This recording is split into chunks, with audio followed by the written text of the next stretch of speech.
searching, but you didn't hide. You were there through my darkest days.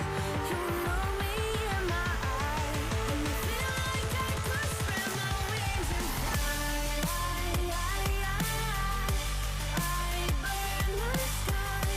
I see the fire in your eyes. I come alive, and I feel like I could spread my wings and fly.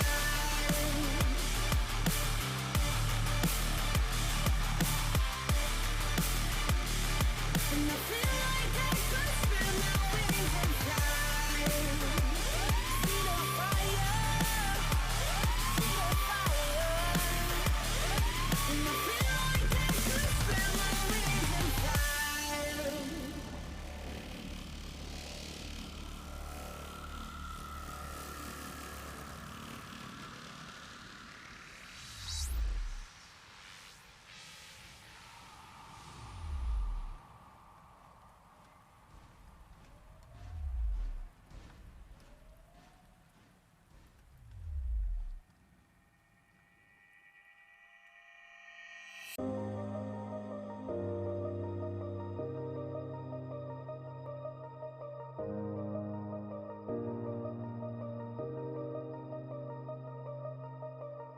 I stayed awake last night, 'cause I couldn't close my eyes and see you another night.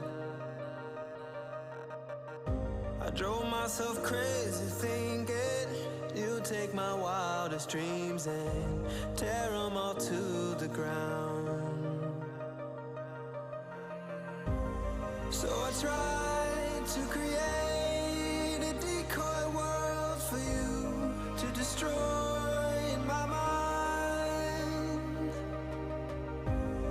You could stay and believe you're tearing me apart while I'm coming to life, while I'm coming to life.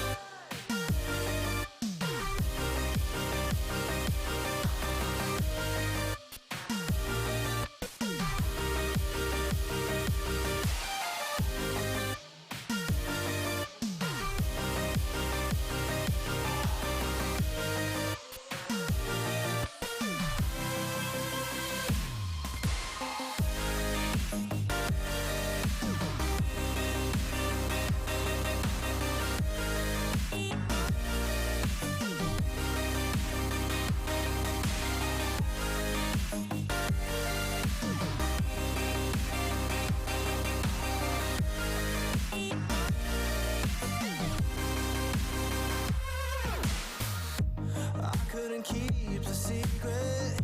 You found my darkest demons and brought them out in the light.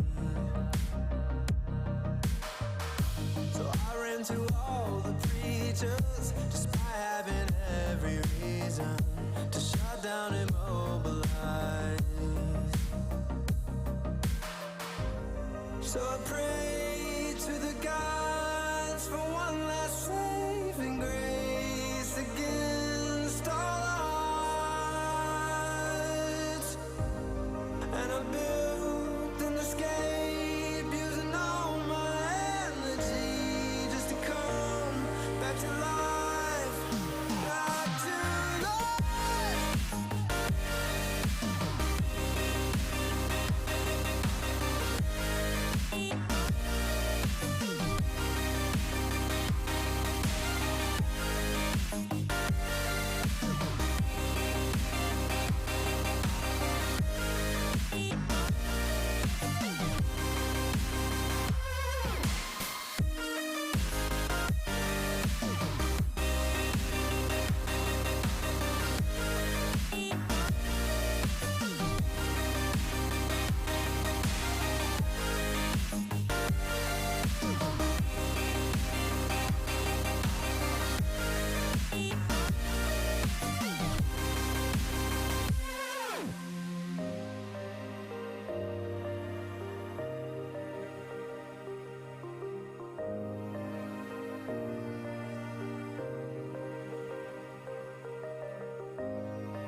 walking on the moon.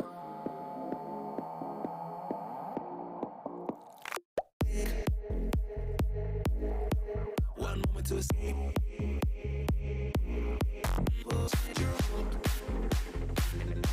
You walking on the moon.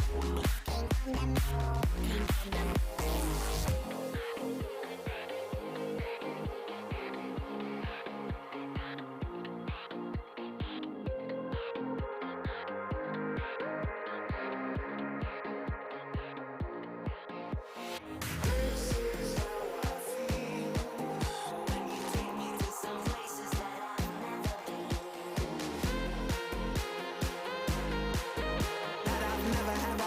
been. That I've never been.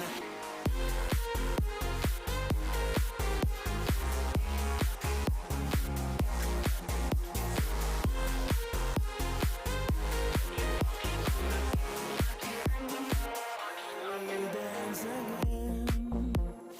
All our trouble seems to fade away. This is how I feel when you take me to some levels that I've never been.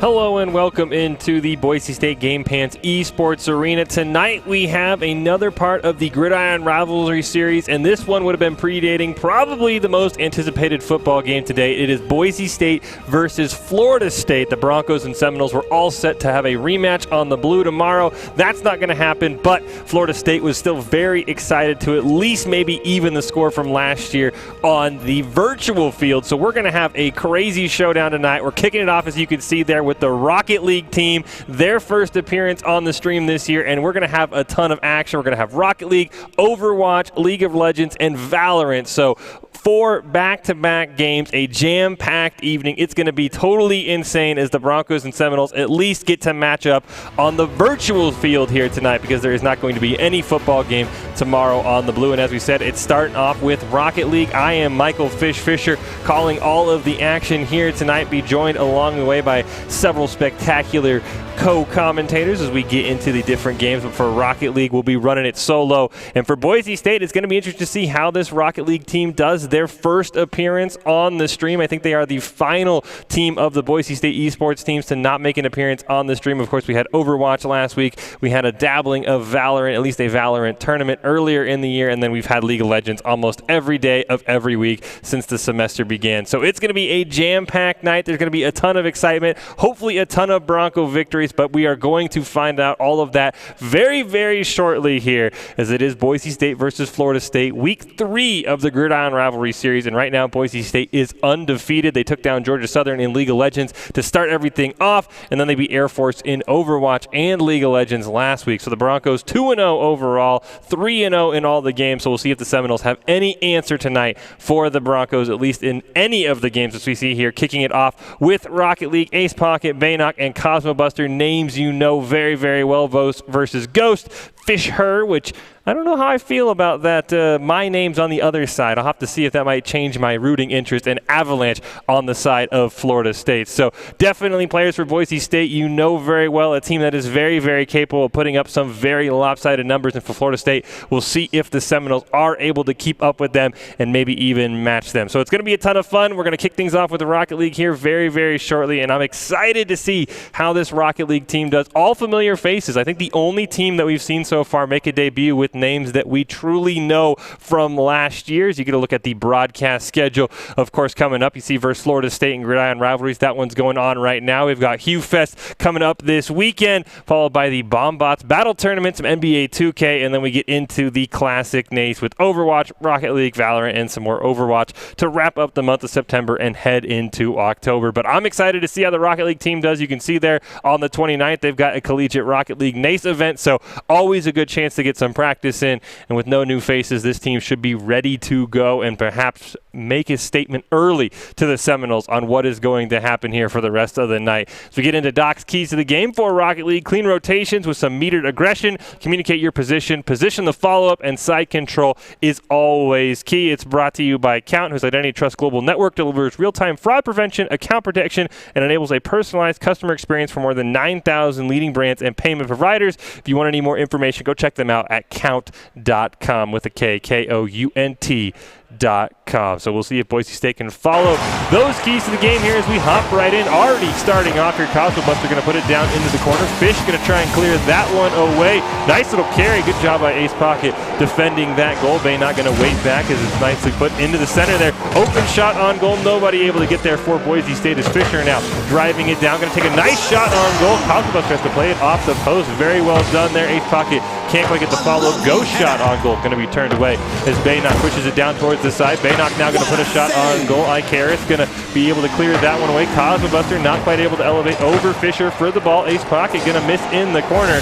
Fish there as well, going to drive underneath it as Ghost tries for a centering pass there. Baynock able to clear that one away as Boise State right now trying to find some of that side control. Icarus going to go up, shot on goal just off the crossbar. Baynock getting just a front bumper on that one as well. Another shot on goal. Cosmo Buster finally able to push that one away. Ace Pocket not able to get there. Baynock though, nice shot on goal. A demo comes out, but Ghost makes an absolutely phenomenal save as Cosmo Buster can't get a follow-up shot. Ball now towards midfield. Ace Pocket going to keep it alive. Ghost now in the corner. Ace Pocket going to run right into him. Ball screaming back towards midfield. Cosmo Buster shot on goal. Does he have the follow-up? He does, but it's going to go off to the right. Baynock going to keep it alive. Play it over one. Going to play it around the second one as Icarus pushes it back towards the mid. Demo comes out onto Ace Pocket. Baynock last line of defense. Ace Pocket does respawn there, able to clear that one. From midfield, can't quite play it off the wall like he wanted to. Ghost can intercept that one. Baynock sitting now towards the bottom there, gets the full boost from Florida State. Shot on goal. Ace Pocket misses it, and Baynock not quite able to stop. Ghost going to score the first one of the night tonight. See here, Ace Pocket just couldn't play the rebound there. Ghost puts it. Baynock trying to do everything he can. Crossbar that time did not cooperate. Boise State going to concede the first goal here. We'll see if the Broncos can get it back off the 50-50. Ace Pocket going to cleanly win that one, but Fish in great position over there. Going to play it up towards midfield. Going to take a shot on goal. Stolen away by Baynock. Icarus going to miss on that one. One man left to beat, but Ghost able to clear that one away as Baynock goes slamming into the back of the goal. Ghost trying to play a keep away from two members of Boise State. Cosmo Buster going to clear it down. Icarus though going to have an eye on that one. He'll clear it all the way back down. Him and Ace Pocket playing some volleyball there. You see Boise State doing a great job. Fisher now going to clear it down. Him and Icarus both commit on that one. That could be an opportunity for Boise State. Cosmo Buster going to play it up, but just a bit too hard. That one's going to cream all the way back to the Boise State side of the map. Baynock going to try and clear it down. Icarus near midfield. Doesn't get a good touch on it. Fisher, the last line of defense. He has to come flying in to make an excellent save, but Cosmo Buster is still there. Ghost able to clear that one away, and the Seminoles have survived for now. Ace Pocket not able to play it around Fisher. He'll hit it towards midfield. Around Baynock as well. Cosmo Buster has to go chasing down into the corner. Pops it up where Icarus is in perfect position. Passes it over to Ghost, who did not have enough boost. Boise State going to take advantage of that one. Speaking of boost, Ace Pocket at 0. Gets that one stolen out in front of him as well. He's going to have to find another area. Cosmo Buster passes it over to Baynock. Right back to Cosmo Buster, the give and go. Off to the right. Baynock tries to set it up again. Unfortunately, just going to clear it out towards midfield. Ace Pocket has recovered that boost. Not going to be able to get the ball with any of it though. Cosmo Buster making a nice push away from the goal. Ghost going to take another shot on goal. Baynock couldn't quite get there, and Ghost with the second goal of the game. And the Seminoles lead 2-0. You can see Cosmo Buster, he cleared it out. Ghost in excellent position. You saw Baynock was there, unfortunately, just not in the right spot, a little bit in the back of the goal, actually. So the Seminoles now with a 2-0 lead, both on the foot or wheel, you could say, of Ghost. 50-50, gonna die in the mid before Ghost gets a nice touch on it. Great shot down in the corner by Boise State. Follow-up not gonna be there as Fisher able to push that one away, but Ace Pocket shot on goal just a tad high. Baynock gonna retreat. Cosmo Buster keeps it alive, plays it around one. Double commit by the Seminoles. Ace Pocket capitalizes, and the Broncos get their first goal of the fall semester. You can see right here, great job by Cosmo Buster. Fisher and Ghost actually just kind of be stuck dead in the mid. I think Fisher ran out of boost or something, and that's going to allow Ace Pocket to put in that goal. Boise State now looking for the equalizer here. Minute 41 left in game one of the Gridiron Rivalry Series. Seminoles and Broncos. You can see the players here in the arena on that good luck blue. Maybe that'll provide some magic for them. Ace Pocket not able to capitalize on that one. Icarus tries to clear it out. Baynock over to Cosmo Buster. Great save by Ghost. Just barely keeping that one out of the net as we tick down with a minute and a half left. And Boise State has to have the crossbar bail them out. Ghost shot on goal, going to go wide as well. Baynock with the excellent save. And Icarus going to try to keep that one alive. He ends up saving it for Boise State. Icarus just stopped in front of the Bronco net. Prevented what could have been the game-winning goal here for the Seminoles with a minute left. Boise State still alive, but they need to get side control quickly here. Baynock not able to contest that. Cosmos are going to hit it down to Baynock. He's going to redirect it on goal, but Fisher is going to make a great save on it. Ace Pocket now going to try and center it back up for his team. They're going to get cleared out. Fisher now down in the corner. Doesn't grab the full boost. Hits it over the Bronco net. 45 seconds left. Shot on goal. Goes, making a hat trick. He's going to put the Seminoles up 3-1. Here, Fish gets the attention of Baynock, pulls him away from the net, passes it over to Ghost. Unfortunately, the two members of Boise State could not quite get there in time, and now the Broncos are going to need to find the scoring, and they're going to need to find it very quickly here. Start off the kickoff here. Cosmo Buster going to have it back in towards the mid. Baynock now down in the corner. Great job by Icarus there to steal that one away. Ace Pocket comes flying in. He can't get a touch on it, but the ball's still in front of the Seminoles net. Cosmo Buster can't quite get a hit on it. Boise State's going to need to find a second goal here soon if they hope for a tie in overtime. 30 seconds left, ball bouncing towards the Broncos net. Baynock going to make a nice save on that one. Ace Pocket going to try and dribble it down. He will get demoed though by Fisher, and that could be it for Boise State. 19 seconds left. Cosmo Buster going to try one last attempt on goal. Baynock needs to get this one off the crossbar. Is there a follow for Boise State? There was. What a great play by the Seminoles to drive that one away. 8 seconds now and counting down. Boise State probably not going to find two goals here. Can maybe at least find a second to prevent the Seminoles from scoring. Time has all but run out. Ball will touch the ground, and Florida State will pick up game one here between the Broncos and the Seminoles. Ghost having an excellent day, by the way. You see there 3 goals, all 3 of them coming off of Fisher, who had the 3 assists. And Boise State, you can see the 4 saves from one of the Bronco members. So a really, really good job by Florida State. And Boise State just couldn't quite find a way back. So we'll see how the Broncos respond here as we do head into game 2. I like how the Broncos played that one. I definitely like the combinations. I like some of the passing that we had seen in the spring semester coming through. This is Boise State versus Florida State in Rocket League in the Gridiron Rivalry Series. I will say, production, if you can turn the game sound down just a bit in my head, it is slightly deafening to hear the Rocket League fans just absolutely going ballistic in between games. So if we could get that turned down, thank you very much. Sounds like it was handled. I am Michael Fisher here.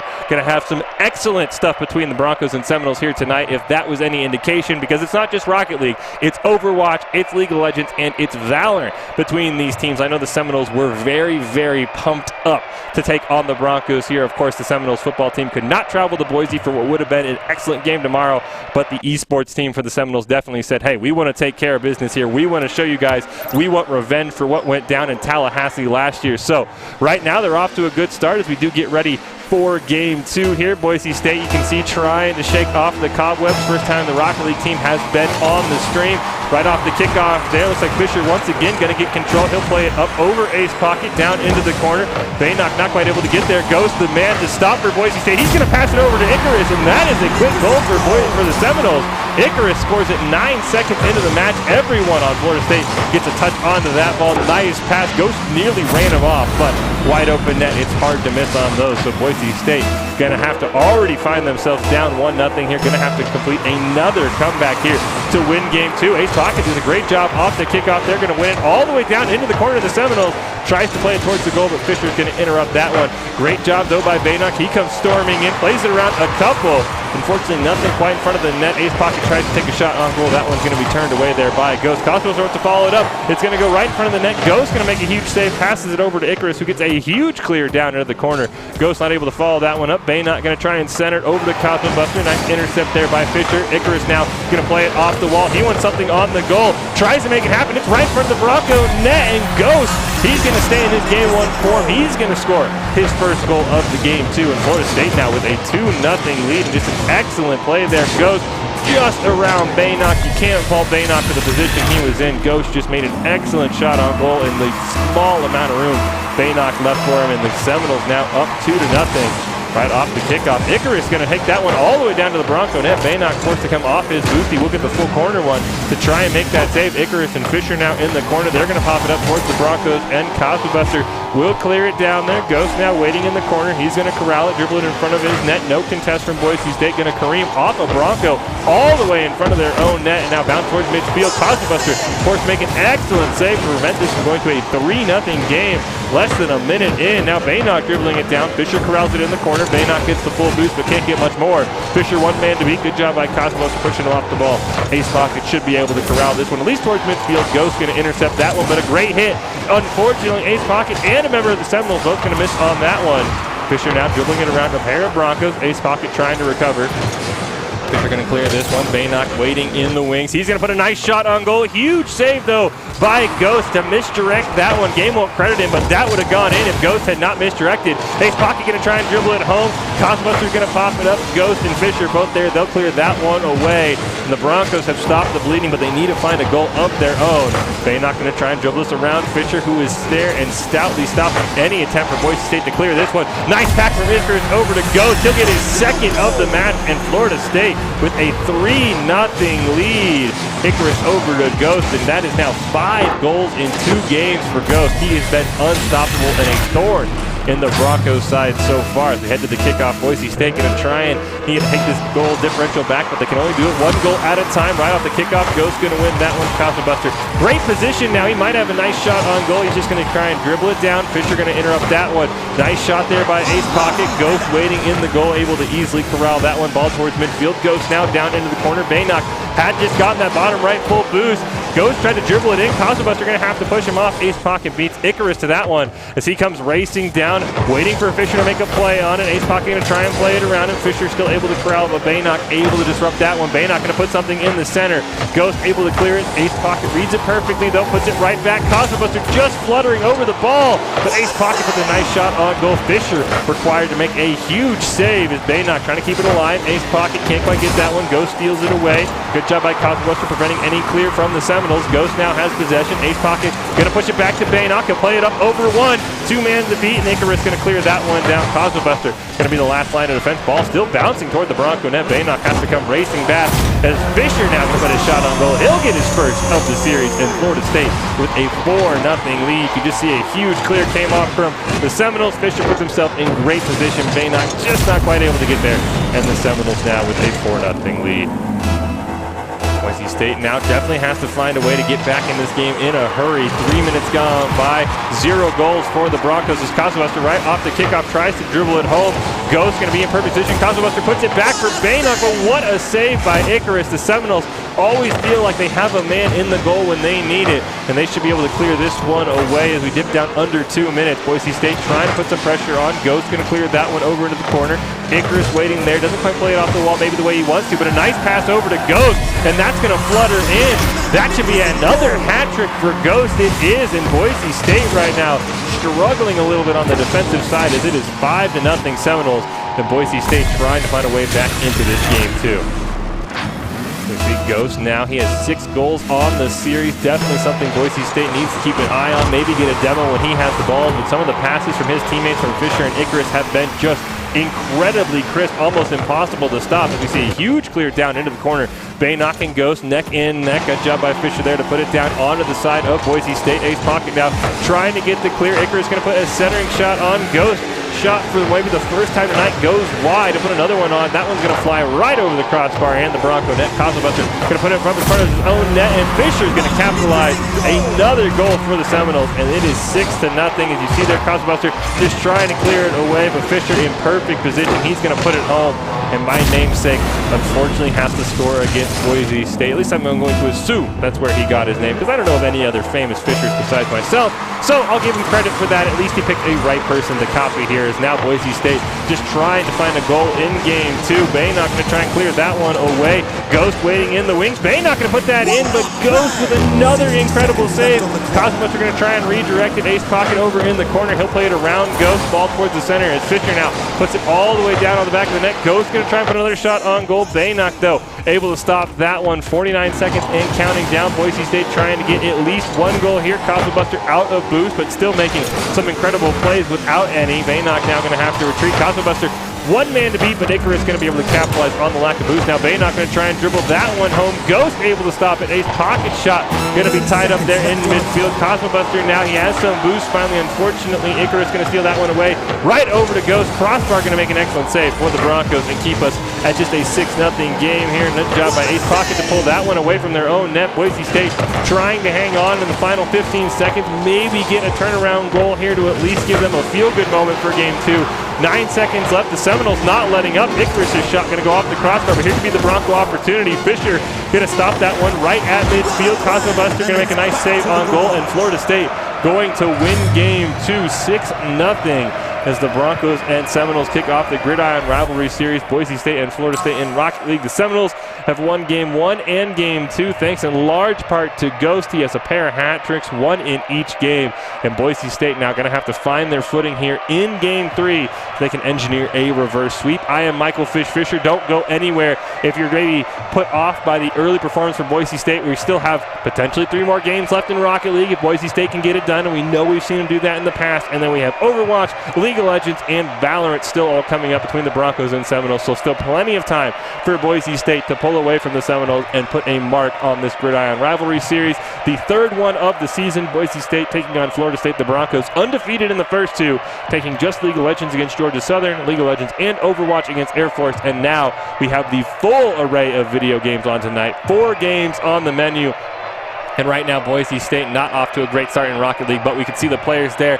They are trying to figure out how to turn things around heading into game 3. Ace Pocket, Baynock, and Cosmo Buster getting their first taste of the stadium. You can see the precautions still being followed, though. Face masks on. You can see the shields in between each computer as well, spaced out as much as you can on a 5-man desk with 3 players, just trying to make sure everything is still taken very seriously. But we want to try and get back to normal, have the players in the arena at the very least, and then start working our way towards everything else. We sounds like game 3 has kicked off. I can hear it in my headsets. Can't quite see it on the screen. There we go. As Boise State off to a great start. Maybe we could have just left the camera on me, because as soon as we turn it over, Fisher, he gets the boost from his namesake, nearly dribbles it home. Ghost going to get demoed in the corner. His shot on goal going to be turned away. Fisher trying to keep the pressure on. Baynock able to disrupt it a little bit. Fisher going to try and go for something in the middle there.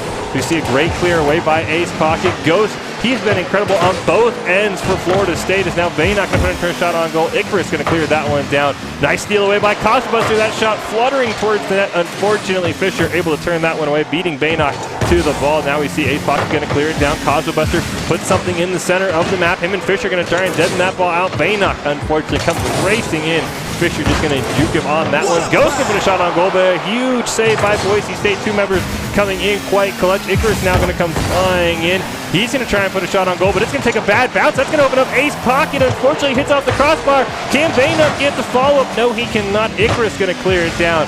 Cosmobuster able to intercept that one. Ace Pocket going to push it back. Fisher now going to pop it up towards the corner there. Baynock in perfect position. He's going to turn that one away from his own net. Ghost still racing towards it. Pops it up over Baynock. 1 man to beat. Puts it in the center. Ace Pocket, though, great job pushing that one away from his own net. Baynock going to retreat there. Gets a pass from Cosmobuster. Going to pop it up in the air. Has limited boost. What can he do with it? Him and Ghost going to corral in the middle there. Ball going to just sort of bounce around. Icarus now clears it all the way into the corner where Cosmobuster waiting with that boost he just picked up. Unfortunately, Fisher just above him. Going to put a nice shot down in the corner. Demolition going to come out. Ace Pocket, though, in perfect position. He's going to make a great save as Boise State has held the Seminoles scoreless for the first 2 minutes, trying to find some offensive pressure of their own. Ghost now going to put a shot on goal. Baynock going to turn that one away. Fisher not able to get it. 1 man left to beat him. Ace Pocket puts this on. This could be a goal, and Baynock's going to maybe steal it, maybe help redirect it. You make the call, but it doesn't matter. Boise State finds their first lead of this series thanks to a huge play by Baynock and Ace Pocket. I think Baynock actually would have saved that. I don't think if he touched it, I think Ghost makes that save. So I won't call that a steal. Baynock makes a great play, and Boise State has the 1-0 lead here. 50-50 ball going to go down towards Ghost in the corner. He'll pass it over to Icarus, nearly intercepted by Baynock. Ghost going to clear that one down, take another rip at the Boise State net. Icarus going to put it in the center.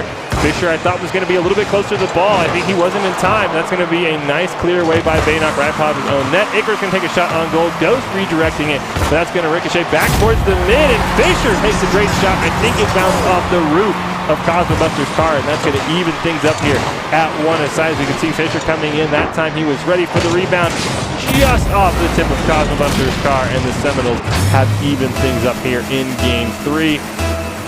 Seminoles potentially looking for the victory here. Don't know if it is a best of 5 or best of 7. Did not hear. Ace Pocket going to have to clear that one away. Stop Icarus for potentially putting another goal in. Now Boise State, one man left to beat Fisher in the corner. He's going to corral that one. Not able to play around Ace Pocket, but Ace Pocket actually going to go flying over the ball, but he can't play it around Baynock. Cosmobuster going to put a nice shot on goal, but a huge save by Ghost is going to stop any advance for Boise State. Ball still on the Seminole side, violently bouncing right in front of the net. Ace Pocket going to put a shot on goal. Baynock waiting for the rebound, not able to corral it.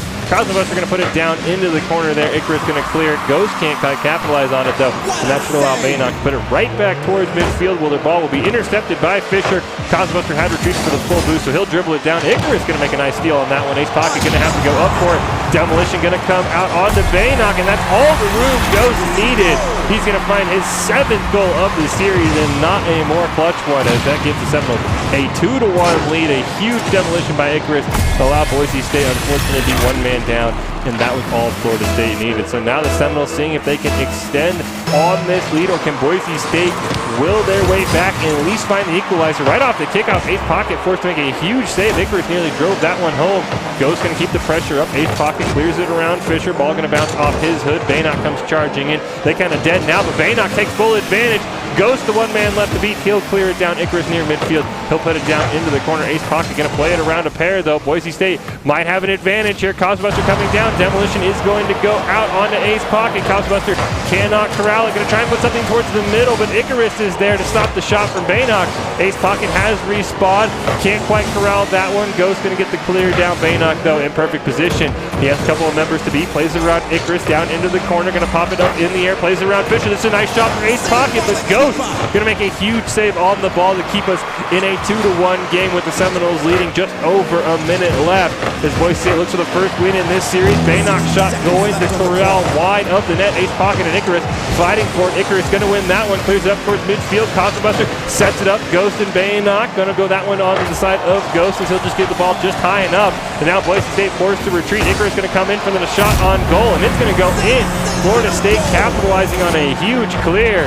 And now Boise State has to find 2 goals in the last 45 seconds to avoid losing a 3rd straight game. You can see there, just puts it where nobody is.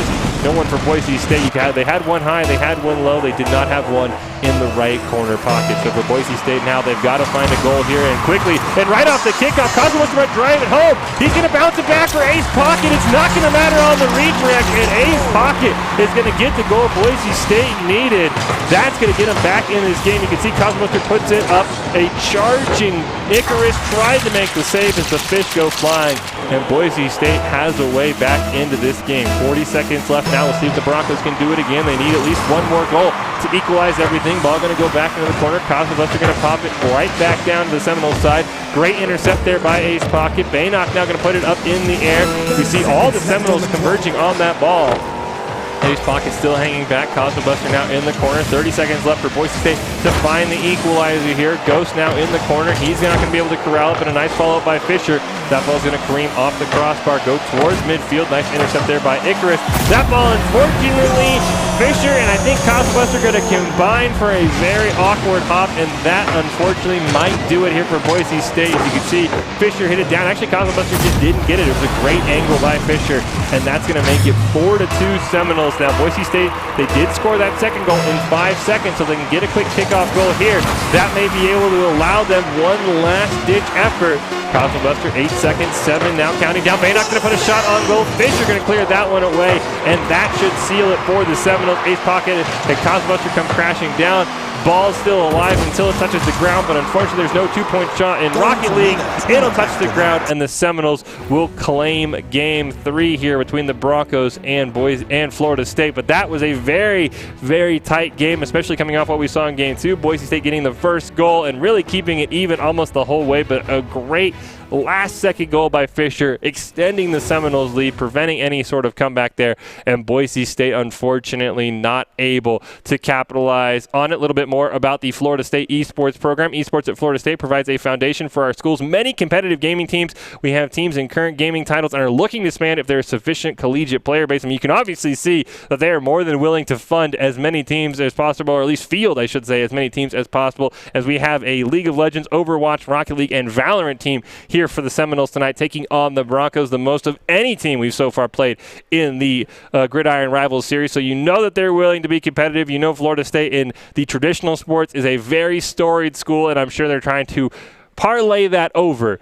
to the esports side and doing a really great job taking the first 3 games against Boise State in Rocket League there. Like I said, I don't know if that was a best of 7 or a best of 5, so I don't know if there is a chance for a reverse sweep or if that's all we've got for the Broncos, at least in Rocket League, but it doesn't matter either way because Boise State can still get some revenge in Overwatch, then League of Legends, and then in Valorant to wrap everything up. So still a ton of action coming your way regardless. I'm hoping for at least a game 4 in Rocket League. It really felt like this Boise State team had started to figure the Seminoles out. You could see in game 3 a 4-2 scoreline that was really neck and neck the whole way. It does look like we are indeed heading into a best of 7 series here as we head into game 4. Boise State a win, or I guess not go home, but it's win or you're going to have to leave the stage, unfortunately, for the Rocket League team. Is right off the kickoff there. Ball's going to go down. Fisher now going to try and dribble that one out. He's got a wide open net. Cosmos comes racing in and makes a spectacular save. And Boise State's going to hang on early, but Icarus now going to put a follow-up. Ghost is there, and there he is once again. The black hole sucks everyone in, and Ghost makes it an early 1-0 lead for the Seminoles. You could just see Boise State never felt like they could get the clear they wanted, and the Broncos unfortunately succumbed to the 3rd shot of the Seminoles. Excellent team play by them. We'll see if Boise State, much like in Game 3, can find a way back in it. Kickoff ball going to go towards the Broncos side. Ace Pocket going to play that one right off the wall. Going to rebound that one all the way over. Ghost going to have to corral it in the corner. He'll play it around Ace Pocket. Baynock, though, is there trying to set up something, but Icarus going to intercept it and clear it all the way down towards midfield. Ace Pocket clears it out, plays it back to Cosmo Buster. He's going to hit it up in the air, but he can't play it around Fisher, who goes dribbling down into the corner. Full boost going to be stolen by Baynock there. He'll try and carry that ball at least towards midfield. Icarus going to intercept it, but not able to redirect it. Ghost pushed off the ball. Ace Pocket can put something in the middle. Cosmo Buster's shot turned away there. And Boise State not able to capitalize, but the ball still down on the Seminole side. Fisher trying to get it clear. Baynock going to intercept that one. Ghost going to clear that one away, but Cosmo Buster and Ace Pocket waiting in the wings. Unfortunately, Ace Pocket, Ghost both going to miss on that one. Cosmo Buster clears it back. Fisher not able to capitalize on it. One man to beat. Cosmo Buster over to Baynock. Shot going to go just a little to the wide left there. And Boise State not able to capitalize. Ace Pocket, though, he's got one. He makes good on it. Boise State never gives up on the play, and the Broncos have tied things up at 1. You can see Ace Pocket playing the rebound of Baynock's shot. Gets a pass from Cosmo Buster and makes good on it. And Boise State has tied things up at 1 aside. Florida State won the first 3 games, so Boise State needs this game more than anything to keep the series going. Right off the kickoff there, it's going to go down to Icarus. He's going to try and dribble this one home. Cosmo Buster in an excellent spot. Crossbar still to make a great save. Ace Pocket going to bounce it off the back wall. Fisher able to intercept that one. Cosmo Buster in the corner there. Ghost now going to ricochet that one right from the Bronco net. Baynock going to clear that one away. Demolition comes off screen onto Ace Pocket. Icarus going to try and clear that one down. Ace Pocket has respawned, so Boise State survives the 3-on-2 for those crucial 3 seconds. Baynock now dribbling it downfield. He's got a teammate in the mid, but Ghost makes a huge steal. He's going to clear that one all the way down to the Broncos side. Cosmo Buster can't intercept it. Ace Pocket at least going to steal it away from 2 members of the Seminoles. Fisher going to put it back in the corner, and Baynock now going to clear it down. Intercepted by Ghost. Pushed over to Icarus in the corner. Cosmo Buster going to get a nice steal. Baynock's got an opportunity, but Ghost going to turn that one away. Ace Pocket now has a chance. That was a demo on goal onto Ghost. Boise State has a wide open net, but Fisher comes flying in, and the Seminoles defense holds for now, but Boise State, they're running out of boost, but they're keeping the pressure up. Ghost going to try and clear that one towards midfield. Cosmo Buster steals it away. Fisher waiting there. He hesitated, forcing Icarus to make a huge play. Baynock now going to try and take something on net. The ball still in front of the Seminoles net. Boise State has recouped a lot of that boost. We see Baynock now. He's got one man to beat. Tries to flip it over one. Nice save by Fisher up in the corner pocket. Going to steal that one away from Boise State. Could have been a goal. Ace Pocket puts it towards the middle. Here comes Baynock, but Ghost going to clear it down, and now Boise State's got to be careful as that one's going to bounce across field, and Ghost puts it in. Boise State had all of the pressure for the last 45 seconds, and one huge clear by Ghost. The ball bounced inches away from the bumper of Cosmobuster, and that makes it 2-1 Florida State. But Boise State's already came back once this game. Can they come back again off the kickoff here? Cosmobuster down in the corner. Gonna play it off the back wall. Plays it around at least one member. Ace Pocket puts it up. Icarus is there. Baynock gonna do a nice job intercepting him. Fisher, though, gonna get the clear down towards midfield and potentially more. He lands on that boost. Plays it around one. He's got an open net. He'll just tap it in, and Florida State with a quick third goal. That's going to mean Boise State's comeback just got a little bit harder. You can see there, plays it around. Ace Pocket just lets it roll on in, and Fisher has given Florida State the insurance goal they were looking for. But still plenty of time for Boise State. 2 minutes, and just under 2 minutes and counting down, and right off the kickoff, Baynock has a near opportunity until Ghost makes a huge save. Ace Pocket shot on goal, gonna go way wide. Cosmos are gonna keep it alive though. Baynock comes charging in, takes a couple members off the ball with him, and that ball's gonna slow bounce in. Cosmobuster gonna put it back for Boise State, and the Broncos are within one right off the kickoff. Boise State never lets up. Cosmobuster puts it in, nobody in net for the Seminoles, and that is something they're going to regret, as Boise State has found a way back in just like that. Minute 37 seconds left. Boise State needs the equalizer here off the kickoff. Icarus going to win that one, but Baynock in perfect position. He'll go up for the ball. Him and Fisher going to meet. Ball bouncing right on the Seminoles side. Ghost going to clear that one towards midfield. Ace Pocket, nice job intercepting what could have been a pass for Fisher. Icarus now in the corner, going to play it off the wall, plays it off the ceiling as well, leaves it open for Cosmobuster, hits it down into the corner. Baynock might have an opportunity, plays it off his first bounce. Fisher was there, crossbar is going to push the ball away. Ace Pocket comes flying in, not able to make anything happen. Ball still bouncing on the Seminoles side there. Ace Pocket and Ghost going to collide. That's going to send the ball flying across the field all the way into the Broncos corner. Ghost going to win that one right over Baynock. Good job by Ace Pocket to clear that one out. A minute left for Boise State to find an equalizer and potentially get us into overtime here. Or will Florida State win game 4 and the series? And Fisher, just like he did in game 3 with under a minute left, another insurance goal for the Seminoles. And now Boise State's job just got that much tougher. Fisher just elevates. Boise State couldn't quite get back in time, trying to mount an offensive push, and the Seminoles capitalized. It is 4-2 Florida State as we head down in to what could be the final 50 seconds of this series. Good job there by Boise State surviving an early kickoff, but now they've got to find a goal. Ace Pocket steals away from Ghost. Icarus going to pop it up towards midfield. Wants to carry the ball, but just runs out of boost. Baynock going to get a nice save. He might have an opportunity here, but Fisher going to steal that one away. Ace Pocket forced to make a save off the back wall. Cosmobuster going to play it over to Ace Pocket. 30 seconds left. Boise State pushes it round the horn, and Ace Pocket puts it in. A missed save by the member of Florida State, and the Broncos have life. You can see Ace Pocket plays it around the corner there. Fisher makes a misplay, and Ace Pocket puts home his own shot. And Boise State has 27 seconds left here to force us into overtime. Right off the kickoff, ball's going to die in the mid before Baynock and Fisher collide into each other. Icarus going to take a shot on goal, and unfortunately Boise State was trying to get boost, trying to mount an offensive push there, and no one was back on the ball. You can see Cosmobuster coming flying in there from where he was getting boost, and that means Boise State, now they've got to get another quick goal and then a quick goal after that. So 2 goals in 21 seconds, definitely doable from what we've seen from Boise State, but going to be tough. 20 seconds left. Ace Pocket off the kickoff, going to put it over. Unfortunately, that intercepted by Icarus. Fisher going to put a shot on goal. His follow-up will go in. A hat trick for Fisher, and that will probably do it. Boise State now down 3 goals in 12 seconds, something that even in Rocket League is nearly impossible, but Boise State going to give it their all. As you can see, Fisher there, Baynock just couldn't quite get the push away, and Fisher doing a great job playing his own rebound there. Right off the kickoff now, 10 seconds left. We'll see if Boise State can at least get a 4th goal of game 4, as that ball going to go down into the corner. Cosmobuster going to try and intercept that one, doesn't quite get it. Ghost shot on goal, going to hit off the crossbar.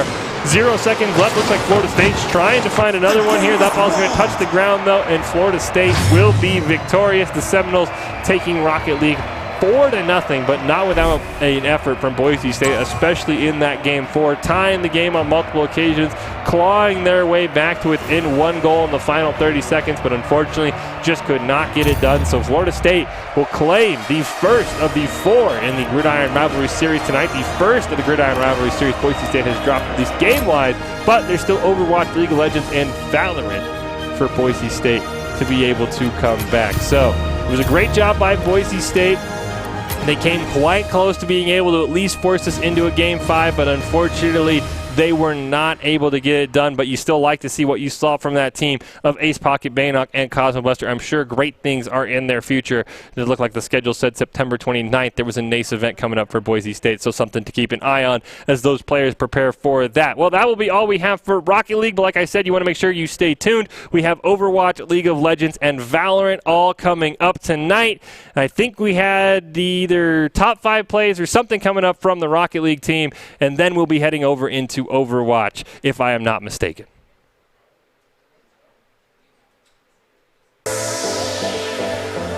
Boise State Esports is proudly supported by Game Pants, esports arenas and equipment. Omen by HP. And Archon Clothing.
I have a dream to become an engineer.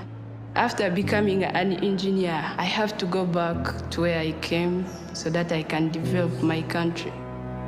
One thing for sure, I love the teaching profession. Every time I teach and I see a child understanding, it gives me a lot of satisfaction.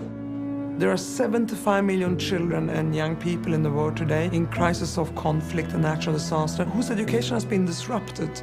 Uganda has received a huge amount of refugees. They understand their plight. They allow them to take part in public education, schooling, but they may not have all the means to provide for them. HP School Cloud is a learning management system preloaded with content and curriculum and a wireless router all built into one that students can access from any Wi-Fi enabled device. Sometimes books, they don't have all the details you need, but on computer you can get all. Technology is actually the great equalizer. It doesn't care of your social, economic status. It doesn't care of your race, your religion, your gender. Technology is there to provide access equally. We provide people with the tools that can allow them to learn, to work, to have fun, to completely change the face of Africa. If we don't provide this technology in school here, they are likely to have a problem in continuing their academic life. So we don't want them to have that. We want them to succeed.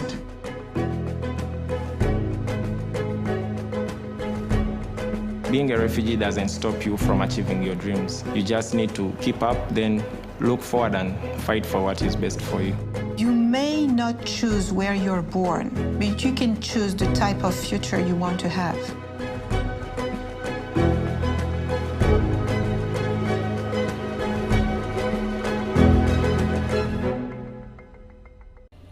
Boise State Esports is brought to you by Game Pants Arenas and Equipment. Omen by HP. And Archon Clothing, makers of official licensed Boise State esports apparel.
Got a feeling it burns in my chest.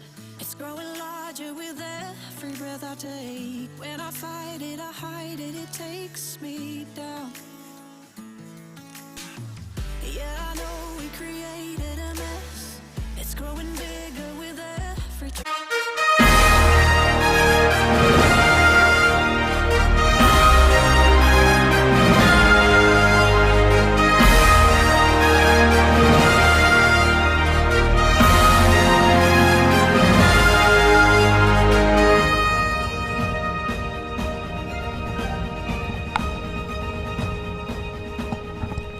Welcome back into the Boise State Game Pants Esports Arena. Florida State might have gotten the first victory of the night, but we are far from over in our Gridiron Rivalry series here between the Broncos and Seminoles. We head over to Overwatch now to see if Boise State can even the score. I am Michael Fisher to call all of the action. This time going to be joined by Colby D'Angelo Alloway to call all of the Overwatch action and see if Boise State can get back into this Gridiron Rivalry series. D'Angelo, how are you doing tonight? I believe that we're going to win this Overwatch thing. I believe in our team. I believe in just all of the new people that we've put together. And after Rocket League, I'm going to be honest, I was kind of expecting a little bit of a reverse sweep there because we were keeping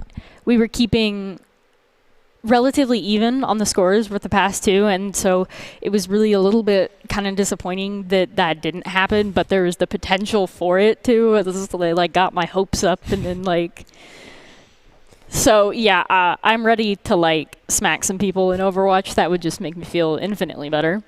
Yeah, well, I mean, This was the Gridiron Rivalry Series designed to predate the football game. It's not going to happen, and if Boise State fans, I'm sure they do, they remember last year the Seminoles got out to quite the lead in the football game and then choked it away. So Boise State hoping that history repeats itself here on the esports field. As you mentioned, D'Angelo, Overwatch coming up next.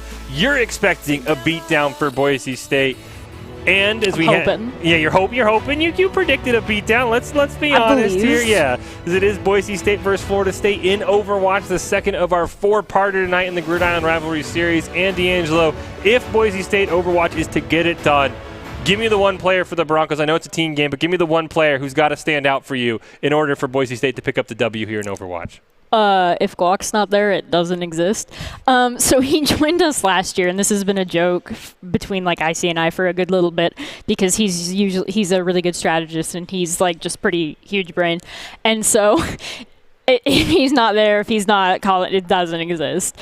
We would always like be concerned about schedules and stuff, which is where that came from. If Guac isn't there, if Guac doesn't know about it, it doesn't exist.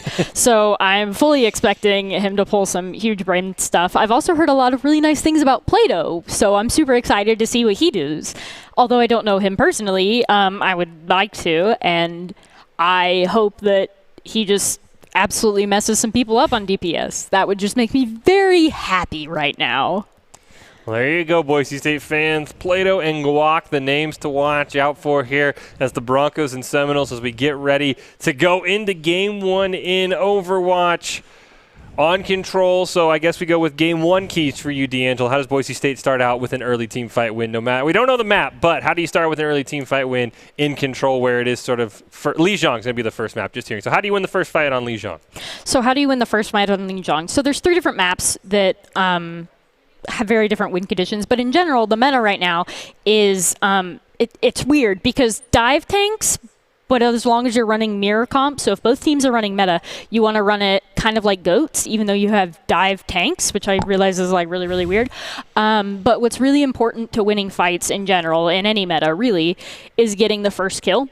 So, and that'll be mostly on Plato and Goblin to do that for us. And so for the first couple fights, especially on Control, they're going to be our win conditions, being able to pick somebody off on the enemy team so that we can go in and capitalize on that. Well, we will have to see. And, I mean, I don't know if we'll see the Mercy, but I do know last week when we had Overwatch, the Beanie Bum reses on the Mercy were absolutely clutch as well. So that would be something to keep an eye out for if he is on that champion. Got to stop the reses for Florida State because that single-handedly won Boise State. It felt like almost every map against Air Force. Oh, yeah, it was fantastic. This map we should be looking for Guac Monkey plays, what I'm imagining, and then probably something... I've been told Plato is a terrifying Doomfist. So we'll see about that.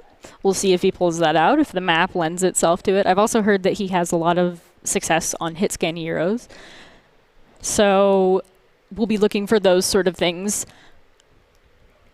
Well, as we hop in here, you think we're going to see any Symmetras here? I know the teams tried to pull it off last week, and it didn't quite work. Do you think so? No Symmetra? I think it would be cool, but I don't think so.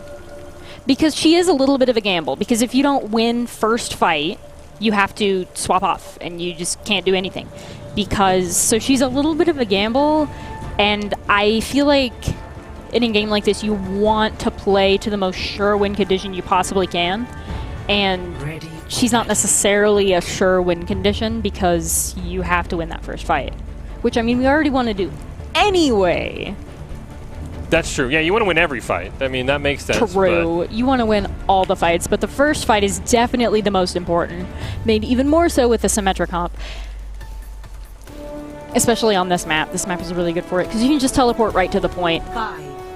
Yeah, we'll have to see. I know last week, I think Air Force tried to bring it out, lost the first fight, and then just kind of swap off. Yeah, they kept sticking on the Symmetra, so I know it's one of Doc's keys to the game, as both teams, at least at the start, had one. Looks like Florida State's going to hold on to theirs. Plato going to swap off, and the Seminoles are going to hop right onto the point. Thanks to that teleporter, looks like Boise State is going to be able to eliminate it, but the Seminoles are going to have the high ground here. CAG taking some damage. Boise State trying to force their way into the point. Got to be careful they don't get knocked off the map as well.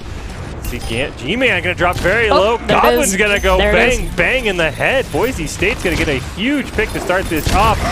Brew dropping very, very low as well. We'll see if Boise State can capitalize on the tank down. He has come back to life. Jukebox dropping very, very low. Right now, we're going to see a couple of kills exchange on the tanks. Kel going to go down for Boise State. Plato, unfortunately, going to get booped off the edge. That could slow Boise State's advance down just a little bit. Guac going to fall. Goblin gets another one. Nerdy Bird going to go down, and Boise State going to run out of heroes. That's going to be first fight over to the Seminoles. Goblin should feel great about that fight because he absolutely got us our win condition there. He got us the first kill. I mean, they had the point first, which is kind of hard to approach point with a monkey Zarya like that. But he did get us our first kill, which was our win condition, so he did actually an amazing job cleaning up a total of like a third of the team in that fight, which is... That's lost. Going to come out there from Kag. Boise State going to hold on. Colette from Nerdy Bird and Saki going to both be used there. Boise State going to come out on the loser end of that one. See the sound barrier came down there as well from Vega. Blanc going to commit to the ultimate there as well. Going to get just one as Kel's going to get knocked off the edge. Unfortunately, Boise State committing a ton of ultimates. Tried to backdoor onto the point. That one didn't work out, and Boise State probably going to have to reset with just one ult to their name. It really wasn't a good idea to use ult after you were already 2 down, because that's just not your win condition, and especially now because we use those really, really important ults, because we use the primal, because we use the sound barrier, which is a huge deal. We don't have it for their grab. And have to see here what's going to happen. Scary. As you mentioned, the grab online for Florida State. The Seminoles also have their own sound barriers. Should Plato try and commit to death loss? So there is the grab going to come out. Boise State. Luckily, the health bar is going to hold on. Plato's going to drop in on the back line there. He's going to pick up Brew before anything is going to come out. Boise State just catching Florida State asleep at the wheel. They're going to get a full team kill. Ultimates in this match are wild because we went into that fight like at a massive ult disadvantage, and so like we shouldn't have won, but we did because we played well, and they weren't. I don't think they were ready for it. I don't think they were ready for the Reaper in the middle. His own gravity there. Nerdy Bird's going to come in with the coalescence as well. Sound barrier by 4 going to cancel all of that. Now coalescence comes out from Florida State, but it's not going to matter. Primal Rage going to pick up one. Plato's going to pick up another one as well. Florida State, they are out of DPS. G-Man going to drop very, very low. That should be a full disengage from the Seminoles. Boise State goes chasing, and the Broncos going to win another one here and not quite get the delayed kill onto the Moira. Yep, we're having a fantastic game here. We found our footing, which is great. They're still on the Symmetra, and I don't think our ult is worth it in this situation. I think they should hop onto something like a Reaper. We're having a lot of success with our Reaper, and we also have a Monkey or even a Sombra. Sound barrier going to come down there. Sound barrier did come out from a large bagel. They're going to trade Guac to Kag there. Boise State trying to hold on, and Kel's going to pick up a couple as soon as it falls. Boise State loses the tank, and it does not matter. A large bagel's going to get a kill. Plato gets a kill. Corbrew's going to go down. Kag had just respawned. Boise State absolutely dominating right now, and they have the only ultimate on the board. That poor Reaper has not gotten a single blossom without getting his head popped off. That poor man. Goblin, you're doing great, but that poor man.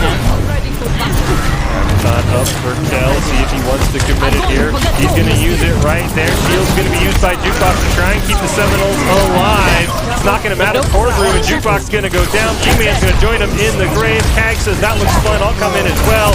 Everyone else retreating. We do see a Doomfist coming out, trying to get onto the point. We'll see if Boise State can hold it. Overtime is coming soon. Swap over onto the Wrecking Ball. Moira's going to go down, and Boise State, as you said, D'Angelo, they won a fight they shouldn't, and then they just steamrolled. And then they just absolutely steamrolled them, and Florida State had no opportunity to get any value out of the ultimate, out of their big ultimates that would have gotten them out of that situation, because the Reaper's head was blown off, and then they got grabbed, and then they died before they could do much with their shatter, and the Simwall didn't really do much. I think they were trying to split the sound barrier, but that's just like not what happened at all. Yeah, so, I don't know why we talked about it, D'Angelo. I don't know why they stick on the Symmetra. They got their first win, and then they're like, oh, but we have the Symmetra. We'll just stick on it, but her ult is just like not worth it in general. Like it's just not. But people stick on that hero, and I think that's part of what lost them that map. But they don't have a sim to do that with this time, so.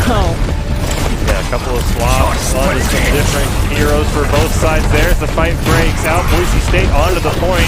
The Seminoles do have the high ground though, but it does not matter.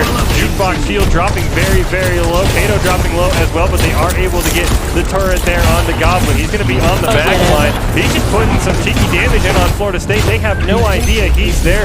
Boise State holding strong. You can see as the point unlocks. Finally, a kill going to come out. Kel going to go down. Kag will join him though, so it is a 1-for-1. Boise State missing their tank. Does not matter. 3 kills, make that 4 back-to-back-to-back. Soiler falls as well, and Boise State wins again. Fantastic. Goblin did a fantastic job there. He absolutely should have died, however. Like, they should have just turned around and murdered him. He was right there. He was like a good bit away from any team support whatsoever, but I suppose that's one of the risks you take as a DPS player, is you push to see how much you can get away with, and he can get away with 5. Yeah, Kag got a dynamite out the riptire there. That almost saved Florida State, but in the end it actually did not matter. Boise State's going to pick up 2, make that 3. Kato going to have to fall all the way back, and the Broncos holding strong even without that ultimate coalescence going to be used by Nerdy Bird. So just the Molten Core online for Boise State. Which honestly should be enough looking at their ultimates. I mean, they have sound barrier, but they don't really, as long as they're able to do something about the jump tire, which is either Zarya barriers or just shoot it, they should have no problems winning this fight. Unless it's going to come out from Florida State. Does not matter at all. All that Boise State lost was a turret for Goblin. They're going to pick up the first kill on the Jukebox. Finally, Plato going to go down. D-Man's going to have to sacrifice his life for that one, and Boise State going to pick up 2 more kills in the process, and they're going to send Florida State running. Boise State didn't even need to use anything. I guess the Molten Core did actually come out, but nothing for Florida State. Still have the sound barrier. The Molten Core came out, and it actually like forced them to go back and somewhat split their team, actually, in addition to, because it split their team off with Reinhardt. So they weren't really able to support them as well as he needed to be supported, staring the entire Boise State team down the face. Not going to come out there from Kel. Sound barrier is going to be used by Corbrew, but it's going to be too late. It's only going to land onto a couple members of the Seminoles roster. He's going to fall down. Plato will be taken out, but Boise State, they'll be totally content with that one. Respawn's coming from Florida State, and Boise State just has to win potentially 1 more fight here. Yes, we are in 1-fight territory. We're even in body block territory. Bob's going to come out there for Kag, but nobody's going to get on the point. You mentioned it, D'Angelo. Body block comes out. Boise State kind of dominating after that 1 fight, and they're going to take the control match. That was a really well done job by Boise State. And again, we have a Goblin play. I would have been upset if it had been anything else, to be honest, after his performance in the first map and this map. Oh, that poor Lucio. This is what you were talking about. Just no one on Florida State even cares where he was. They're like, where's the dwarf? I don't know. Yeah, I just could not believe that Goblin was that sneaky on that Torbjorn. Boise State is victorious, so they are going to claim game 1 there, setting up Florida State for the next choice of map. And yeah, I was just, you mentioned it, D'Angelo, at the time we saw the play of the game. Goblin just an excellent sneak, and no one knew where he was for Florida State, and that really set the tone. But really, I want to go back to that first game. Florida State, they pull off the Symmetra teleport. They win, they win, they win. They even have a Graviton on the fight that Boise State ends up winning. And the Broncos, after that fight, a Death Blossom came out, no sound barrier answer. They just steamrolled Florida State after that. Yeah, and it was fantastic, actually. It was lovely to watch. I love watching Boise State succeed. That's why I do these things. But it was really fantastic, and actually something that happened there. So normally Reaper Blossom is an ultimate that you should be relatively afraid of because we don't really run a lot of stuns in the current meta at all. So you just have to kill him. Yeah. And for the most part, most characters can't do that, with the exception of things like Widowmaker or other hitscan heroes that can do it from a distance while he's more or less standing still. So we did a really, really good job of letting them get no value out of Reaper ultimates whatsoever, because what's tricky with killing a Reaper during ultimate as a hitscan, you have to do it really quickly. You have to kill him before he kills one of your teammates. And so that's a relatively high pressure situation that some DPS are ready for and some DPS aren't. And clearly Goblin is very ready for it because that poor man did not get a single successful Blossom. Yeah, I mean, that would have been the other big difference that you talked about is Kag had no successful Blossom. I don't even know if he got a kill because Goblin was making incredible plays on the Widowmaker. Oh, yeah. And then on the other side, Plato, he has one huge ult. I think he really only got credit for 2 kills with the Death of Blossom, but he killed a Lucio who had the sound barrier on your line, and that just turned everything. Which is absolutely huge. If you can kill a Lucio with sound barrier, like, there you go. That fight should be yours unless something else goes seriously wrong.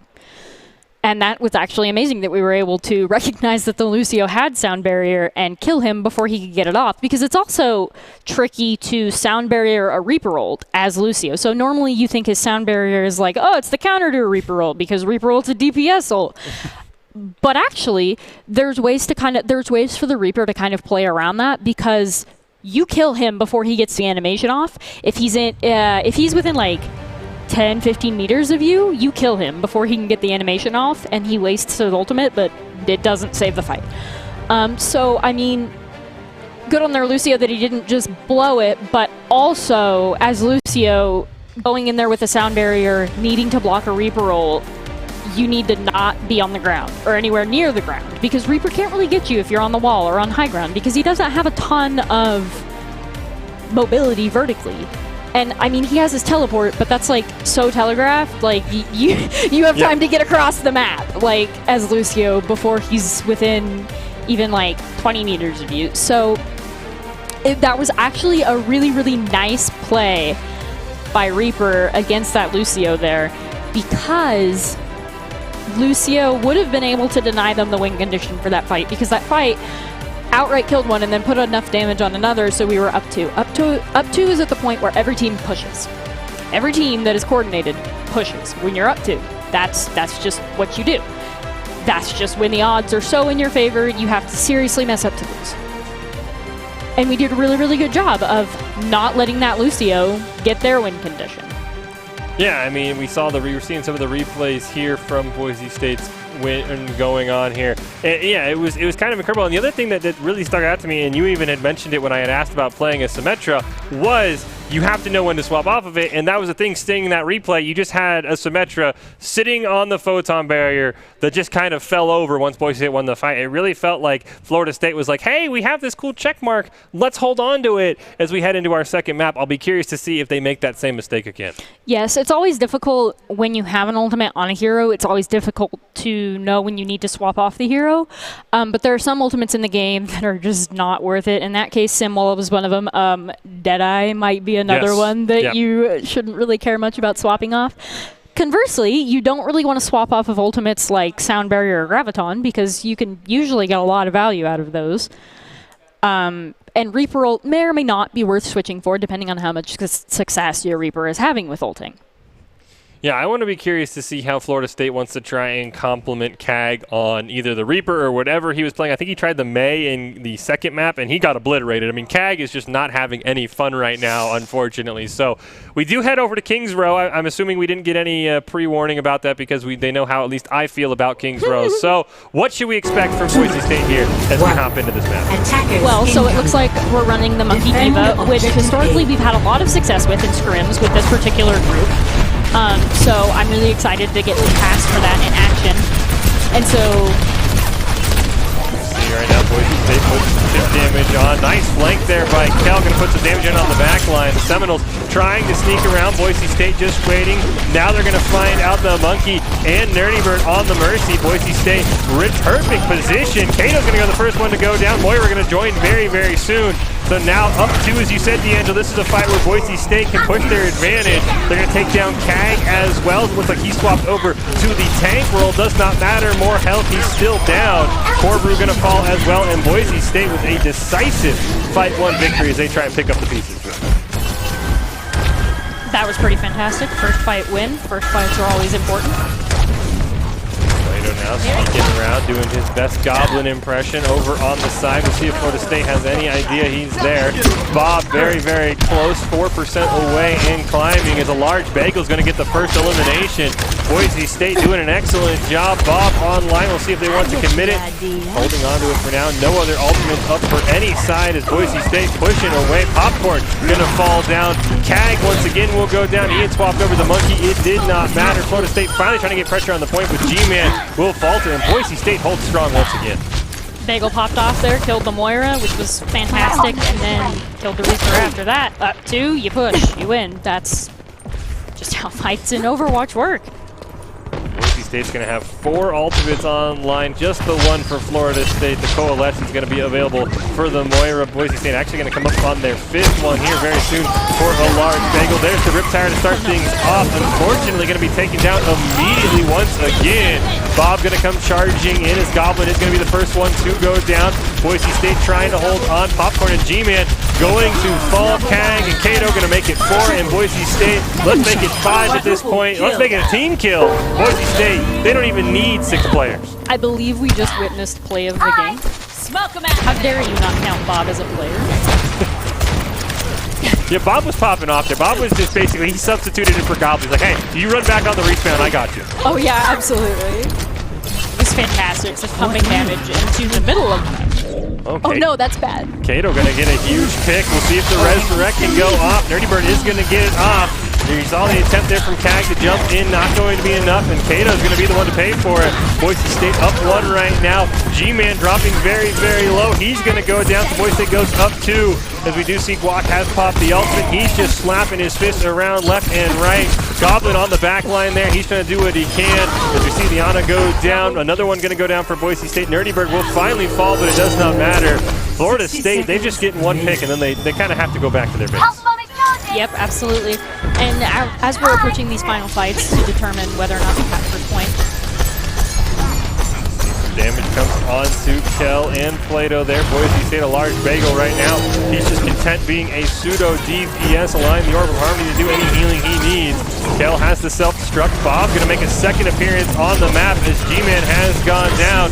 Cag going to pop the ultimate. He's dropping very, very low. Transcendence is going to be used by a large bagel to stabilize the remaining Boise State health bars without Nerdy Bird. Ana going to fall. There goes Winston as well. Everyone else falling back, and this could be last fight territory for the Seminoles. Yes, we could have the potential to hold them here if we body block and get a nice zoning diva ult or something of that nature. Oh no, Zen. Bagel, no.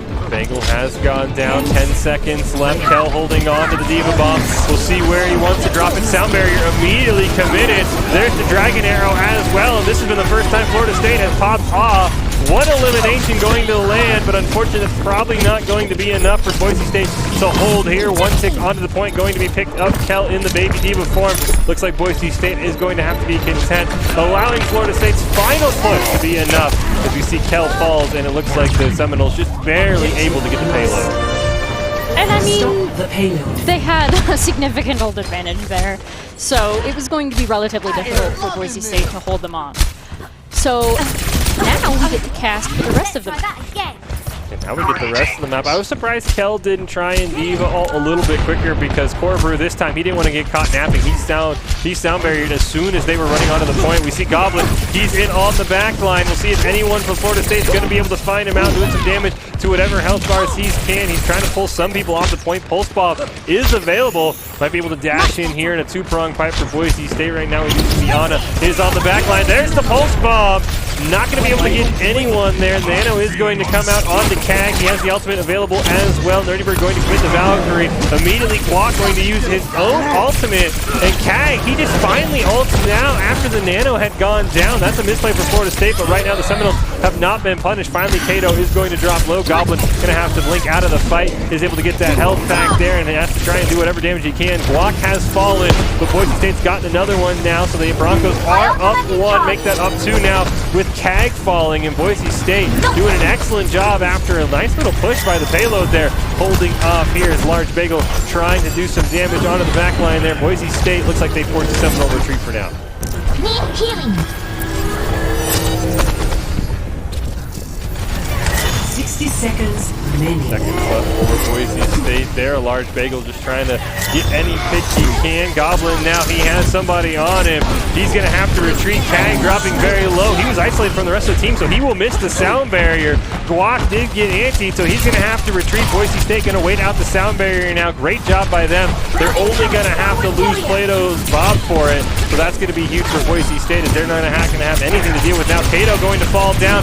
Ton of damage going off onto the side of the Seminoles as Boise State Valkyrie going to be committed by Nerdy Bird. G-Man has the grab. He's going to get it off right as he goes down, so Boise State going to have to deal with that. Anti-Nate going to land on Dekel. Transcendence coming out from a large bagel as well as time is ticking down. Cag going to fall.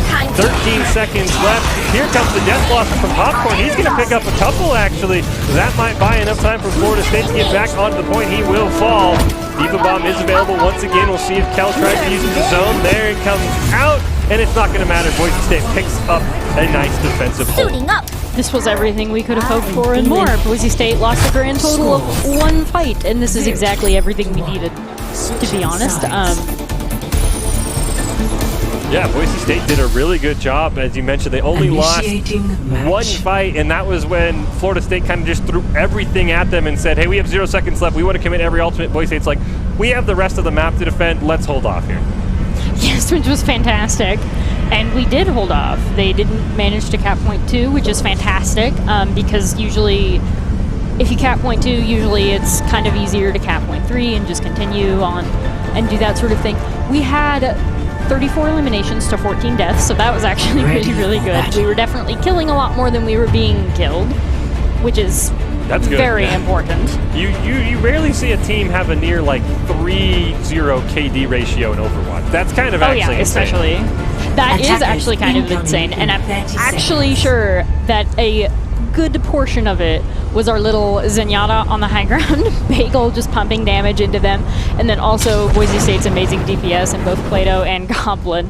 Goblin had the fantastic Bob play, and I will be genuinely surprised if that is not amazing play of the game. Well, there's still half a map left to maybe steal away your play of the game nomination. D'Angelo, Boise State's got to try and get that push to about to point to a little bit before that. It looks like the Broncos going to go with a Symmetra play here, at least a little bit of a cheeky teleport to get themselves from off the ground there. We do see a Doomfist, something that you had talked about as well, coming out for Boise State, but it looks like now the Broncos just going to have to full retreat. Didn't get the look they wanted. We do have Goblin on the Echo as well as the Broncos try and make it through. Health bars dropping very, very low. Goblin barely surviving at 39 HP, dropping low once again. G-Man now the target of Boise State's aggression. He's going to drop very, very low. He's just barely going to hold on to survive. We do see Kagan on the back line of Boise State. We see the Broncos can maybe get a pick onto him, but for now they're saying that's fine with us. Let's make it a 5v6. They're going to jump right in. Mercy's going to be the first one to fall for Florida State. G-Man's going to go down. So will Popcorn. Goblin doing work. Tag dropping very low. Forced out of the Diva mech. Going to go down as well, and Boise State should have a very easy time here unlocking the payload as Goblin picks up another one. Oh yeah, fantastic. This was a really micro thing, but if that Reaper had been able to kill the Echo, if his RNG had just hit a couple more shots, because he was at 39 HP, they wouldn't have been able to win that fight. Because Goblin was a very large reason why they won that fight. Yeah, the amount of damage Goblin is doing right now is absolutely insane. He's up on his little high ground point.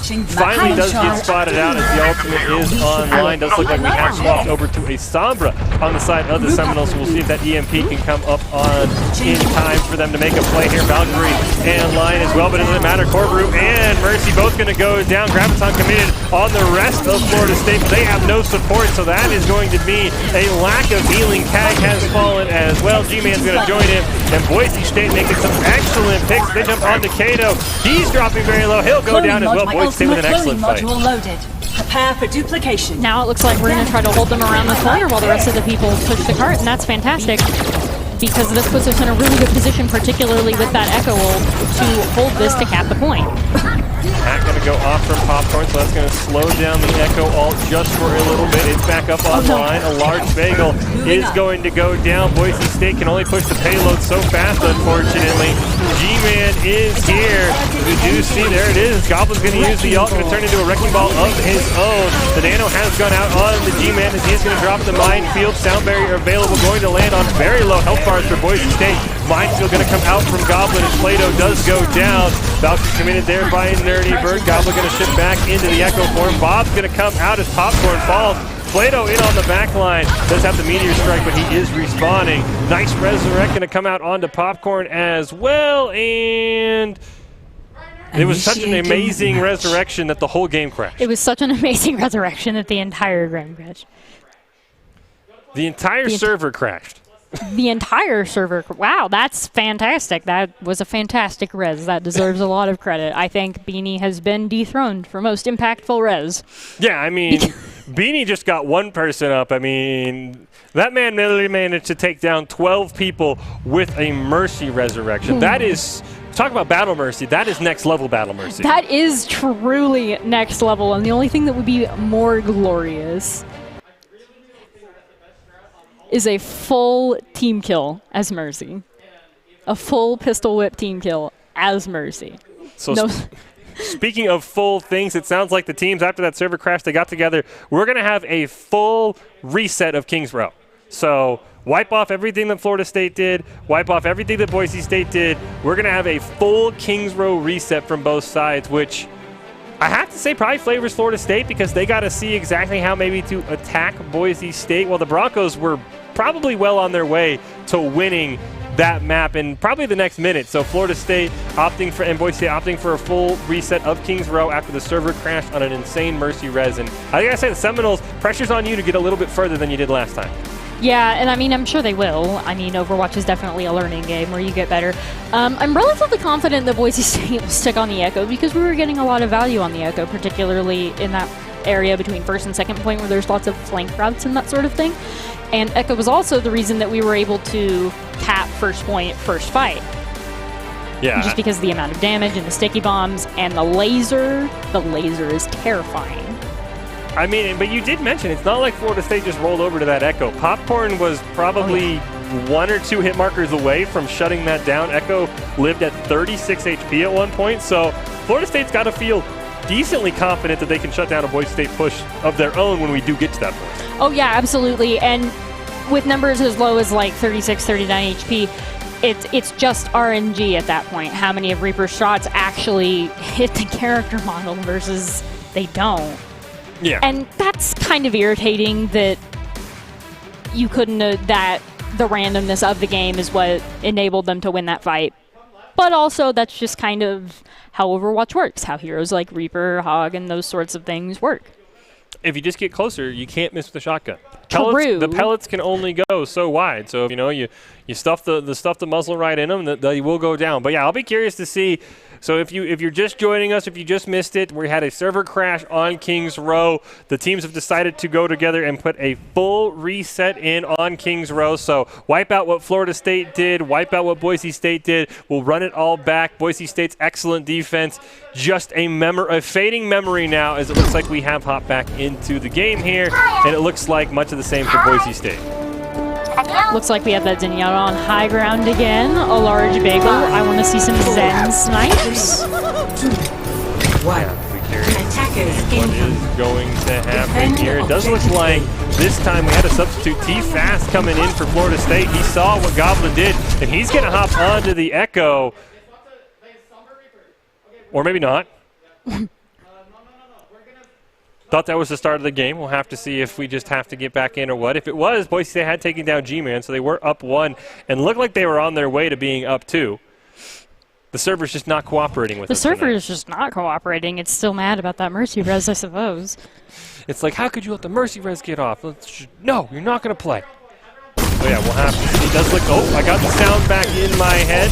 I hear those sticky bones. Yep, there we go. Everything's back. There we go. G-Man is going to go down. Core Brew dropping very, very low, but Popcorn's going to be the one that falls instead. Boise State up 2, and now the push comes in. Kel going to lose the mech, unfortunately. Not going to matter. CAG will fall. Looks like Boise State should hold on here. Kel right back in the mech as well. Fantastic defense on the side of Boise State. That Hammond went in just a little bit too early, and we were able to go up and up 1 and up 2 because of that. Coming out from Plato, doesn't have the bob nearly as fast as he did last game. As the point automatically contested. Once again, G-Man just jumping in on the Boise State backline, doing Hammond things, gonna roll away from any aggression. Florida State gonna capitalize on the diverted Boise State eyes to try and fly in on the backline. Popcorn gonna take out a large bagel, but Plato gets a huge snipe onto Mercy. Bob is available, going to come out, and it means Boise State gonna be rallied by that. Goblin gonna get, or looks like Grorbrew, gonna get snuck up on the backline, and Boise State holds strong despite that first pick onto their Zenyatta.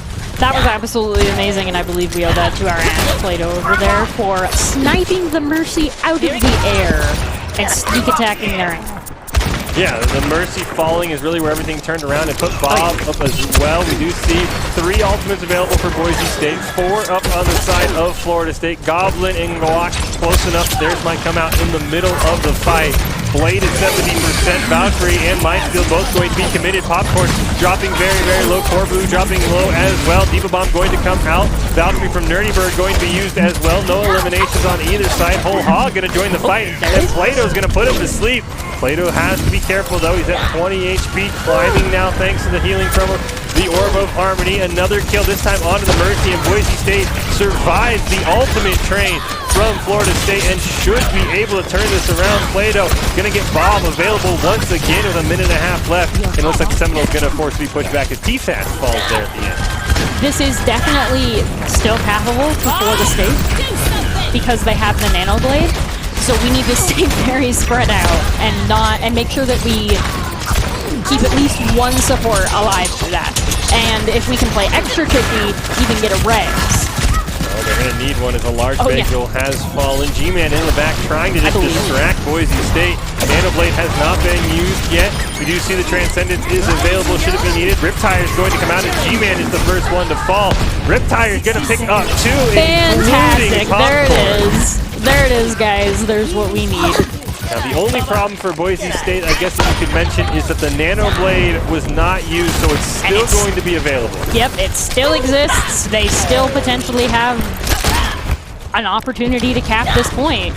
We just need to stay spread, and we need to make sure that all those people playing the high ground, we need to make sure that the Genji doesn't get up there and wipe both of our supports and our Ashe. Well, now we can only wipe one, but we really need to be on the watch for that Genji on high ground. There's the Diva Bomb. There is the Primal Range as well. The Blade's committed, but the Nano didn't come out. Popcorn only got 1. I don't know what Corbrew's holding onto this Nano for. Bob's going to come out from T-Fast. Nano's going to land onto G-Man as he drops the Minefield. Resurrection did come out onto the one member of Boise State who went down. Valkyrie committed by Nerdy Bird, and Boise State. Rez comes out onto the Ana of all things. I don't think that's really going to matter. Tag did pick up 1 with his own Diva Bomb. The Seminoles getting close to potentially getting a tick onto the point here, as a last-second clutch from Popcorn might be able enough for them to hold on. Tag going to be forced out of the mech. Popcorn going to fall.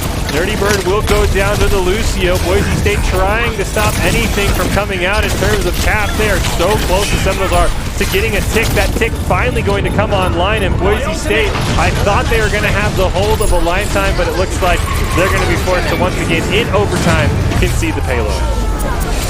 Wait, no! Oh, the Riptire came out! Everybody on the payload. Fantastic. Oh my gosh. I love how for a good 5 seconds they were just watching the lot sit on a health pack. That was fantastic.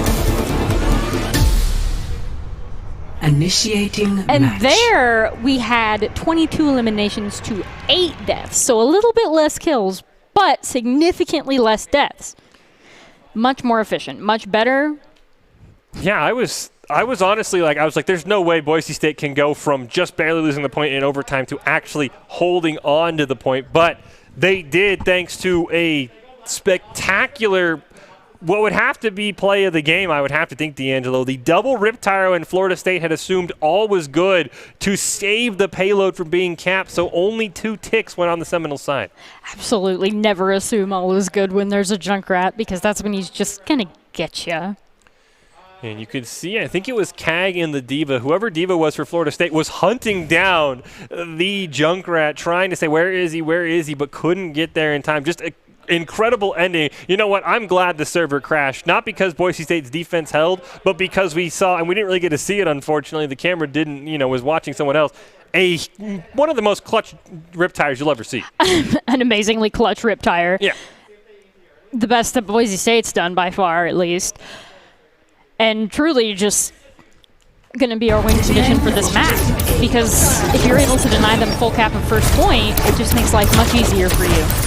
Yeah, it looks like 2.5 ticks is the goal for Boise State. The Broncos going to run it back with the Echo and the Doomfist. This time Plato being the drone one, who's dropped very, very low. Goblin not able to find as much damage early on to start the fight. Walk going to be stun hooked in there by Cag. Goblin trying to get in on the back line.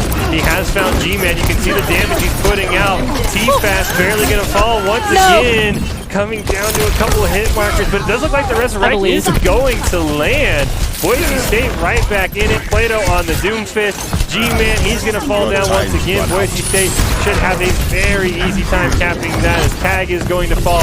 Popcorn doing what he can, but no EMP means that is going to be a Sombra who's not going to have a great time. Up to Boise State's now body block. They should be more than capable, and it looks like Boise State, contested as it was, able to take Kings Row on the reset. Fantastic.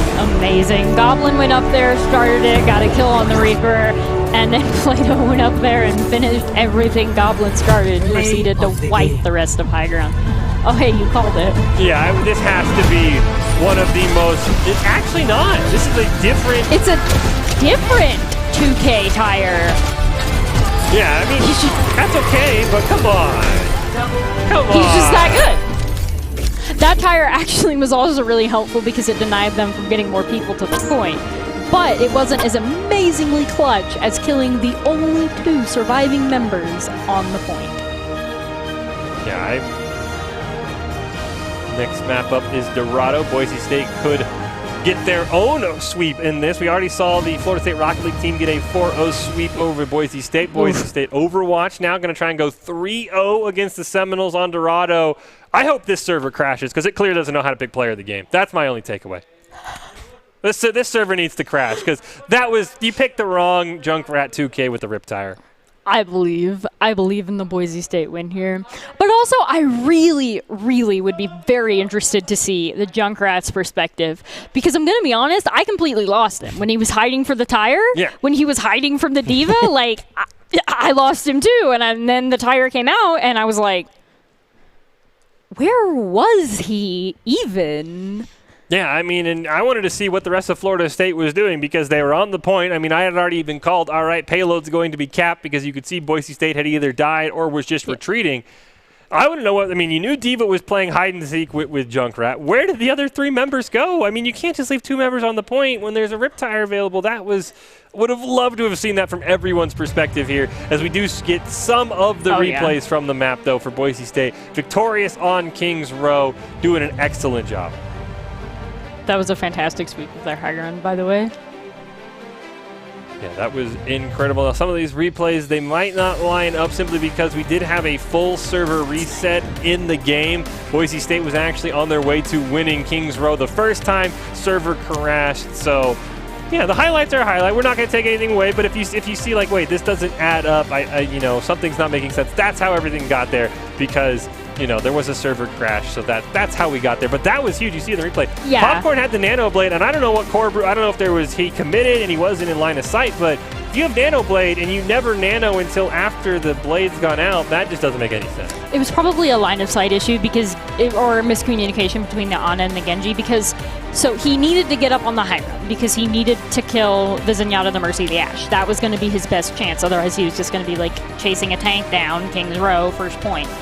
So he needed to get up on the high ground. That was the correct move. He just wasn't in line of sight of his Ana. They didn't pre-plan that enough so that she could see him and hit Q and keep him alive up there. And either way, the Trank still got out soon enough that they weren't going to lose the Zenyatta.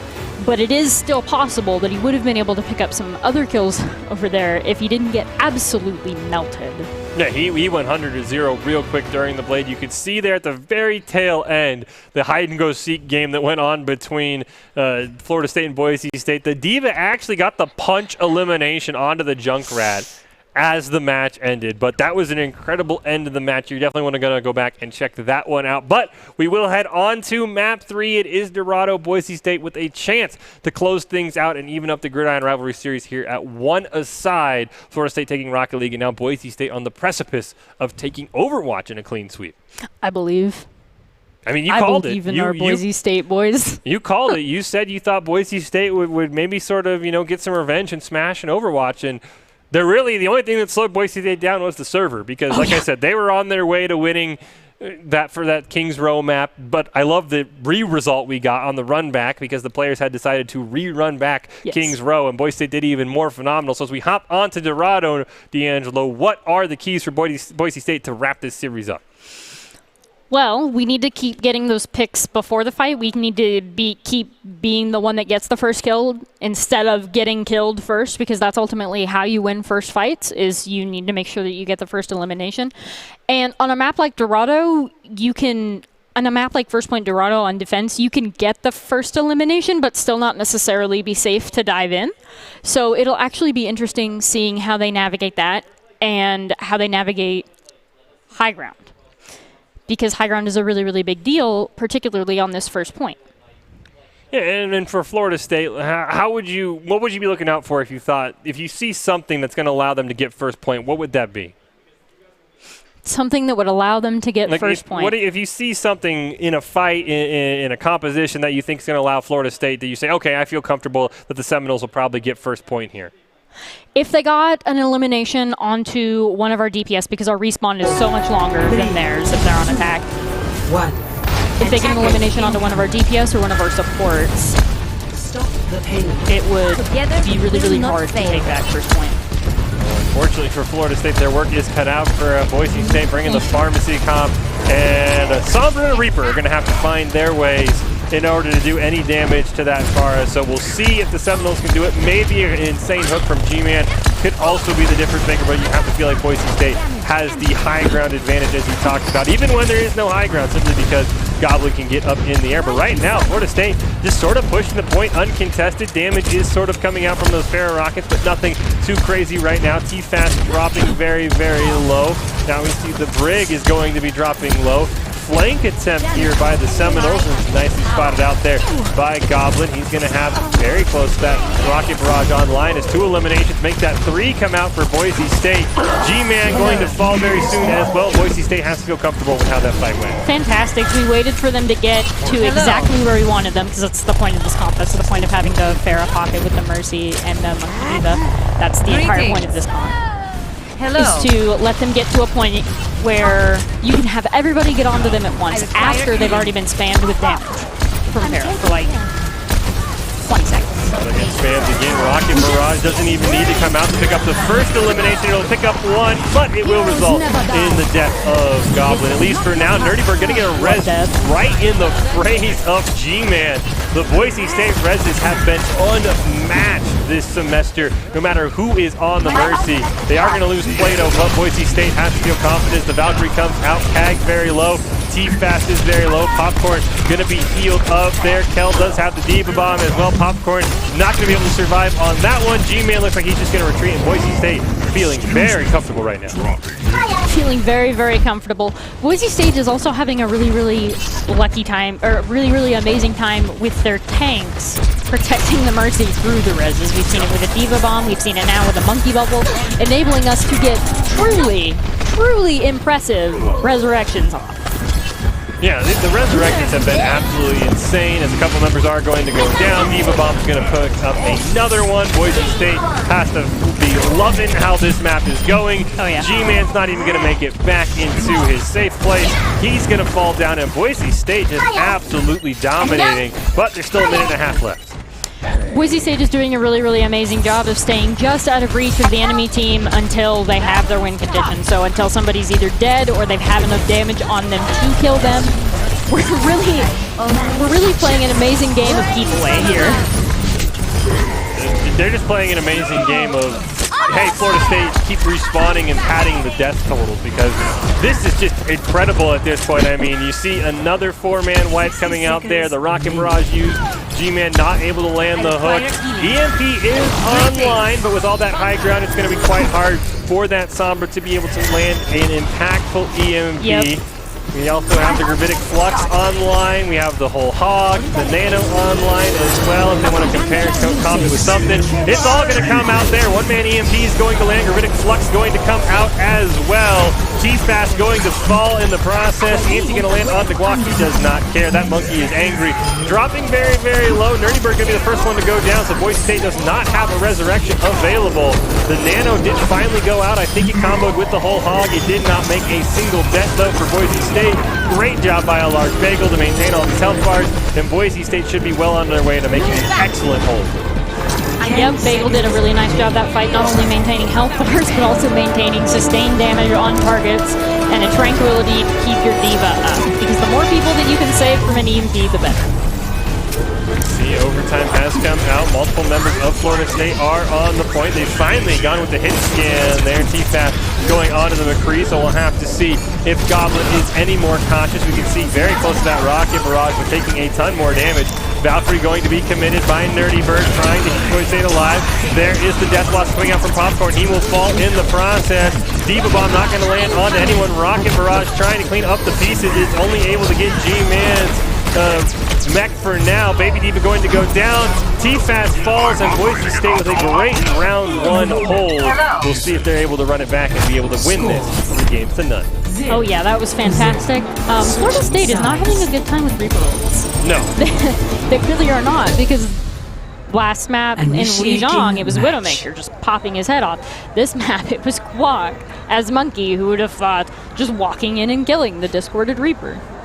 Yeah, and it was kind of weird to me that for Boise State going on a Pharah, that Florida State until like the last 10 seconds was like, oh, we're going to run Sombra. It'll work out. Just trust me. It'll work. And it never did. That was kind of strange. We see our excellent production team tonight for Boise State making everything look and sound good for us. So nice to see. And D'Angelo, I got to say, Boise State feels like they're just going to kind of stomp their way to this point the way the night's going. At least I sincerely hope they do. That would make me, nothing would make me happier than a Boise State victory. I'm sure every other Boise State fan feels the same. And I'm also sure that as long as Florida doesn't maintain high ground control on this first point in Dorado, I'm confident that we can do it. I'm ready. Because part of the reason that Florida couldn't do anything is they were being funneled into low ground, surrounded on all sides by people that were shooting at them and spamming damage onto them. And unless you can take at least one of those high grounds away from Boise State, you're really not going to have a fun time trying to push through that.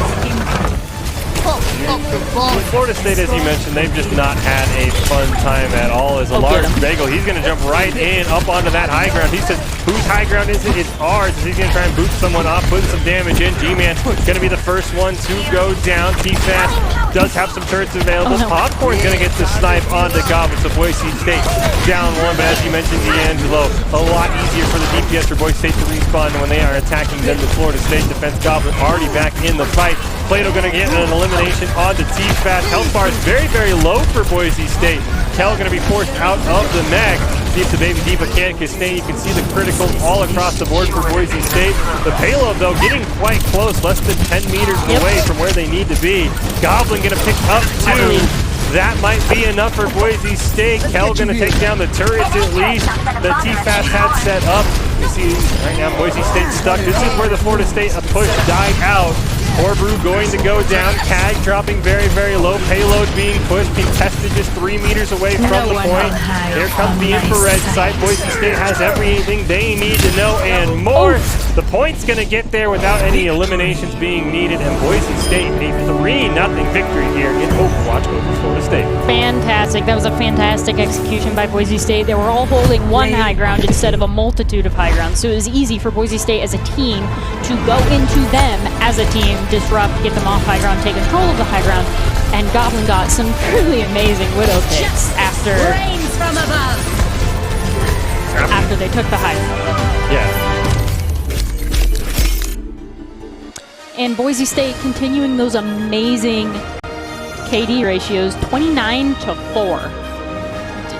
That's insane. 29 to 4. That was fantastic. And honestly, I didn't expect anything less than exceptional numbers because for a good while we had complete high ground control and we're holding them in spawn. So yeah, that is true. Yes, over 7-to-1 KD ratio is absolutely insane in Overwatch. So big shout out to Boise State for getting that victory there. So they're going to even up the series. A nice clean sweep there. And before we get on to the next event, we do have some accolades to hand out. Player of the game, D'Angelo, any nominations from you? I believe in the Goblin player of the game. I believe. I will stand for Goblin.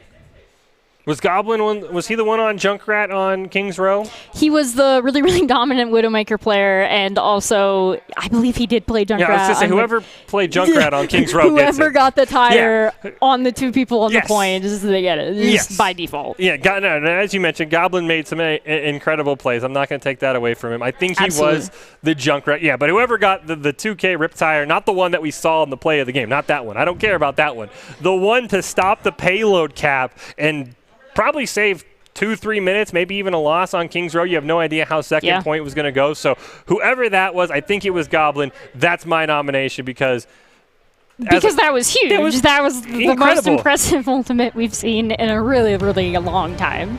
Yeah. Well, oh man, here we go. Who's it going to be? Is it? No. Is it Kel? Kel. It's going to be usually. I know sometimes there's a pop up there. There it is. It's Plato. Plato is the player of the game. Plato coming up with player of the game. Well, I mean, we knew it was going to be one of those two because with really impressive KD ratios, I mean, where do you think those kills come from? Exactly. The TPS. So we knew it was going to be one of the two. Yeah, and I mean, you know, we talked about the 2K rip tire to win Kings Row. You got to say Plato. That's glorious. He won Lijiang Tower for them. Boise State was up against it. It was 86% to nothing. Graf had just come out from Florida State in a fight that they clearly deserved to win, and he got a huge death block him onto the back line and turned it around. So, you know what? I guess we don't see Kings Row, or we don't maybe have Boise State up 1-0 in Kings Row if he doesn't make that huge play. So, props to him for Idaho Central Credit Union player of the game. But yeah, when you have insane KDs, you mentioned D'Angelo. DPS are going to get it, but everyone played phenomenally. Oh yes, everyone did play phenomenally. That's the low death part of it. But I mean, really, those kills are coming from primarily Plato and Goblin. And they really just did a standout, amazing job for Boise State on this game. And Plato's actually somebody new that we got this year. So it's amazing to see him succeeding so early in his Boise State esports career. And I really look forward to seeing really cool things from him because we've seen some really cool things from everybody this game, but particularly Plato and Goblin. So it'll be truly amazing to see how they grow as a team and as players. Yeah, I cannot wait. I know I think the NACE season starts up in a couple of weeks. I think HUE Fest for Boise State Overwatch with some pretty big name schools coming up this weekend. But before we get to all of that, we do want to say congratulations to Plato on your Idaho Central Credit Union player of the game. Idaho Central Credit Union believes that a great player makes a team more successful, just like Idaho Central is helping their members achieve financial success. So a big shout out to Plato as player of the game and Boise State Overwatch as a whole 3-0ing Florida State and getting back Boise State even aside 1-1 in the Gridiron rivalries. But that is not all. We could still have a true winner here. We have League of Legends and Valorant. But one final note on Overwatch. Goblin's KDA was 17. That is incredible. But we will leave you with the top 5 plays from Overwatch, but you don't want to go anywhere. It is League of Legends coming up next between these two teams. And some even more impressive numbers for our Boise State DPS. We were having those insane numbers. Goblin was averaging 17 kills per 10 minutes, which is pretty nuts. Yeah. And then Plato was averaging 12 kills per 10 minutes. So both of them were getting more than both of them were killing about a third of the team every team fight, because a team fight in Overwatch is typically 30 seconds. And if you're killing somebody more than every minute, you're killing at least 2 people every team fight.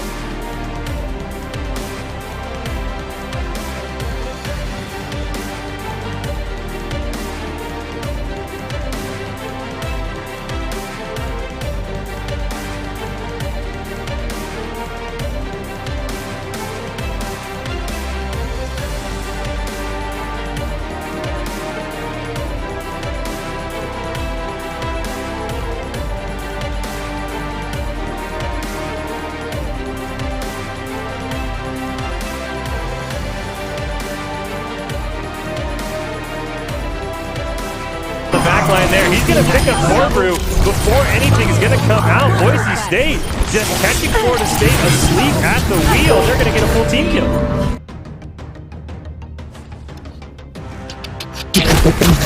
It's going to come out from Florida State. Does not matter at all. All that Boise State lost was a turret for Goblin. They're going to pick up the first kill on the Jukebox. Finally, Plato going to go down. G-Man's going to have to sacrifice his life for that one. Boise State going to pick up 2 more kills in the process. And they're going to send Florida State running. Boise State. Out in terms of cap, they are so close, the Seminoles are, to getting a tick. That tick finally going to come online in Boise State. I thought they were going to have the hold of a lifetime, but it looks like they're going to be forced to once again in overtime concede the payload. Wait, no! Oh, the retire came out! Everybody on the payload.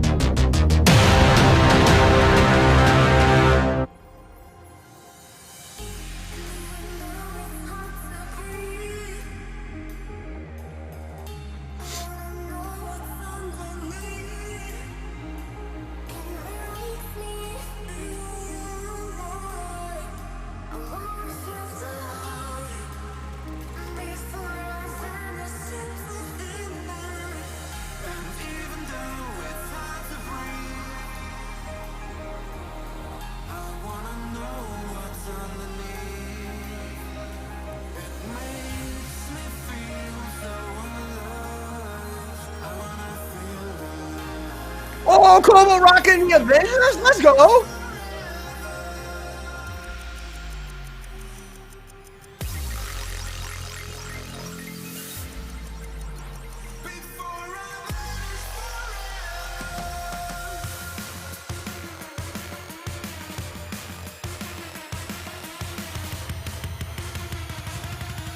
Welcome to your new sanctuary.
About to fall.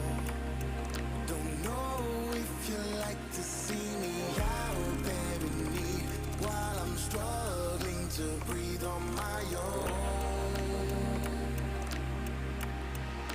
I won't turn my back on you, 'cause your love's the only one I know. And just one more chance is all I need.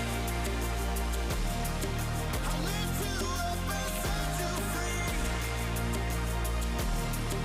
I will take you right there. I will take you right there.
but I tried. I don't know if you really feel like I do. Losing my objective slowly out of sight. Just tell me how to make it right for you. Oh, I won't turn my back on you.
Welcome into the Boise State Game Pants Esports Arena. We are continuing on our Gridiron Rivalry Series against Florida State.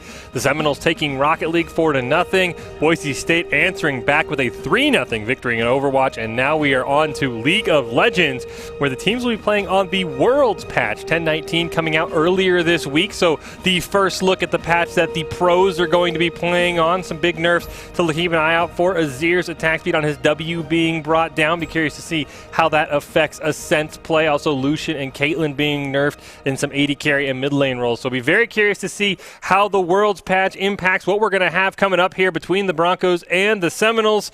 Of course, I am Michael Fish Fisher, going to be joined by Adam Chizu McGuire to call all of the League of Legends action here tonight. Chizu, there you are, looking sharp. How you doing, my man? Oh, I'm doing just fine, my fish brother. Just wanted to throw this out there real quick. I was watching the Overwatch cast while I was in the green room, also known as my closet, and Boise State looked like monsters, man. Like this monster right here was just like, it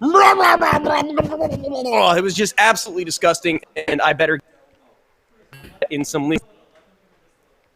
Uh-oh. Domo might have crashed Adam's internet there. I think we lost. Domo destroyed Adam's internet. Is what I think happened here. So that shouldn't be the case. Well, as soon as he started attacking your mic, you started lagging, and now you're back though. So you got to keep Domo under control. Gosh, darn. Yeah, See, that's what Boise State's going to do on the Rift, man. We already had one server crash tonight, so don't say anything else like that. I don't want to lose the entire Riot West Coast servers, but it is Boise State versus Florida State in League of Legends. The new Worlds patch is here. It is going to be what Boise State and Florida State are playing on, so be very curious. And then the one other thing to add, a little bit different look for Boise State tonight. AD carry in for Dean in the support role, and I'm sure a lot of people will be less confused, but if you've just been watching Boise State, Aqua now back to eThug, his original moniker, so bringing back that brand. So that's the changes for Boise State tonight. You know, as a guy who's been Chizu for 10 years, not realizing that's map instead of cheese, I completely understand the whole name swap as everything goes back to the original. Again, eThug, as we mentioned, just a stellar player. As I started to cruise through the entirety of the chat, it looks like the jungle and mid are going to be the places to kind of take a look at what is going on as we take a peek as to Boise State's current schedule. Yeah, speaking of what's going on, it's Gridiron Rivals right now against Florida State. Coming up this weekend, it's HUE Fest, something that you definitely want to make sure you drop a follow on and see when that goes live. Big League of Legends and Overwatch tournaments for Boise State. See how they match up against some of the best in the country. A Bombbots Battle Tournament coming up next week. Some NBA 2K, Spokane Hoop Fest 3-on-3. And then we get back into the normalcy of things. NACE Collegiate Overwatch, NACE Rocket League, NACE Valorant, and then NACE Overwatch. So things starting to get back to normal, but there's still a ton of exciting action coming up the rest of this month. Oh, absolutely, including that NBA 2K tournament, man. You can win $2,000 on that thing. It's ridiculous. We'll talk about that later as we take a quick peek. Tonight's lineups, man. Ascent, Red Hots, eThug, AD Carry, in the Goblin Boy himself. Going to be going up against Pain, Hardstuck, Oro Nuke, Tut, and Gnarls Barkley. He might, in fact, just drive you crazy. We'll find out as the game unlocks. That's Gnarls Barkley. The song, great. Never mind. I appreciate it. I appreciated it. You took it somewhere else. I was thinking they were just making fun of Charles Barkley, but you know, you don't make fun of the large amount around. But that's for a different story. But yeah, I'll be curious to see as we hop into the pick ban phase here in Game 1. What is Ascent going to play? We've seen him on some Lucian. That just got nerfed. We've seen him on some Azir. That just got nerfed. We know Rumble's not going to be there. So, speaking of the devil, there's the Rumble ban. Actually, for Boise State, potentially, that'd be crazy. But Florida State, you know they would have taken it out anyway.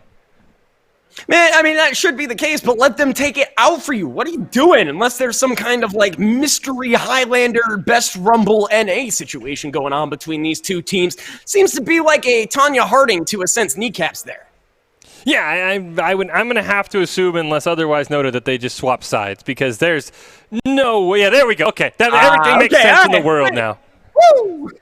All right, that makes total sense. There's the Rumble as we've talked about. Echo going to be banned away here. Interesting note for Florida State, Oronuke. Jungle main, actually. Master tier jungle main. He has some Anivia, has some Karthus. I'm assuming more in the jungle, some Talia as well. But he is the mid laner for Florida State, so I'll be curious to see what they're going to put him on as Graves banned away as one of these several bans I'm sure E-Thug will draw.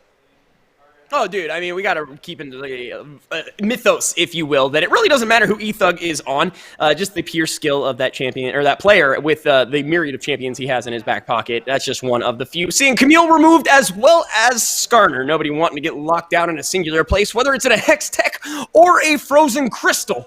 Annie, actually, a champion I haven't seen banned in quite a long time, also going to be removed from the field.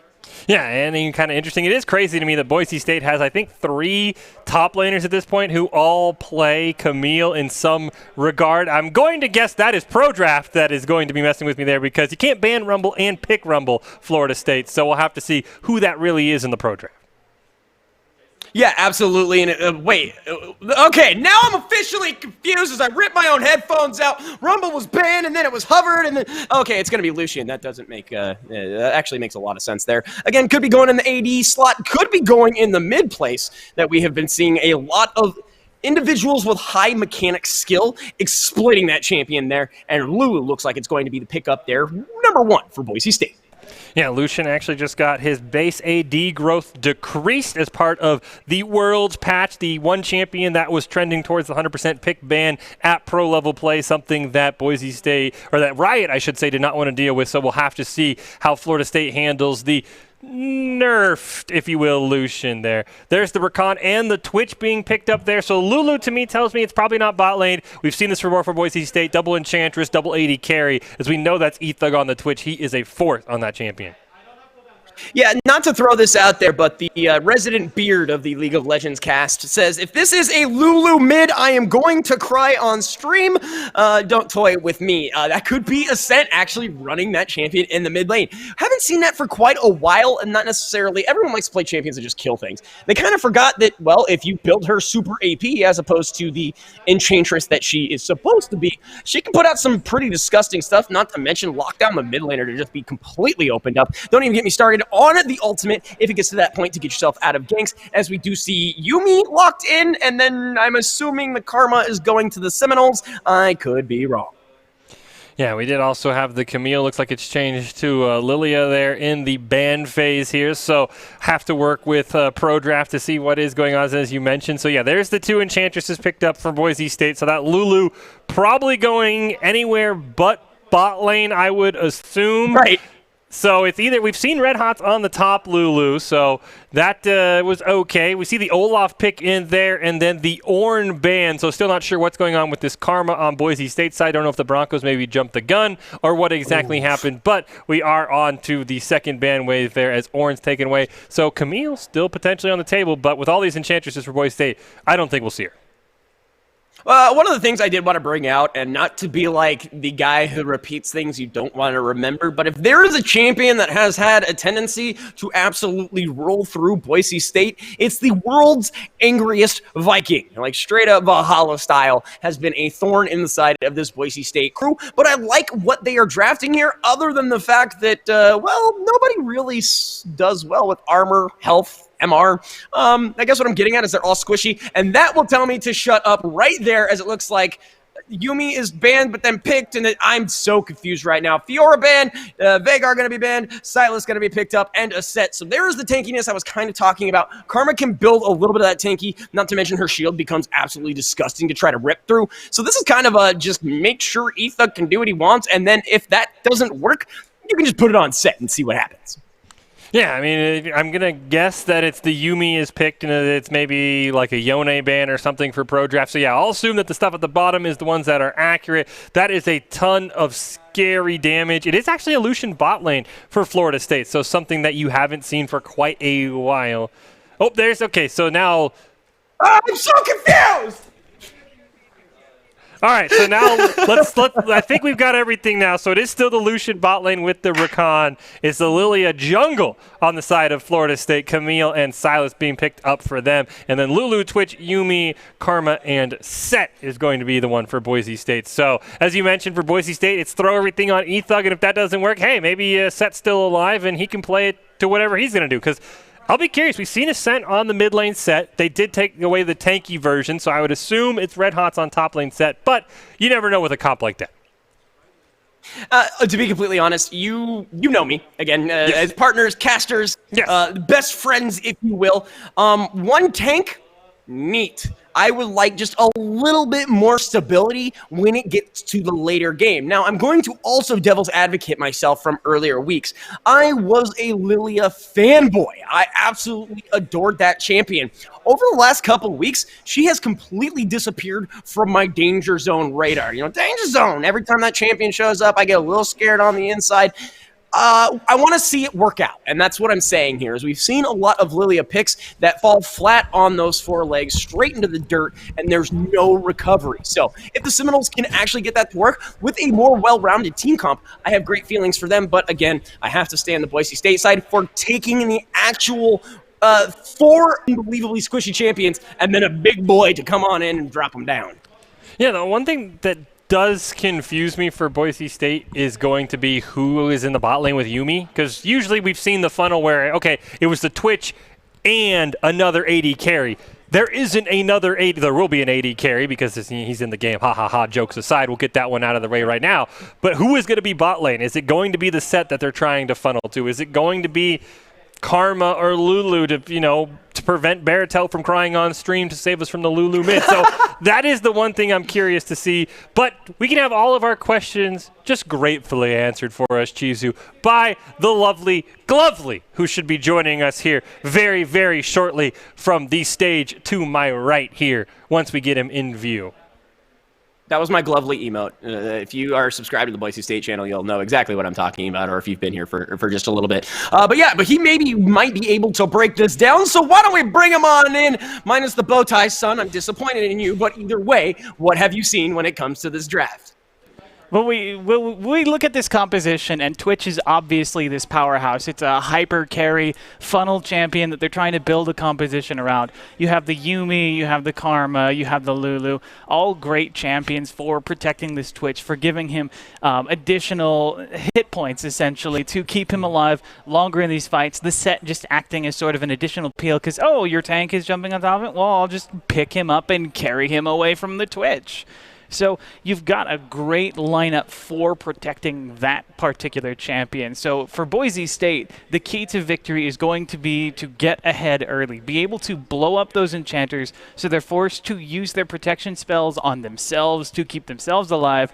And as a result, that Twitch doesn't have as much protection anymore. They've drafted a great team for being able to dive on top with the Silas and the Camille.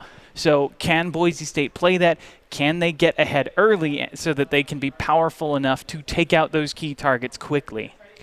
And to basically give you the question that Chizu and I were debating, who goes bot lane in this comp? Because we know Ethug's on the Twitch. That's what he loves to play. So who is that bot laner with the Yumi that's probably going to have to solo sustain?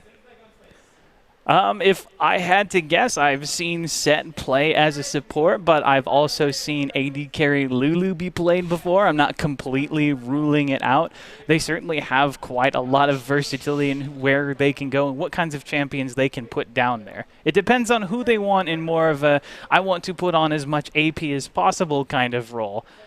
You could have the Karma, the Lulu. Yumi is going bot. We know Yumi's going bot, but I don't think she'll be that AD carry. Nah, throw her in the mid lane. See what happens. I'm sure it'll be just fine. When the jungler shows up, you jump right on top of him. 2v1 mid. How can you go wrong? And again, excuse me for my faces there, Glovely, but a Set ADC, is that what you brought up? Because I would love to see the cat on top of someone super tanky in that AD kind of role. Is that something that maybe we're looking at, or is this just, again... It's not impossible. I mean, we saw Yumi being used with Garen back when, he did his old rework and Conqueror was a lot stronger, and they did the Garen Yumi bot lane. That was a thing for a while. And I'd also like to take you back all the way back to Season 2 when a bruiser and a support bot lane was actually pretty meta. As a matter of fact, Garen Tarek, it took over Worlds back then. I have an opportunity to talk about Garen, I'm going to take it. But yes, I do think it is possible to play a bruiser in the bot lane, especially with that Yumi. The speed up, the slow down. You bring a lot of tools that allow you to help that bruiser get into the range where they need to be effective. And Glovely, then we can leave you on this one. Give us your prediction. What do you think is going to happen here? I think that in order to be a successful team, you have to take out that hyper carry, and you have to take out the opposition around it. So early game is going to be the winner. Well, thank you so much, Glovely. We will get you back afterwards because, Cheesy, looks like we have some updating to do. Pro Draft was not our friend. It is going to be Ornn, Lilia, LeBlanc, Lucian, and Rakan taking on Karma, Twitch, Start the Tears, Baratel, Mid Lulu, Vigar, and Yumi. So that's everything. We've got it all figured out. Now we know what's actually happening. Am I just, like, super tired from the week? But did we even see LeBlanc on that draft? Anyways, don't worry about it. 5-man goon squad brush, making sure that that red book is also protected. Even going to throw a little bit of a ward down there as well. And they are going to see Ascent, who says, ha-ha, take 3 to the face. And will mosey his way back into the lane. Yeah, I definitely like how this sets up more for Boise State. The Vigar Goblin in the bot lane. We've seen it time and time again. We've seen what usually has been Dean basically say, all right, I'm going to go support, E-Thug. We saw him with the horse Yumi earlier, and we kind of let him just do his thing, and that's what he's going to do here. You can assume AD Carry is basically going to be riding around on E-Thug the entire time in the jungle. Goblin's going to be forced to do his thing solo, and I have no problem with it. So I like how this sets up for Boise State. This is so dumb, Fish. Shut up. If I were to ask you to do this in game, you would tell me no and kick me from the party, wouldn't you? No, I'd be all for it. It depends. Are you the Yumi or am I the Yumi? I don't know. Either way, it's ridiculous. This is such a crazy strat, and I love it because now you have 3 men in the top side, and you can't even see 2 of them. Here comes the Q. Pain is stealing it, and the Twitch is in doing as much damage as possible. Pain is immediately going to be pushed out of lane. And have you ever seen a jungler take about 75% of their health at level 2 just from a tower alone? Because I have. And the only bad news for Boise State is good job on Pain. He didn't blow anything as Goblin's going to get knocked up there. He's got to be very careful in a true 2v1. But yeah, Pain didn't blow anything, so I don't know if you can say that gank was all that successful for Boise State. He still got teleport and flank. It was a hey, how are you kind of a situation. Like, just so you know, we are here, get used to it kind of situation. But what I love is this solo experience kind of situation. Your Goblin in a little bit of a precarious situation, looking to steal this blue, and it looks like it went over to the Lilia, but oh, just kidding, E-Thug jumping on in. It looks like they have found this Rakan, and a move down from Ascent will allow for Boise State to continue the pressure. They lost the blue, it could be worse, but now they have lane presence as that little kitty cat all by their lonesome. Doesn't have much to do here. She will jump back on the rat as we get another amount of pressure here on the bottom side. We're going to spot them out, so bot side tiptoes their way back into lane. And good job on that ward by Florida State. Gave away the return gank. AD Carry going to settle in on the bot lane for now. And I think that expunge was just out of range from First Blood going over to E-Thug, formerly known as Aqua, formerly known as E-Thug. So just to get that all corrected for everyone who might be a little bit confused on why Boise State has a different jungler, he's just going back to his roots. Sure, and just to kind of bring something into the light, as far as being alone in your lane, that very start for the side of Goblin could end up working out quite well, especially if he was able to stack up like he wanted. He got the solo experience, he probably got stacked on top of that. I would love to see those numbers. I mean, it's one of those things where, like, you're playing ADC, your support DCs within the first however many minutes, they can't remake, so you get 12 minutes of free experience and so on. Not necessarily going to be the case as Yumi has moved back down, but take a look at every lane for Boise State. Looking pretty good. A smite is going to come down. E-Thug, I think, is the one to find that. Going to be dropped on there by the Fawn themselves. In jumps Ascent, shield is good, Polymorph is down, and now the damage comes out. First blood going over to Orn. Pain is still alive somehow. In come a teleport here from Red Hot. Shield's burning down, but Heartstuck is going to fall, and now Goblin coming to join the fray here, as Heartstuck will prance and dance on out of here. Just kidding, in comes the Eep. Watch out, as no sleep here, but Goblin has not left yet. A little bit of subtle movement will allow them to get out. A great move there from the Seminoles. They'll find themselves 2 for 1. Yeah, Boise State was just mere health away. It felt like single-digit health away from picking up first blood on a couple of occasions. Payne barely surviving there as well before getting out. Oronuke, the only one to go down. Teleport going to have to be committed by Red Hot to get back up. The problem with that big fight, there's plates galore, and they're not on the Broncos side. The Seminoles pick up at least 1 in the bot lane. Man, I really love when I'm like, look at all those health bars, and then a fight breaks out, and I'm completely wrong. That is the situation, unfortunately. But Boise State, as we have talked about, and I will stand until the end of my days, has no problem playing for the late game. Yeah, we'll have to see how Boise State handles this. Looks like Ethug might be coming up again. Nope, never mind. Oh, there he is. He's here. Neener, neener, neener. My favorite throws the buff on there, and that will allow for Ethug to put out a little bit of damage. And by a little, I mean literally one shot. Push the wave. This is that funnel comp that we were very much talking about with the overall of the side of Boise State University. They are opening the backpack for Ethug and saying, you know, whatever you need, we'll put it on in there. As it looks like Oronuke is going to jump on in there, and the Ascent is going to be able to pump out some more damage. And a nice little ward out there should allow him to get another one, but instead pulling back, playing it safe, as it looks like Ethug will be helping out Red Hot here. Yeah, boy, good job there. Ascent doing a really great job in a non-traditional matchup, and between that Lulu and that LeBlanc, just sort of bullying Oronuke. Now, Oronuke is a jungle main, so maybe not a role he's familiar in, but still, you rarely ever see a Lulu bullying a LeBlanc out of lane. Yeah, absolutely. And Ascent, again, as you mentioned, just a very uncharacteristic matchup. I'm sure if we went back and talked to him, just ask him how many games he's had on these champions, this champion in particular, over the years, I guarantee you that number would be pretty high. Because back in the day, you could literally run her everywhere. You could jungle Lulu if you wanted to with the way that the items actually worked out. I wouldn't suggest it, but nor would I suggest the team composition from Boise State either. It seems to be working relatively well. Only down about 1,000 gold, about 7 minutes in. Sure, it can be better, but here comes the problem situation right here. Gonna be jumping on is Goblin. Puts the cage down, but all of the CC is gonna make sure Goblin goes a bye-bye. His aim carry will be left all by his lonesome, no master to follow. That is a beautiful gank from the Seminoles. Yeah, great job by Hardstuck there, rotating over. You see the Executioner's calling, already finished on Tut, so he wants to cut into that healing for Boise State. Immediately, Yumi does a ton of healing just with one button. Red Pot's gonna drop very low as he gets knocked in the air. Here comes the horn. You're up, you're down, you're dead. And Payne is gonna find Red Hots there on the top side. A solo kill there, and Red Hots was actually kind of the aggressor there. Meanwhile, Infernal Drake, yes, please, thank you. As the Seminoles again will find themselves yet another objective here. 4-1, 8 minutes in, and right now FSU can't do no wrong. Yeah, Florida State has the 2K gold lead. You can see a couple of bounties on their head. You see the items slowly coming together. A couple of Chalice of Harmonies online for Boise State. Some Berserker Greaves up there for Ethug, a Twitch build that definitely takes a long time to get going. His usual path is Blood Razor into Runon's Hurricane, then in to the Infinity Edge. So if he does not edit that away, it's going to take a little bit longer for this Twitch to get online and start doing a ton of damage. But when he's there, that damage is going to be immense. So that's something to watch out for, because right now Boise State behind in items, and their one carry pretty far away from getting to his first power spike.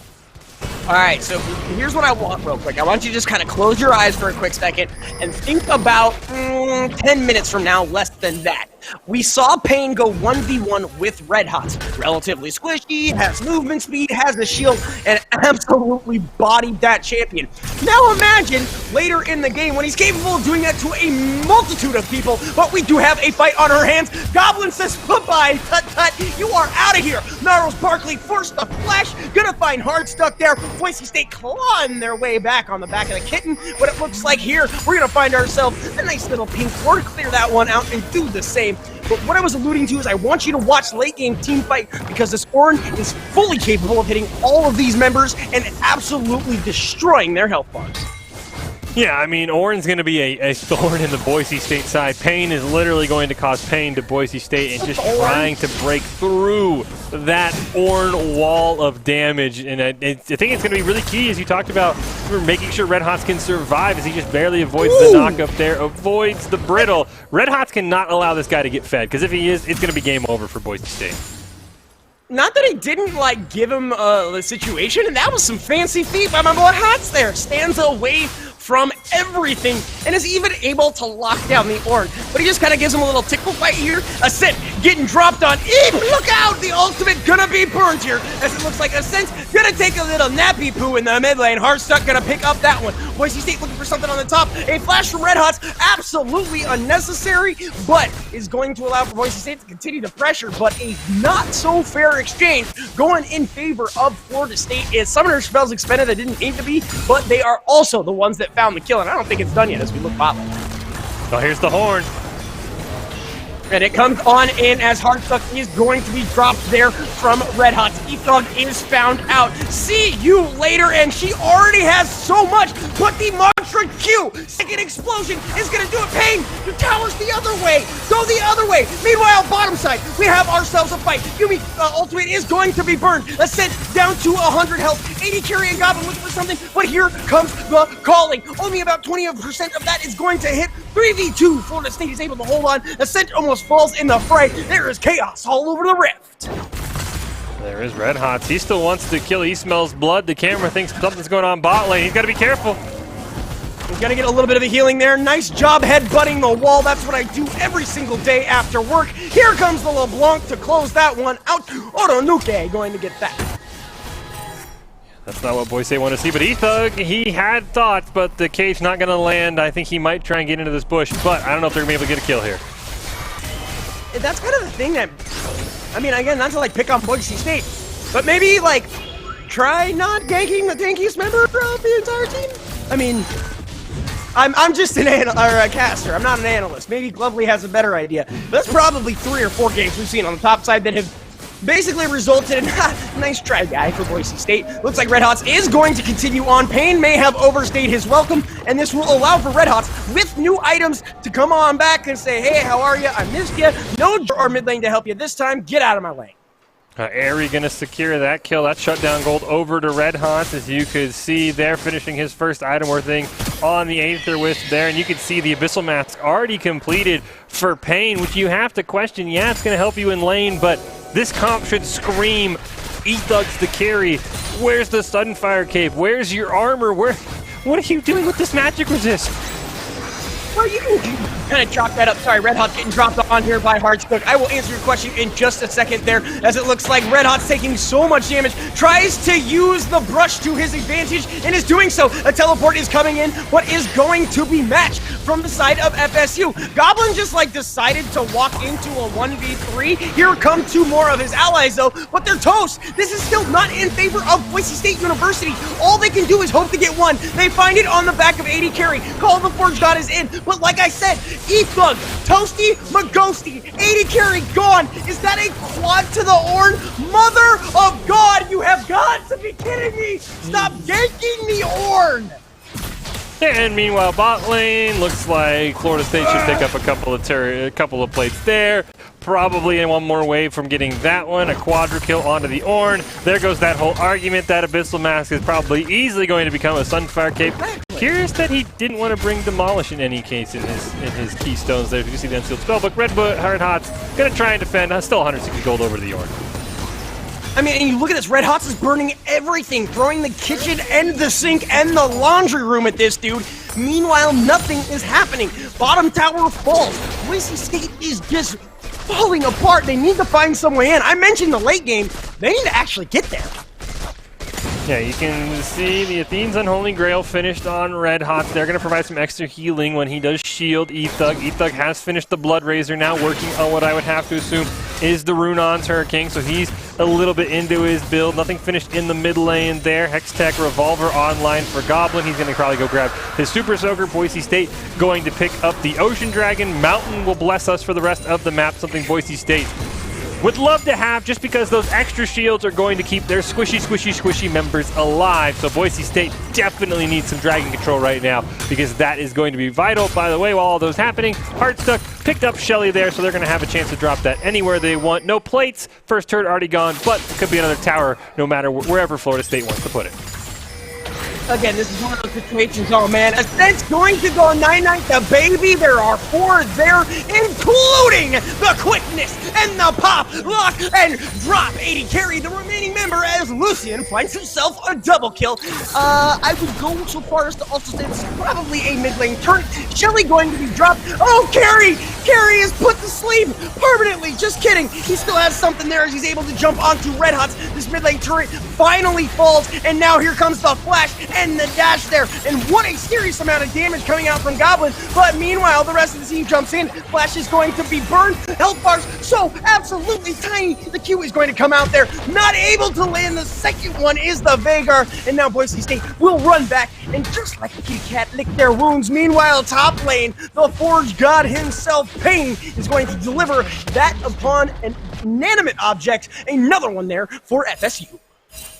Yeah, we can see at least some of the items starting to come together. E-Thug hoarding his collection of stabby daggers there, just going to make him attack a little bit faster. Ardent Sensor finished for Red Hot up in the top lane there. There's the second Athene's Unholy Grail. Finished for Ascent to fully complete the supporting there on the side of Boise State. You can see a Hextech GOP finished for Goblin. AD Carry still trying to work on some of his items. Somehow the Kitty Cat has a kill and no assist. That's something you see very often. Luden's finished in the mid lane. You see the Manamune also finished for Tut as well, and Boise State really just trying to find their footing. There's a ton of shutdown gold on the map. They can get it, but good luck with that Ornn. Abyssal Mass Sunfire 16 minutes into the game. Yo, I just want to throw this out. Boise State University is set for a party, man. They got so many cups, just fill it on up. The problem is they are super behind. 7,000 gold at 16 minutes in just does not feel good. You want to talk about scaling? You have to get stacks on that Vagar. I guarantee you he doesn't have as many as he would love to have. As far as Twitch is concerned, does not have, I mean, we've got 3 attack speed boost on that one. Meanwhile, one shot, Oro Nuke does exactly that and drops a bomb on Ethan. His health bar went night-night, and Boise State's probably not going to have much to show for it. Oh no! And dash in, and everyone's popped up, and Red Hot's an AD carrier all alone. The ultimate comes out. It's a slumber party as 2 from Boise State fall asleep permanently in that situation. Mid lane is now the priority target. Eep! You guys went left and right. Congratulations, you dodged it. A stun is going to come through. GPL as well, not going to hit anybody. That W was able to land to do a sizable amount of damage. 4v2 here in the mid lane. Meanwhile, it looks like LeBlanc has her eyes set on the bottom. I think Twitch chat summed it up perfectly there. Oof. That's what these first 17 minutes have really felt like for Boise State. I mean, you can see it's 17-6. The gold lead is almost 10K, and that's not even factoring in the Ornn items that aren't online. There's shutdowns across the board for Florida State except for the support. No one on Boise State is a positive KD right now. It has not gone how Boise State has wanted, but if there's one solace, if E-Thug can finally catch up, he's got the zeal. That's going to be a scary Twitch. He's going to melt your entire team, and he's going to have the supports to back it up. I just don't know if we're ever going to get there for Boise State, as there is a Death Brush Illumin, and I think the Broncos are about to walk into it. As Relay Manifesto said, point counterpoint, as it looks like the entirety of the mid lane is just going to collapse there on the Lulu. Gnarls Barkley, the one to set that up, and they are going to rotate their way on up to Geraldina, or whatever we're calling number 2 these days, with 0 retort from Boise State University. Excuse me, Fish, when was the last time we got 15K? Do you remember? Do you remember the last time you and I personally got 15K? I don't think we've ever had it that bad, but Boise State, they're trying to answer back here. E-Thug looking to put some damage onto Pain, has the crew there, but the rest of FSU, the calling is going to come out. E-Thug takes a disgusting amount of damage. Pop, lock, and drop it. Oro Nuke continues to do what they have done all game, locking down Goblin. Boop, boop, bop, get out the house. Tut is going to find that one. Ultimate's going to try to save Red Hot. Just kidding. Hardstuck going to jump now onto the rest of the Boise State crew. AD carry, bye-bye. Double kill for Liliana. 8, 3, and 6. Drop Herald number 2. I would not be surprised if we get a Carlton Herald here in a second. Yeah, Boise State, this has not gone their way. One turret going to go down. Heraldina should be able to easily get a charge on another one. Ascent trying to dodge the best he can. Gets out barely. The burn. The burn. That is a pucker moment, as I like to call it. When your health bar just starts to tick at 100, you're like, ooh, your whole body tenses up and you just right click closer to your base and hope that everything goes okay. Finally, something goes for the Boise State side, but they're going to lose Dragon. They're going to lose Blue. They're going to lose their middle turret, but we'll just pretend like that didn't happen as the inhibitor is exposed, the base is cracked, and you are now finally able to surrender if you want to go that route. It is looking dire for Boise State University at a 10K, almost 11K gold deficit, and now we have hit level 13, add another 3K on top of that for the Orange stats. Yeah, you can see Oren's already finished his own Abyssal Mask and Sunfire Cape, upgrading those. His teammates' items are just on the way.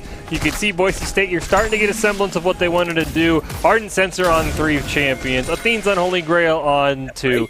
Runon's and Blood Razor done, so it's a fast attacking rat, but that's about it. He's got to find that Infinity Edge very, very soon if he wants to contribute damage to this team fight. Right now, he'll attack fast. It's just I'm not sure it's going to hit more than 100. And then you see the GLP and some Doran's rings finishing out Goblin's kit. Boise State, they're probably about 10 minutes away if they survive for being where they want to be. I don't know if they can survive that long.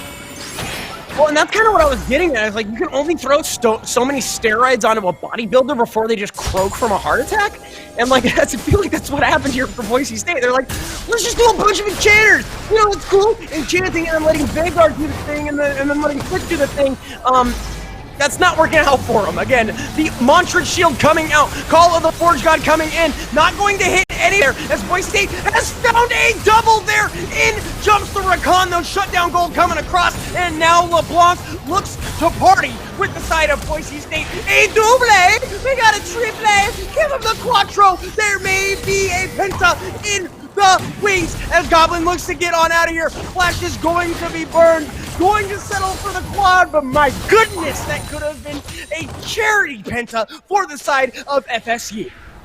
Yeah, I mean, it started out great, and then Oronuke showed up to the fight. E-Thug went down, which is the Boise State main source of damage at this point, and everything went south for the Broncos. Gold lead now up over 11K. Super Minions in the mid lane, I guess you can say. I know some people like to argue it. I think it's a bad argument. Oh, well, don't get supers that early. It lets them push. So I definitely think you could, or it lets them farm, I should say. So maybe E-Thug gets the farms of Super Minions, but I'm not really sure that much is going to go well. Well, in that whole situation, though, is you just really have to consider, like, what? Just what? Like, man. Not that I'm thinking already it's a game number 1, but for the love of everything, any kind of tank would have helped you here. Anything would have helped you than drafting the squishiest team I have ever seen in League of Legends. Collegiate, LCS, my own solo queue games. I have never seen a squishy comp like this. You take a look on the other side, all they have is lockdown. It's just... I love my Boise State. Not sure what we did on this draft. We tried a composition that didn't work. That Eep almost stole the red. It's just, it's a bad game. You chalk it up to that. Boise State can try to fight, but mother of God, 11K, 22 minutes in, it's starting to look like my solo queue games. 11K plus you bet. I guess there's actually no Ornn items online except his own. BF Swords finished for E-Thug. He's going to have the damage. This might be their chance. Culling comes out. Boise State maybe look for a re-engage here with the Culling on. Sleep comes out. Yeah, and we'll see what happens. Teleport is going to be burned. Locked on in will be E-Thug. Bye-bye, guy. As much damage put out as possible. This Oronuke is going to be burned, but Tut is going to find one. The ultimate alone removes 50% of 2 of Boise State players' health. You have actually got to be kidding me. Goblin on the wrong side. Your base is that way. He's over that way. This is looking just tired, destitute, sad for Boise State, as not only Nexus number 1 going to fall, Nexus Tower number 2 going to be in the very near wings. Meanwhile, Goblin's just checking out the opposing jungle, Sure, that's a thing. Why not? Turret 1 is going to drop Turret 2 in the very near future. I'm just going to come out and say it. Game, set, match number 1 for Florida State. Well, Boise State, they've got some fight in them. Well, yeah, the fight is about to be extinguished really quick when the game falls and they get that extra 50 gold. Woo! Boise State not on the right end of that one. Florida State victorious in game 1, 31 kills to 10. The gold lead had probably maybe reached 15K by the very end. I did not get a look at the scoreboard, but yeah, things did not go the Bronco way to start off that game. We've seen the funnel, it's worked, but not that game. Uh-oh. So I'm gonna dad on you real quick, all right? This is where I would say, hey Fish, hey Boise State, I need you guys to meet me in my office real quick. And then you walk in and I'm sitting on my Boise State chair. You know, I'm sitting there and I have a bottle of Sprite, because, you know, that's what we drink, as well as a one of those candy sticks, those Pockies. And I would say, son, I'm not mad. I'm just disappointed in you. You're grounded for a week. Like, there's the whole triple enchanter thing. I see you were trying to do something crafty. Again, just steroid up the carry, sure. But you have to play for that. Again, first gank didn't go so great. Second gank didn't go so great. The fifth one, you probably should have chalked it up to a lost top side and gone somewhere else. Yeah, again, not mad, disappointed. When they got to the Ornn level 2 with the Yuumi, and they got him to 25%, sure. They didn't get a summoner. All right, go somewhere else. Ascent was bodying Oronuke until about level 6 on that mid lane. Yes, it's hard to gank a LeBlanc, but maybe go bot lane. Goblin did a great job surviving solo when he was solo by himself. Maybe set up something on the bot side. But yeah, that I feel like chalk it up to Boise State. They tried to run back the funnel. You know what? It felt like you made an order at your favorite Italian restaurant and all you got was all sauce and no pasta. It looked really good, and then you spread the sauce and there was nothing there. There was just nothing besides sauce. It looked great. It smells great. It doesn't taste great because it's just tomato sauce. So all sauce, no pasta comp from Boise State came out, and that's basically what it was. It looked great, it smelled great, didn't taste great. Can we please call our Clash team that? All sauce, no pasta? Like, that's a great name. It's really a great name. I love your analogy like 10 to 20 times more than mine, man. That is top tier. It's like getting a steak well done when you wanted it rare. They hand you ketchup instead. They're like, yeah, you just do what you want. It'll fix it. I promise. But yeah, a lot have got to change for Boise State. Like I said, it all made sense. It all makes sense on paper. Right. But sure. Play the comp they had, besides trying to figure out who else was bot lane, put Set in there. It probably works with Set. I think that might have worked with Set. Your bot lane might have been awkward, but... Yes, but guess what didn't happen? They didn't draft a single tanky champion. I was so hyped for this because this would have been a chance for me to walk into my solo games and be like, guys, don't worry about it. It's all right. I'm walking Karma top lane. I'm walking Lulu mid lane. I could have walked into any solo queue game the next week and been a champion. But now... it's back to basics, and that's what Boise State needs to focus on, the basics. If you don't gank at lane 5 times and get nothing, it usually works out in your favor. If you draft a team comp that doesn't put all your eggs in a single basket, that doesn't pop off into 15 and 20 minutes, it usually goes out okay. So, again, like I said, not bad, just disappointed. Yeah, we'll have to see how game 2 works. I guess on the bright side, they're didn't really, Mabo or Anuke on the LeBlanc, but like I said, he's a jungle main, so how are you going to ban out a guy playing in his off role? It's almost impossible. So there wasn't anything that justified a ban for Boise State. If they just pick better, I think they have a shot. That's really what it comes down to.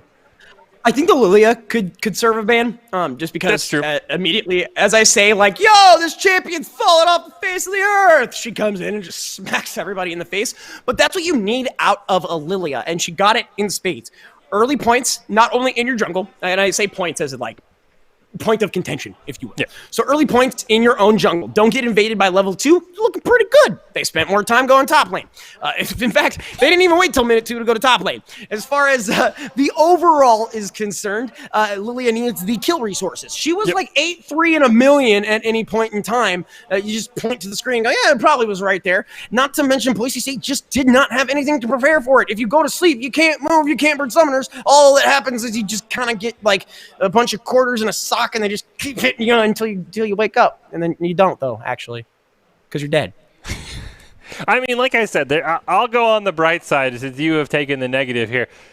I think Ascent played well in the mid lane. You could even say he won until level 6. You put him on a real mid lane champion. Sorry, Lulu, you're not a real mid laner. He probably wins that matchup depending on what Oranuke plays. I thought Red Hots did admirably in the top side. Now, yes, he had a ton of ganks, but still, he held his own against an Ornn. I think he could run it back with maybe something like a Camille. He's been playing a lot of that in his solo queue games. He probably wins that matchup. And bot lane, Goblin did what he needed to do. He held on. He didn't feed anyone in the bot side. So you pick a more traditional League of Legends composition. You have a real top laner, a real mid laner. You could even run back the jungle Twitch. I mean, Ethug has proven he is very good on that champion. And then you have a traditional bot lane. I like Boise State's chances in game 2. I really do. Oh, absolutely. And I'm seeing in the chat right now that Boise State is apparently 1-1 with this draft. Fantastic. Take the plus minus of that game compared to the plus minus of this game. I could probably buy a house in the negative with that difference. Okay. And again, I just don't like the draft. I know these players on the Boise State side.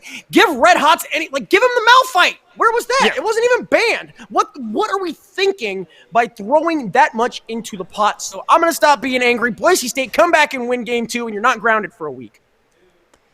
Well, Boise State, they're going to ban LeBlanc and the Echoes logo swap. And Florida State going to do us a favor, Chizu. They're going to say, you know what, let's just take the Twitch out of the equation. Can't build around him if he's not in the game. Graves, the second ban. I can already tell you the third ban's going to be Rumble. I don't even need to look at the screen for that one. So the question comes down to be what Boise State's third ban is going to be. I like the Lilia pick. Ornn potentially as well. Maybe just get rid of Shen, who's a very strong top laner. Anything is up for Boise State at this point.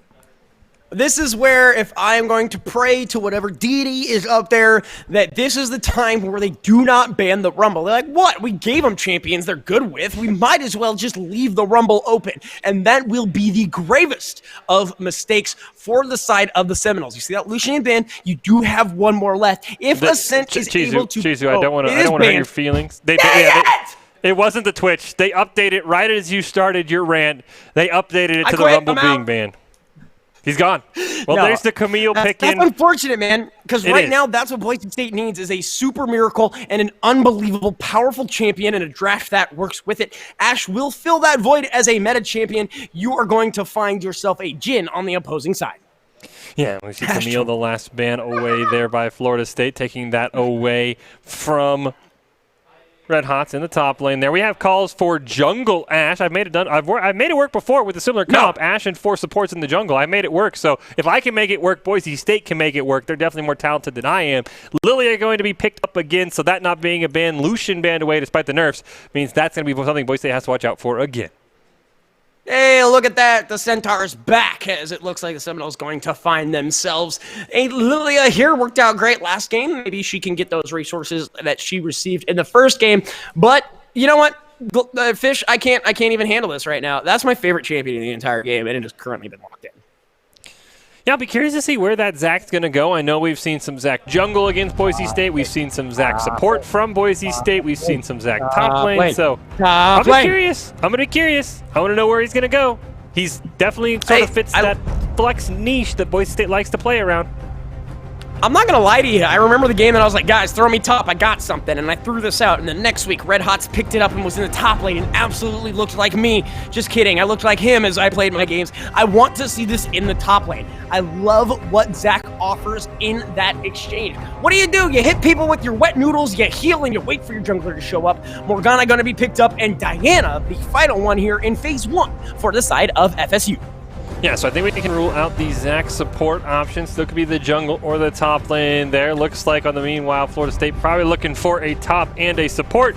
As we get into the second phases of bans, be curious to see who Boise State wants to take away. I think that Ornn probably should justify a ban because, I mean, that gold lead was even bigger than what we thought because of the Ornn items, and Ornn is just a very strong champion, so would not mind seeing that taken away. Zoe going to be banned away. Not want to see Ascent on a champion he's had some success on. Well, and that's one of the things, though, is I firmly believe that you can take Zach into just about anybody. It's kind of an everyman pick. What are you going to do, kill him so he comes back? We'll see, like you mentioned, how that is going to work. The Seminoles, though, taking up the Lulu here. Are they going to run that mid? Do you think they're going to throw that in the bottom lane? Only time will tell, man. And I do want to give shout-outs to the Twitch chat, talking about the 4 shots that come out of Jhin. Yes, obviously the most damaging, but when it comes to that ultimate, however, that's where the true 4th shot shines. Yeah, the curtain call of all curtain calls. Once it looks like Looks like we're going to have Mordekaiser banned away there, and then Annie, simply because it sounds like the ban timed out on the Seminoles, and they did not want to ban anyone, and then set the final ban for Boise State. So Orn still on the table. Think that Florida State would be more than happy to lock that one in. The old Korea ban, as I like to call it. Just don't remove anything. Just let them pick it and counter pick it. That's kind of how that works. You'll see it in phase 2 more than anything, where it's just like, well, us removing something doesn't really do anything. It's a reactive play is what it is. Oddly enough, they're going to be the first pick here in phase number 2, but it leaves the floodgates open as to what Boise State can pick here on the other side. Corky going to be picked up there by Florida State. So I saw someone in chat saying they haven't seen Zach in a while. I have not seen Corky in a hot minute in a game. Azir going to be picked up, so despite the W nerfs in the new patch, definitely sounds like it's something Ascent wants to keep his eyes on, so we'll be curious to see how he handles the W attack speed nerf. Do you remember like a handful of months ago before the COVID hit where we were all like, man, I wish Azir and Corky wasn't the every game situation, and then it disappeared? Well, here we are, and I'm very excited for this matchup because I know what Ascent can do on that champion, and now Red Hots decides, hey, maybe an Ornn's more what I want. I like the Zag in the jungle, the Ornn in the top, says anything you can do, I could do at least moderately better than last game. Yeah, so I'd be curious to see where that Ornn wants to go, where that's. I would have to assume it's Zach jungle, which would be interesting. Ethug not known for his tanky jungles, more for his carry jungles, so I'll be curious to see how that plays out. And then the Urgot picked up something the top laner, Payne, loves to play a ton of Urgot in his match history, so going to be a tough matchup for Red Hots there if he gets that execution. I know how strong Urgot is in TFT. He's just as strong in the real game. It's just how you actually have to hit the skill shot onto the champion. But yeah, that's an easy execution. So I guess if you wanted to be critical, though, Boise State went all in on the tanks, and Florida State, never mind, that's a Poppy. Change everything. Uh-oh. Yep, and that is the one thing I did not necessarily wanted to bring up, is that Poppy is one of the very few, holy crap, that's a counter situations when it comes to Zach. Everything about their kit is firmly planted on making sure that that goo guy does not go anywhere, whether it's interrupting the elastic slingshot or simply just punishing the passive. Poppy is an absolutely amazing setup for the top side. Well, with the draft completed, it's also a great setup for Glovely to be joining us here momentarily and to fill us in on how Boise State can start the reverse sweep here with the Seminoles winning a very dominating Game 1. How can Boise State answer back here? Glovely, what does Boise State got to do to fix what went wrong in Game 1? Hello, everybody. Concerning Game 1, I have a lot of feelings about the triple enchanter composition. Specifically, it's not consistent. You are relying on one member of your team to get super fed and be incredibly powerful and just carry the game for you. But you can't always get that member ahead, and by focusing on that Ornn, that big, beefy top lane tank who's not so easy to catch out with multiple forms of disengage and the ability to make himself unstoppable, that's not a champion that you can go after. So looking at the draft highlights for this game, on the other hand, what we have is a much more exciting dive fight. Both teams are incredible at their engagements. They're going to be able to jump on top of each other, so it's going to be a question of who engages first, who plays around the cooldowns on Morgana and Poppy that can deny engages from the opposing team. Can you protect your backline while assaulting the opposing backline? And personally, I like Boise State's setup a bit more. Now, just real quick, we're going to go back and look at a couple of the champions from our previous draft here. Payne's Ornn was an absolutely dominant force in that last game, getting a quadra kill early on. No wonder Boise State wants to take that away, gives him great engage as well. While, on the other hand, Ethug's Twitch, as we said, when you're trying to build a hyper carry composition and you're reliant on that champion to get ahead, if that champion falls behind, your whole composition falls apart. He's a great champion, and Ethug plays him really well, but they just didn't have what they needed to catapult that Twitch into the late game. Yeah, I definitely agree with that. And looking at this game too, Glovely, what lane do you think needs to be maybe the focus of the ganks? As you mentioned it there, that Payne was ganked a bunch of times. So who should Ethug target in this game for a lot of his ganks, do you think? I think based on the composition, a lot of the focus is going to be on where the junglers end up, because Lilia is going to be a key player, I think, in this game, not just for setting up engages, but for having that consistent damage output if Boise State does get into their back line. If you jump a whole bunch of members on top of Lilia, if she is able to stay alive between the Conqueror and her Q, just constantly proccing damage over and over and over again, can make it very difficult, and you can take a lot of damage from that engage. So I also think watch the Poppy, watch those cooldowns, and the cooldown on the Morgana Black Shield, because those are going to be the key cooldowns for this game. Absolutely. And talk to me a little bit about the Poppy Zac matchup that we were talking about, slash just Zac in general as a jungle champion. Spends a lot of time kind of gathering resources, shows up out of nowhere. I have plenty of highlights to show that, but take a few seconds to kind of highlight that for me, if you would, Glovely. The biggest highlight there is the fact that Poppy can completely deny everything Zac wants to do by pressing a button. Zac loves to come just flying out of the blue with the elastic slingshot. He typically levels it up first just for that extra range.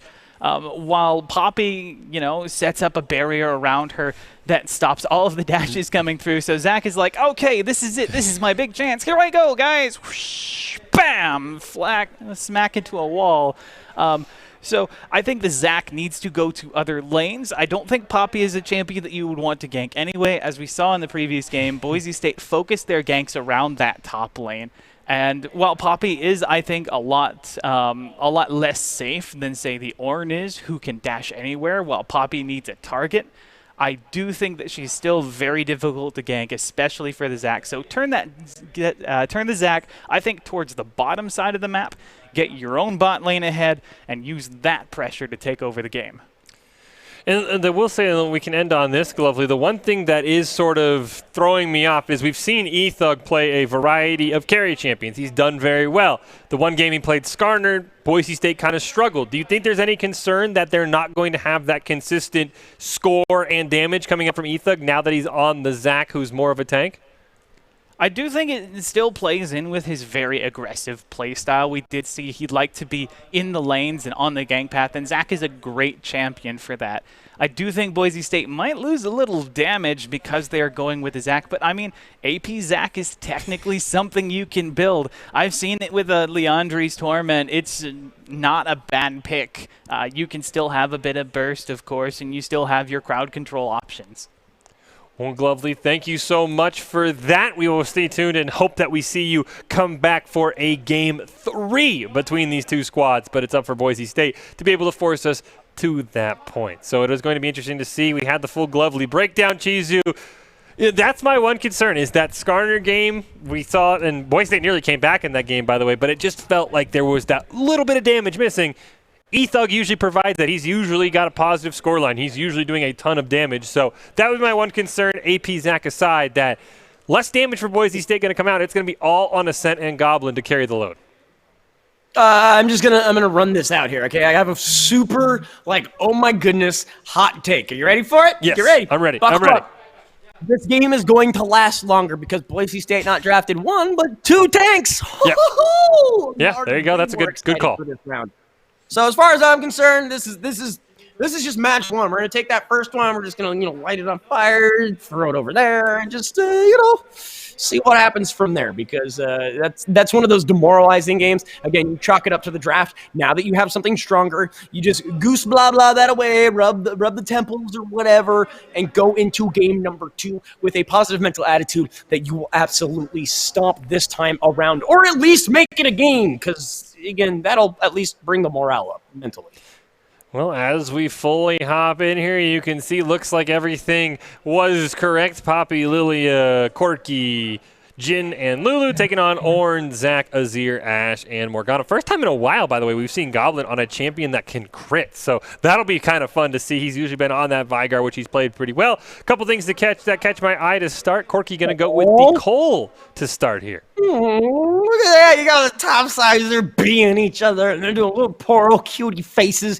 The emotes showing that they're just going to wave at each other until the minions touch it about, a minute. But as far as the rest of the crew is concerned, a very stellar line of scrimmage from both crews, so nothing too janky right off the bat this time around.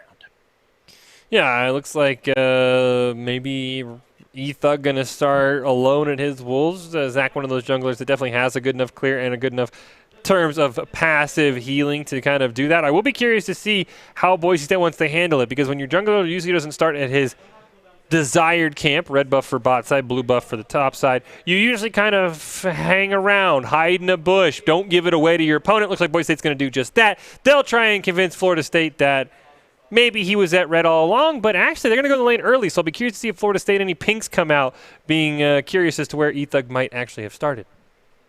Hey, man, they didn't run the 50-second Goon Squad brush on the bottom side, so at that point, you know, it's just going to be a normal game to start with.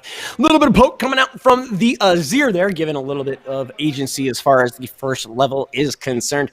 Goblin, and it looks like AD Carry just going to push the ever-loving love out of this bottom side based on the way that their champions are set up. That's kind of all that they do, as Tut and Gnarls Barkley taking a giant chunk of damage there. Volley coming in super clutch from Boise State University. Yeah, force shot did land onto Goblin, so they did get that little bit of extra chip damage. Morgana not going to have a great way to heal either side. We do have to cleanse, by the way, onto Tut, so he does not want to be caught in a binding or a crystal arrow. So going to be interesting to see if Boise State can get that out of the way with one of them and then throw in the other one, of course, the binding, a much lower cooldown than the arrow.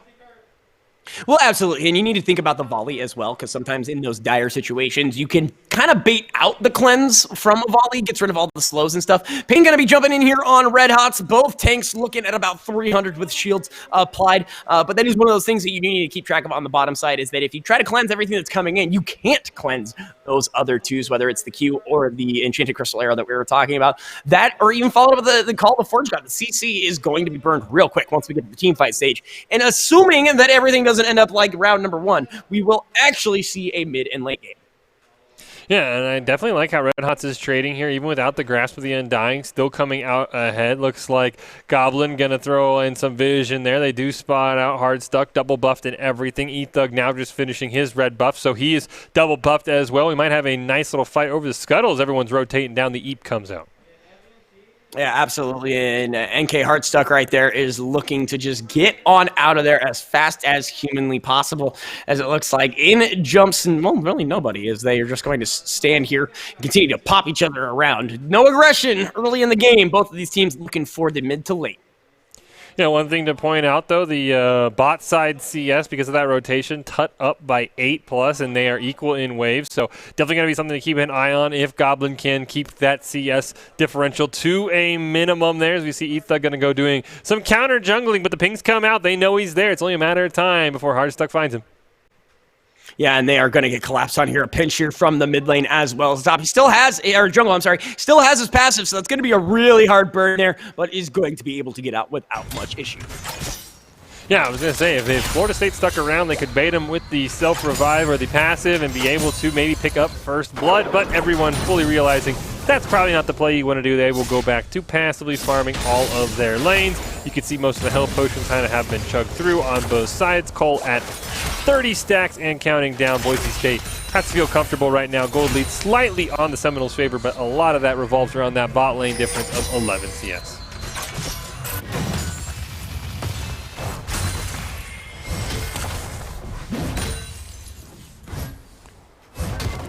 Hard stuck here. He's coming in for a lane gank. E-Thug's going to slingshot over the wall. We're going to have some action. All right, I'm back from Net Zero Internet, as it looks like we have a fight here on the top side. E-Thug taking a massive amount of damage, as well as Red Hots. And again, it's the Lilia who just continues to pump out damage after damage, pushing that top side underneath their own tower.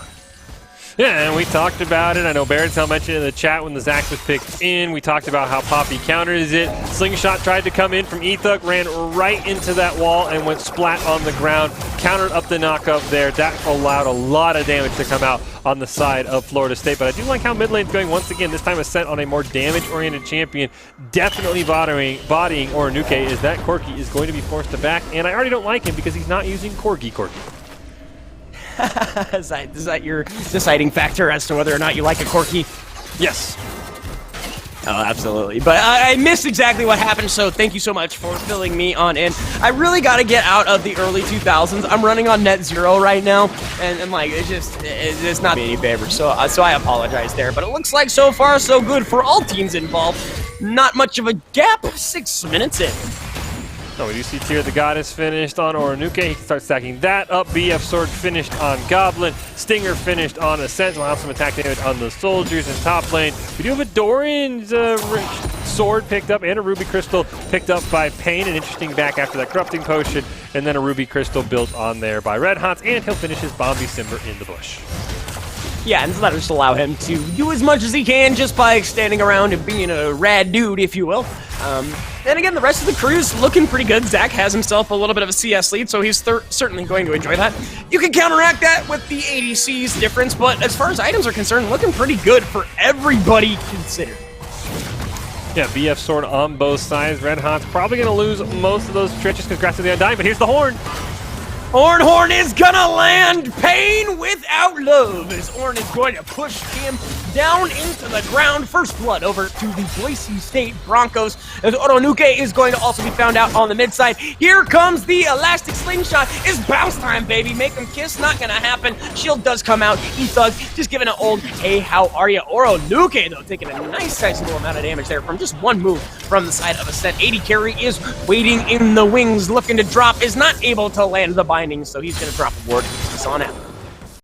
Yeah, Hardtuck waiting in the mid lane, nothing happening there. Nice force shot landing onto E-Thug, forcing a full disengage. Zach passive still alive as those go back.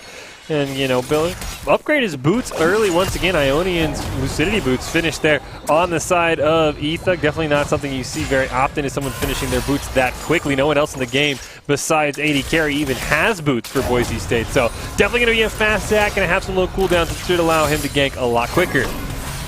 Right, it's exactly what that allows it to do. Like, if I'm in the top lane, I'm not taking that, but if I'm in the jungle side, I am absolutely taking something of that caliber. Curtain call coming out, 80 carry, dodges one, dodges two, the polymorph is gonna come in, Goblin burning heal, 80 carry, eats the fourth one, it didn't even do that much damage. Stuns are not going to land as Boise State is on their heels, no jungle in sight, no Sparkly gonna flash in, but 80 carry says, nah, guy, as Goblin going to find the enchanted crucial arrow as well. They find one, and the escape, Boise State looking 1 million times better in this game number 2 as they find themselves 2-0 at 8.5. 4 shots there. You got to be careful if you're Boise State. Tut hanging around. He'll finally commit it to a minion. But yeah, that was incredibly intense, and that's the reason where the CS lead nearly cost Boise State. Tut hit it early. He popped the curtain call. Not a lot of damage came out. I think he actually missed the first 2 shots, and that kind of allowed Boise State to turn that fight around. And a huge volley snipe by Goblin through the minions on top of the Dark Soil there. Able to get that kill. Boise State doing a great job in the bot lane. As you mentioned, 1,000 times better. 2-0 lead. Gold is all even, though, as there are some CS discrepancies in the top lane and in the bot lane that kind of even out everything. I mean, and you just take a look at that as it looks like E-Thug wants to go one-on-one, is going to find 2 more, is going to bounce his way on out. Passive is still, no, whoa, is it still? I'm not really sure. I don't have any indication on that, unfortunately. It looks like he's just fine. When you get small like that, it gets a little terrifying because that's one of the indications that you don't have your passive up, so I'm wondering if something happened and we missed it. But maybe I am wrong there, so again, chat can yell at me later and I'll probably go look at it and cry myself to sleep later tonight. But is what it is Red Hots is going to headbutt the pillar and find a nice sizable amount of damage on Pain, who picks up the buckler to pretty much mitigate it for the next couple of seconds. Yeah, both the top laners working on a Sunfire cape. Everybody kind of getting interested here in the Florida State blue buff. The Dragon has been started by Boise State. Does look like E-Thug is going to have a level advantage on hard stuff here. So just come down to a smite battle. And everything in the kitchen sink, Ascent is going to find one, but the Seminoles will find another. Oranuke is showing no signs of slowing down. Ascent says, I will plant my feet and let the guards do the damage. But instead, the passive is burned, and Zach is removed from the field here. A 2-for-0 exchange. All of the lead that Boise State had is like dust in the wind. Gone. And both kills for Florida State going on to Oranuke as well. So now 2-0-0 on that. Corky with the Man Immune finished and the Cole about to be done. He is not done yet. He smells blood. Ascent says, go ahead, jump on in, see what happens. An exchange of damage that ends up relatively even for both of the mid laners. And again, I don't entirely like what happened there at the Dragon, but as far as the rest of the map is concerned, you do have to give a little bit of a thumbs up to Boise State. Again, Red Hots doing what Red Hots does best. The jungle doing everything they can on the back of E-Thug. And once it gets to the team fight stages, I am unbelievably curious, because to be completely honest, the Seminoles have kind of the same problem that Boise State did last round. Poppy, albeit tanky and able to put people in places they don't want to be, that's really their only sign of tank and defense other than a shield from a Lulu. Yeah, and we'll be curious to see if Boise State can capitalize on the lack of tanks for FSU, because we talked about it. Payne's got to be focused on trying to shut down the Zach. He maybe commits fully on to Ethug. The rest of Boise State can capitalize. As Red Hot just misses a second place. Oh, and he tried to get on out with the headbutt in the Unstoppable, but it's not unstoppable. Call of the Forge God in desperation is able to land it on Payne. Blue team has found the dragon, so it does mean first one going over to Boise State University. Red Hots is going to do all that he can, but is just going to get charged in on. Bye-bye, Florida State, killing one and evening the score. But that may not be just it, as Ethug is going to be found out here hard stuck, as well as Oronuke going to be jumping on in there. No passive to save you this time, buddy. A flash is burned there from hard stuck. Emperor's Divide is going to find one. Nice trade. Hard stuck low. That was a little bit of a low situation as trades in the mid lane. Yeah, great awareness by Ascent to Emperor's Divide. The Lilia into the tower range. That champion might be fast, but she cannot outrun a turret shot. So that is going to be huge. And I'd like, in top lane, okay, Red Hot's died. Yes, I would have loved to have seen say, you know what, just give me the plate. So hopefully he can get in range. Payne probably not going to be able to back, but there is one plate up for grabs. Ascent once in, the package forced to be expelled there by Oronuke. Yeah, and it's just one of those things. Again, I'm one of those individuals that doesn't feel like the package offers a whole lot. I realize what it's capable of doing, but it's 99% of the time you're using that move to get away as like a secondary flash more than anything else. Or a positional situation. You get dropped on, you put yourself in a nice little cubby. So to use it aggressively is a blessing, if that makes any sense, as opposed to a guarantee. Yeah, Merkstrad's going to be finished on Oronuke, so he clearly not going to go the sword shoes route. He just wants to be able to survive. We see Cattle is finished by Red Hot up in the top lane, maybe making an audible, going to finish his Abyssal Mass. Before the Sunfire Cave, we have a red buff fight as Ethug's all over it. Yeah, Ethug is going to pick this up without issue. Again, does not have the passive, so they do need to be a little bit more careful here. But it looks like they are going to be able to get out of there with the help of the Blast Cone. Maybe Eyeball and Rifty? No, not going to be the case, as it looks like 80 Carry has rotated his way up onto the mid side. In jumps the Elastic Slingshot, and like I said, using that minor package to get out of the way, like a secondary flash puts you in a safe position so long as you don't get hit within the way. Like maybe Florida State setting up something around the Rift Herald there. Second plate going to be captured. Here comes the Horn. Horn is coming through, and damage is going to come out. Blast Cone expended as well. Bottom side, meanwhile, we have ourselves a 2v2. A nice stopwatch there is going to allow for 80 Carry to stay alive. Goblin is going to find one. Meanwhile, on the top side, not a whole lot has happened. It looks like both teams put out their damage, but Goblin is not done. Give him the old boop-de-bop, swoop-de-doop, and does it. Goblin going to get out by the hair on his chinny chin-chin. Yeah, got the flash out of Gnarls Bark. Actually, every summoner spell blown in the bot lane there, and Boise State was still able to win that. Both flashes up on the side of the Broncos. And, oh, by the way, you can hear Shelly cry out. Boise State has picked that one up as well, as the Broncos well on their way to potentially grabbing a first turret, even though the turret plates have gone down. Yeah, absolutely. And just a great move here. A completely different look on this Boise State side as, again, not only are they fighting objectives, they're fighting dragons, and more importantly, they're finding kills in all of their respective lanes here. And again, we see that Ethug has got more of the support side. That's kind of what it feels like to be a Zac. You just kind of bop people in the air and make sure they don't go anywhere. But the rest of the Boise State crew doing a great job responding to those movements. Looks like right now everything has sort of calmed down here as we do see some trades up in the top lane. Red Hot might not be able to get away.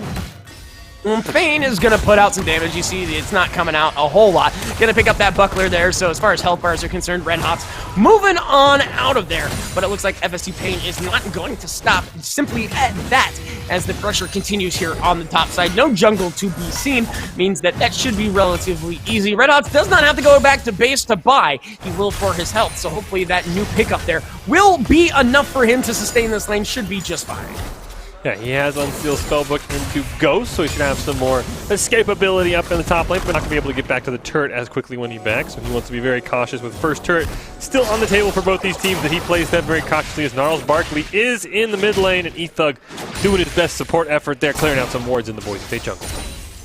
Yeah, and it's for his benefit as well. Once that passive drops, I think it's back up now. I'm pretty positive it is.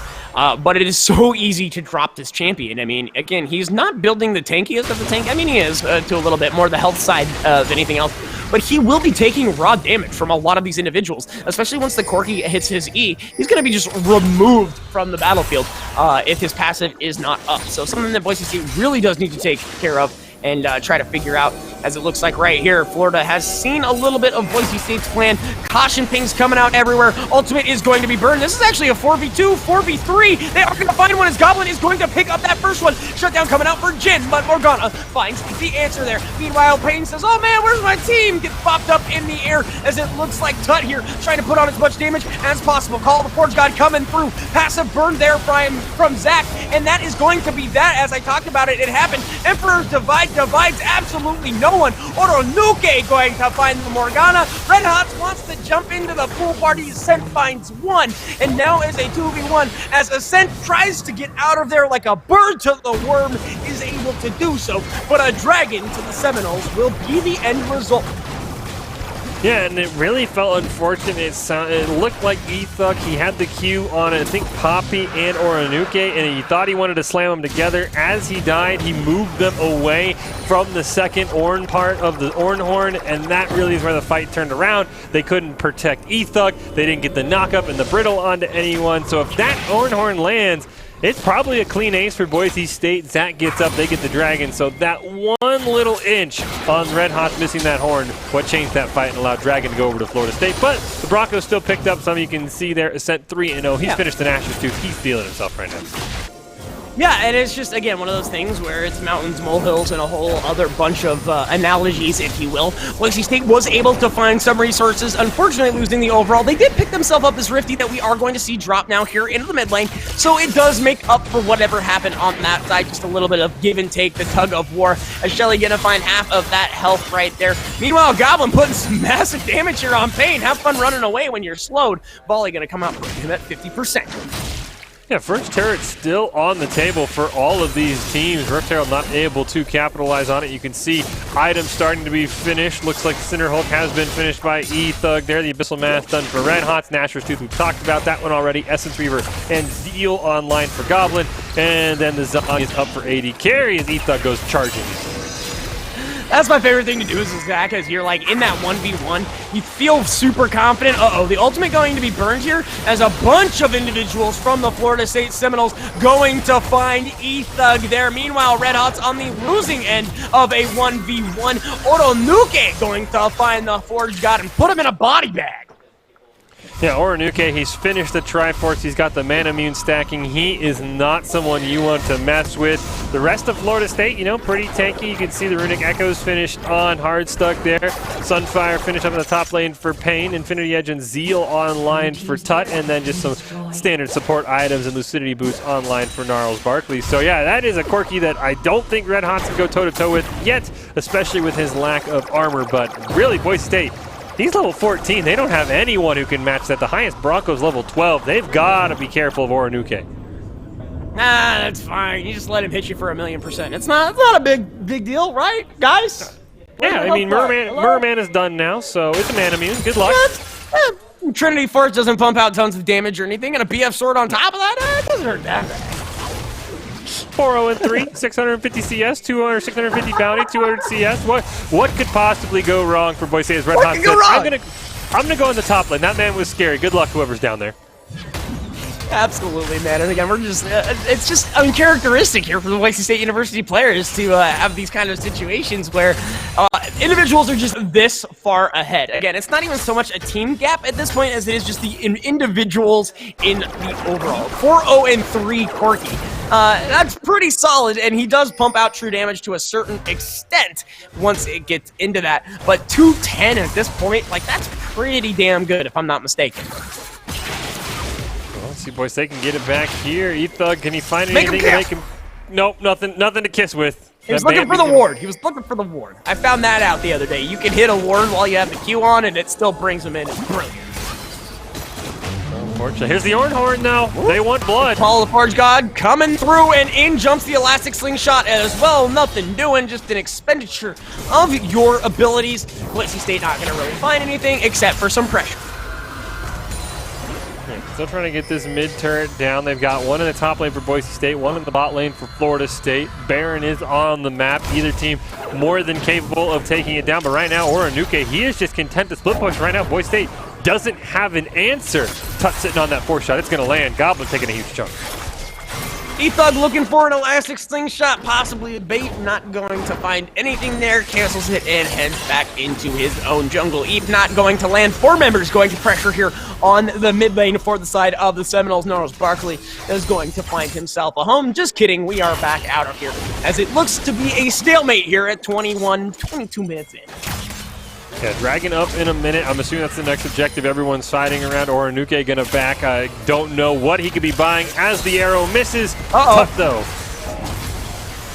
Like rain, never mind, going to be able to flash out. A lot expended from Boise State. E-Thug is just here to say hello, maybe taking a nap in the near future. Not the case. Boise State going to continue to pressure here, making him kiss, flashes on in, and going to E as well. Ultimate to follow up. Health bars are still pretty healthy. E-Thug finds Gnarls Barkley. In comes the curtain call. Out goes AD Carry, as well as Red Hots, as Oranuke finds himself the double. Goblin not quite done yet. Wants to go 1v1 with the ADC, but finds 2 more from FSU. Meanwhile, Ascent by his lonesome, looking for any sign of anything that can help him out. Oranuke going to push him out. That is an inferno for FSU.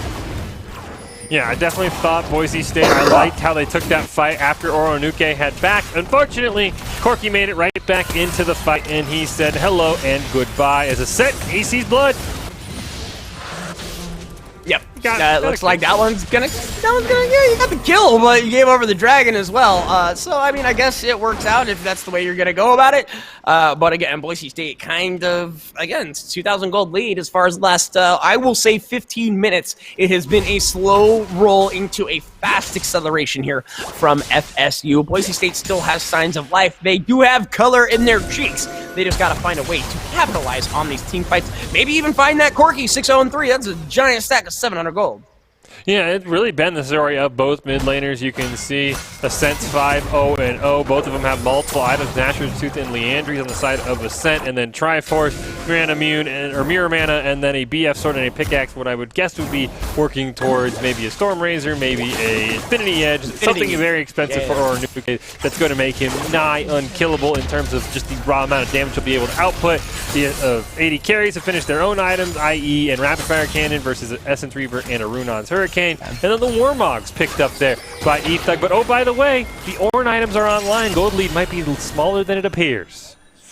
Yeah, it may be smaller than it appears, but again, the Corky finishing up that Infinity Edge will allow them to absolutely shred, especially if they're able to get multiple stacks on that E. You had armor, it's gone. Oh, by the way, my crits do 200, 300% more, as it looks like Painier just gonna get the rapid fire of a Q. Is gonna be hit by the Enchanted Crystal Arrow. Pain is gonna make him kiss. I'm sorry, E-Thug gonna make him kiss. They are not even able to find one, and here comes the curtain. It is going to be burned. The stopwatch, that is, as it does look like 80 Carry is able to get out of there. What has to be less than 10 health. The Eve is going to land. Cleanse is going to be burned or something of the sort, as he was supposed to go to sleep, but I saw a break there, and now the fight jumps on out. E-Thug able to put damage down, and Shutdown going to find its way. Boise State has themselves too, and they are not going to stop. Make him kiss. Elastic Slingshot. That is another for Boise State. Meanwhile, this Chin is absolutely going buck wild on the entirety of the Boise State crew.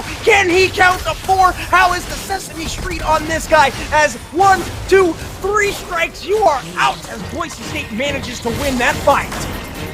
Yeah, Boise State gets the team wipe there, immediately call for the Baron, and it really came down to Ascent just barely killed Oranuke, and that was where the fight turned. Then you kind of saw E-Thug and Red Hot say adios to the rest of the team. They let Tut do what he wanted, but Boise State barely hangs on. Ash is going to respawn. This will be a full Team Baron for the Broncos, and their way back in might just be discovered. That gold lead now 2.5K on the Broncos side. It flips just like that. Oh, God. I love the fact that people are... I'm just going to bring this up, even though I probably shouldn't. Production's going to yell at me. Production bias! Welcome to the Boise State esports stream. Just throwing that out there. As Boise State finds not only the fight, they find themselves a Baron. They have a reason to celebrate. Yeah, crucial Baron timer up for Boise State. Yeah, it's the Boise State stream. Well, of course we're going to be happy when Boise State gets a team. We're going to have the custom Boise weird. State graphics. Of course. I mean, come on, chat. Like we said, chat's bronze 3. You know, sometimes they don't always, use the noggins there. Listen, I'm Iron 4. Shut up. Don't bring that up. But with that said... You brought it up, not me. I know. No, you brought up the ranking, okay? But that said, I do like the fact that Boise State was able to find that fight. You do see the gold sway moving on back over to the side of the blue and orange. The question is, are they able to maintain this? They do have the Baron buffs, should be able to find some agency in the lanes. The question is where is their next area to strike? What are they looking for? Ethug clearing out a ward here. 80 carry is there in the wings, is able to land a binding, which will allow for Ethug to get out. The black shield is going to be burned, but now the rest of Boise State is going to be forced back. Enchanted Crystal Arrow finds a pretty squishy member. Here comes Call of the Forge God. Ethug is not done yet. Jumps right on into the entire crew. Let's bounce around. Is going to actually kind of be canceled out there from the Poppy. Damage coming out. Otonuke finding one. Azir Ascent finding the other. Boise State unrelenting. A double there from Ascent. And a third going to be found from Goblin. A 3-for-1 exchange in favor of Boise State. The crutches are out, and they are now walking their baby steps to a victory. Boise State finds yet another team fight win. Yeah, I would have to say the one thing that I don't like about this is you have 4 members with Baron, and not one of them is used. We're just staring at a dragon. We're literally staring at a dragon that has not spawned. No one is using the Baron improved recalls to get any items after that 4 kill. No one's using the Baron buff to buff any of these minions to push away. We are staring at a dragon pit right now. Come on. It's gonna come here eventually. Let's just take a look real quick, all right? Teleport is coming in, so that will cut off a little bit of the time that you were talking about there. 39 seconds left. Red Hots is actually going to find this. No way! A headbutt is in! Otonuke, once again, using the big package to GTFO, which means get the funk on, as it looks like Puppy is jumping in. This fight is all over the place. Boise State is able to get the headbutt on the Emperor's Divide. That was filthy. Red Hots finds another one. Boise State 3-for-0 on the bottom side. Make it a 5-4-0. Nice try, guys. Seminoles eat the dirt. That was a huge play by Red Hot to teleport into that bush. He catches out Oranuke, forces him to use the package to disengage. Curtain Call had been used by Tut to try and save his team members. And Boise State, as you mentioned, the huge play. They get the headbutt into the Emperor's Divide for the knockup onto Poppy. I don't know if I agree with picking Poppy as your target for the Emperor's Divide, but it worked nonetheless, isolating from the team. And Boise State looking like a different squad right now. Gold lead nearly 7K. This is going to be at least a mid-inhibitor turret and maybe a Baron call. Not sure. Looks like it's going to be a full disengage. Surprised they didn't push the inhibitor, but I understand. Respawn tech coming up. This is the Bobo diff coming in clutch here from the Boise State side.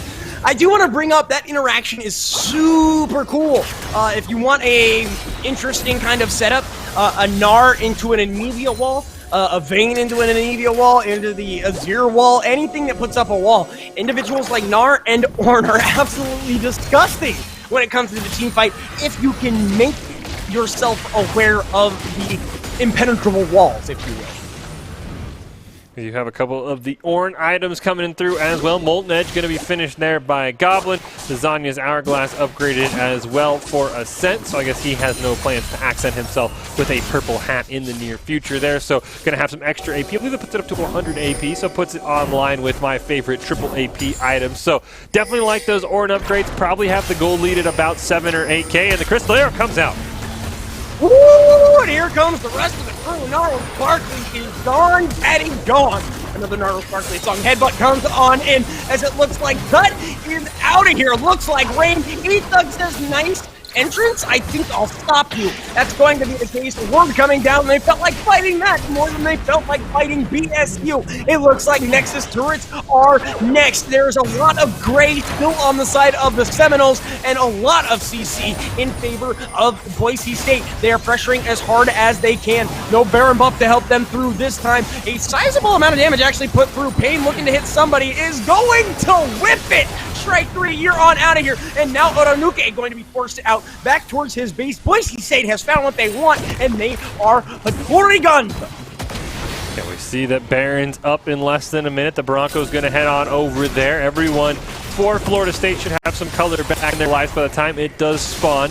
Unfortunately, not able to get any of the Nexus turrets, so that's not going to put any pressure on Florida State. And this could be an old-fashioned Baron dance as the backs come out. Boise State going to purchase their items, gain their stock, and Florida State, now they've got a call to make. Do you burn the Baron, do you ward the Baron, or do you just pray Boise State doesn't steal the Baron? A combination of all three to really answer that, and that's going to depend on what Boise State wants to do here on their own side. If you're Florida, you're just hoping to goodness that they don't burn this thing down too quickly and you have an opportunity. You do have quite a few abilities that give you agency over walls. Whether it's the chop coming out of Jin, whether it's simply the Glitterland coming out of Gnarls Barkley, sure, that may not be the one, but Oronuke does have an opportunity to put some of those rockets over the wall, the Q as well. Everybody else is just going to like sit there and wave and flash over the wall, but you see Boise State clearing everything out, and as you mentioned, the tiptoe around the Baron Pit has begun, and the worst that could imaginably happen for the side of Florida State is that Boise State is shredding this thing. It's gone! That's it! You needed to be anywhere but where you were, as Boise State will find themselves an unbelievably and relatively free Baron. Yeah, this could be the engage for the game. It looks like Call of Forge God is going to come in. Flash is out. 2 going to be hit by the big ol' Ram themselves. 2 dropping back, and it looks like, wow, Ascent is able to get the Zonias out, but the tankiest members from the side of FSU are going to be able to jump on in. Ascent is down, it is in. He finds himself one. The rest of Boise State will not relent as they continue on. E-Thug says, great, I hit you with one. And not going to find the ward until just now. Going to put the damage on is E-Thug. Just get your on. There you go. Picks up the health and is able to get out unscathed. Meanwhile, the rest of his team finds themselves a Nexus turret number 1. 80 carry lockdown returns the favor, but Tut is going to find that. Red Hawk's putting damage down. In comes the elastic slingshot. E-Thug is here. He is in the wings. Boise State all over the place. In comes the curtain now as Tut looks to find one. Is not able to as Red Hawk's just narrowly avoids the AoE. E-Thug gonna re-engage. It looks like that is going to be the case. Oronuke finding E-Thug. No, don't teleport on the minion, teleport on the blobs, you silly ghost! As the rest of Boise State University is going to be here. They are able to get E-Thug out of there. Another teleport coming in.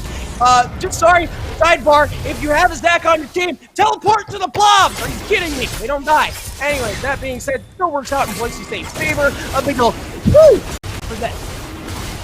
Boise State gonna melt the Infernal Dragon. They're gonna put themselves onto Soul Point here. So 6 minutes from now, they could pick up that Infernal Dragon. Now, I'm sure Boise State would love to finish this game. Before that, only thing right now going against Boise State, they only have the 1 lane pushing. You can see they're down in the bot side now. Still have the tier 2 bot tower to get through. Still have to get through the inhibitor turret as well. Baron's got about a minute left as the arrow goes and it lands. And Goblin is on fire, followed up with another Frosty Boy, and damage is coming out. Pain jumps on in, but is only rewarded with it as Keeper, look out, coming through. No one taking a nap this time around. Boise State feels more than comfortable pressing onto this tier 2 bottom turret and will continue the onslaught with Baron empowered minions. 2 cannons there. That thing is going to take a serious amount of damage. Just kidding, 1. Never mind, it's gone. I'm an idiot. As it looks like E-Thug not going to hold back. He's going to jump on in. Is he going to find anybody? That is probably one of the more minuscule left bounce that I have seen in my time. Red Hot's taking sizable chunks of damage. Curtain Call is back out. Everybody, we're on right. The Redemption coming out as well, doing a sizable amount of damage to everybody on the Boise State side. Nice turret. I think I'll take it as I'm spitting all over myself. Inhibitor number 2 is going to fall here in favor of Boise State. They came, they saw, they conquered. Vinny, get out of my game. Let's go to number 3. Yeah, this is this basically, you're just kind of waiting on Boise State to finish the game at this point. You see 31-19, the gold lead nearly 10K, over 10K when you consider all of the Ornn items that have been finished on everyone except for E-Thug. So Boise State, mid inhibitor is respawning though for Florida State, but right now this is on the Broncos. Finish the game out. Let's send us to game 3. Stop dilly-dallying. Yeah, I got things to do, like watch you guys play Valorant. But that being said, I do like what I'm seeing here. In theory, if you're a kind of like timeline kind of guy, you got Florida winning this one by about 10K plus 3. You've got Boise State winning this one by 10K plus 3. This game number 3 is going to be explosive, assuming Florida State does not find the fight of all fights to turn this around. We were giving Boise State credit. If there is a team that can do something, it is Florida State, but they need to find a pick, and they need to do it quickly. Yeah, I mean, it's really got to be about Oranuke. He's fully built there. You can see it. Triforce, Infinity Edge, Leandries, Rapid Fire, and the Man Immune all online for him. Maybe even selling the boots at this point might be the right play. But if Oranuke can get in a spot where he's unimpeded, he can just pop shots at whoever he wants. He can shred the armor of Boise State with the E. They might have a shot here as we see Red Hot taking some damage. Right now, Boise State looking for an engage. All right, from here on out, every team should draft 2 tanky champions. Because whenever they don't, it all blows up in their face. Boise State finds themselves 2 tanky champions. This time, look at that, they're doing just fine. Last game, Seminoles, I think it was 2 tanky champions, but I have to go back. But it just goes to show you how really important and how quickly these ADs, these APs can just shred the gnarliest of individuals. But it looks like Call of the Forge God, as well as Enchanted Crystal Arrow, is going to come through. Elastic Slingshot means E-Thug is going to jump on in. Ultimate is burned. Goblin finding Poppy. Gonna find Gnarls Barkley. Going to get a triple here. Is this going to be the infamous 9 golden letters? Just kidding, it's a quadra. So much Stabobo on my stream, I can't even see the fight. It doesn't matter. Boise State is going to close out game number 2, pushing it to game number 3. And this is what you love to see. Yeah, the Stabobo avalanche comes raining down. Boise State not going to be able to finish off Tuck there. They're going to force us to a game 3, however. And there are decisions afloat as the Broncos win this one. As you mentioned, Chizu, 2 tanks. Is it going to be a requirement? Who's going to find the Ornn? Ornn's been victorious in both games. How do you shut down Oranuke? That's 2 games in a row that he has really been the main source of damage for the side of Florida State. So a lot of questions that are going to need to be answered here, Chizu, because this game 3 means everything. I think it was the infamous Mark Z who brought up the quote, "Dwee-doo-doo, doo-doo-doo, Silver Scrapes, baby." We're jumping into a game number 3, which is our equivalent of game number 5. And this is what I like to see. Both teams topsy-turvy, looking completely out of their element once the 25-minute mark hit. Not that I like to see that, but it just shows, again, the PMA, positive mental attitude. It's now the Seminoles' job to find that nirvana and exploit it in game number 3. Because Boise State found whatever they needed in that game number 2. Boise Stout, it's the new drink. Yeah, Stabobo, Boise Stout, it all means the same thing. Stabobo, Boise Stout! We've done it. We have the Boise Stout and the Stabobo. We're making millions. But yeah, no, I mean, I think there are a ton of questions. I mean, what do you do with the Ornn if you're Boise State because you think Florida State's going to go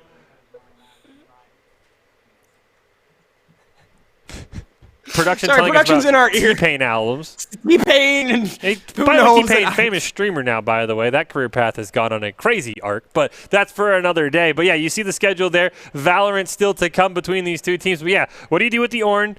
What does Oranuke play? And do you let the Rumble through? Because Ascent has proven time and time again, this man is insane on the Azir, even despite the recent nerfs. This is patch 1019. Unlike the pros, we don't get special clients. We just play on whatever patch is the most recent. So be curious to see if maybe Azir draws a ban, because, you know, we've only seen him on Rumble once. Yeah, I mean, I'm not entirely sure there. Ascent is just kicking some serious hiney. But with everything considered, number 3, just take a coin, flip it. That's what we're going to get here in game number 3. Sorry, I'm trying to slow it down. Chat thinks I'm using illicit substances, so I'm just going to... Who needs illicit substances when the game is this exciting and life is this much fun? Exactly. Yeah, yeah, life exactly. is the only substance I need, but... again, a story in a for game another 3, day. that's all I want. Exactly. Yeah, Game 3 is all we need, too. We just need to find out who's being banned and who's being picked, and hopefully Pro Draft doesn't lead us astray this time. Pro Draft is making us almost as hyped as the actual games have been because it's been uncooperative at best. But, by the way, Florida State, I don't think that NOL ban really paid off for you guys, by the way. So, be curious to see. They could have banned, one of those things. Orn? Well, no, I'm sorry. As we keep stepping over each other, we have a 2-second delay. Sorry, guys. But with that said, like, I'm not entirely sure that's like even the answer. Both of these teams are playing out of their minds right now. And so that fourth ban that we were talking about being kind of like the Korean ban, as I like to call it, because it's usually seen in like LCK, maybe LPL, so the China ban, if you will, is strategic. Just as strategic as drafting no tank in game number 1. So it could have banned Orn. Orn was picked in the second round for Boise State. Could have banned Orn. Maybe you win that game. Maybe you finish it out. So they give you a ban for a reason. Just use it. Just use it. Just use the ban. Riot gives you a ban for a reason. They should probably give you more bans. Since there's 140 champions, we get 10 bans. But math doesn't quite check out as you compared to other MOBAs. But again, story for another day. Story for another. Listen, math, English, my first subjects, I have yet to master them. I'm almost 30 years old. Anyways, that being said, I do love what I am seeing from both of these teams in both aspects. It almost appears that if they draft normally, everything works out just fine. I use the term normal in quotes, but I'm not necessarily joking about that pick. We do get Doc's keys to the game before we get into game number 3 for League of Legends. Engage champions for eThug. Play for the objectives, stay tanky, and press your lead. All brought to you by Count, whose Identity Trust Global Network delivers real-time fraud prevention, account protection, and enables a personalized customer experience for more than 9,000 leading brands and payment providers. You want any more information? Go check them out. Count.com. That's with K, K-O-U-N-T.com. And then we got more. This is for you. This is for you, Cheesy, right there.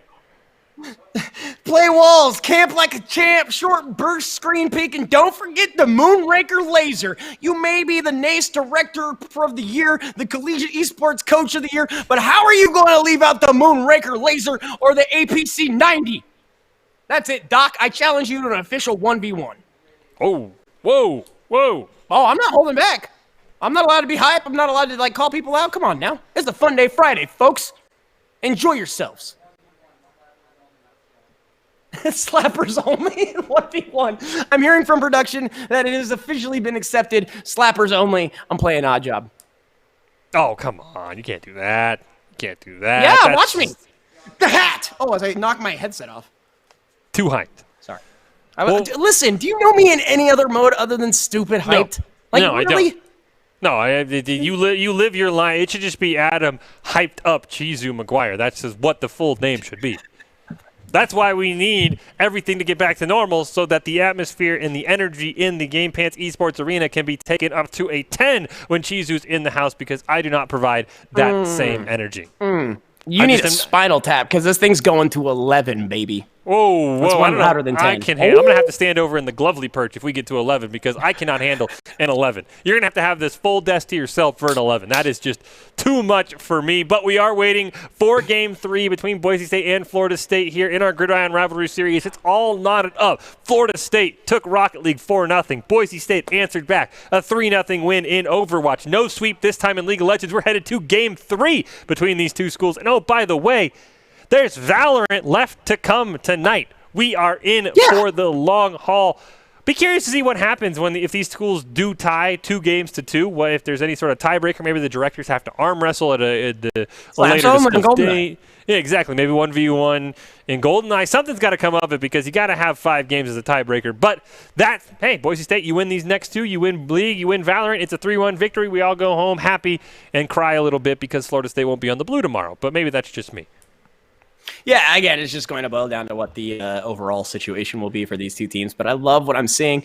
I think competitive Snake. You know what? Actually, I'm going to go with the true way to settle each and every argument, man. Mario Kart Double Dash. Double Dash. No, not Double Dash. N64. Mario Kart N64. Yes. You can have 2 people on one cart, buddy. You got to have that strategery. Your buddy's got to make sure he's throwing his shells while you're driving. It gets rid of the whole, oh man, I got to hit 10,000 button thing. All right, you know what? Now I challenge you to 1v1 double dash. It's over. It's over. I'm out of here. I'm challenging everybody tonight. You, Street Fighter. You, Tekken. There's nobody in my house. I'm pretending. Yeah, and you know what? I'll take your challenge if it's Mario Kart N64. But there we go. We're into the game, and despite the Azir play, all of the same, Florida State going to say goodbye, Rumble. We're not going to see that echo ban once again for Boise State. So much of the same champions not going to be able to see the Rift tonight. A little bit of a tear for them. Yeah, absolutely. No surprises there. Camille going to be removed. Echo going to be removed. We are now getting into what I believe they refer to as the nitty-gritty, from my basic understanding of the English language, as also going to be removing that LeBlanc. If it has done something here, we need to get it out of this game, and LeBlanc has been an absolute powerhouse for the side of the Seminoles. Gray is just an awesome pocket pick. He may have lost his cigar, but his power stance has remained true throughout the years. And finally, Lucian, who has been teased and taunted throughout the courses of these games, finding himself in game number 1, is going to be the final removal there. But the Seminoles say, hey, that was cute. Get it out of here. They're picking up the Ashe this time around. Yeah, surprised Boise State didn't want to let the Lucian go through and then put the Corki ban in. Oranuke was incredible on that champion. Morgana going to be picked up by the side of Boise State. Caitlyn, by the way, receiving another nerf in this patch, so probably a reason she has descended the tiers from pick ban, first pick, down to not even seen in these games as the Ashe and picked up as the first AD carry. We see the MF being picked up there by Boise State. That would be curious. That is not a champion we've seen in a while. Big shout-outs to the production crew. You see there, without them, we simply do not exist. I see you all there, and I love each and every one of you, platonically anyways. I wanted to touch on this, though. I really do like the overall ultimate combination from a Morgana as well as an MF, but that is now superseded by that pickup there. Are the Seminoles just saying, hey, nice draft, we're going to take it? I mean, it really trends that way right now. Looks like Tom Kench is picked up. The only reason I'm hesitating is Florida State should have gotten 2 picks there, so I am curious. Okay. I was like, Florida. Oh, Tom Kench. Okay, so they have decided not that makes more sense to run it back, but that is still probably a top lane Tom Kench over a top lane Ornn, or who knows at this point. But yeah, somewhat of a run back here from Florida State with some changes. Yeah, again, it wasn't quite sure what that situation is. I haven't seen a Kench on the bottom side in a while, but we have been seeing that top lane, and oh boy, oh boy, oh boy. The Crystal Scorpion himself. Get over here. You know what? I'm going to be honest. I'm not really sure I like that pick, especially when you see the lineup of Florida State. Zach and Tom Kench, you're not ulting them. Right now you have one ult target, and it's Ashe. She builds a Quicksilver Sash. Skarner's kind of useless in my opinion. So we'll be curious to see maybe Etha can make it work. I know he's played it earlier. He was part of that near 8K gold comeback for Boise State that fell just short, but I'm going to assume that's an Ornn ban because they still have a ban left on the table, but Mordekaiser and Ornn being banned away. And by the way, that's 2 tanks to the side of Florida State, Chizu. That might be their win condition. Hey, absolutely already picking up my game number 3 vote of confidence here at this point, because apparently 1 is not the number for either one of these teams, let alone 0.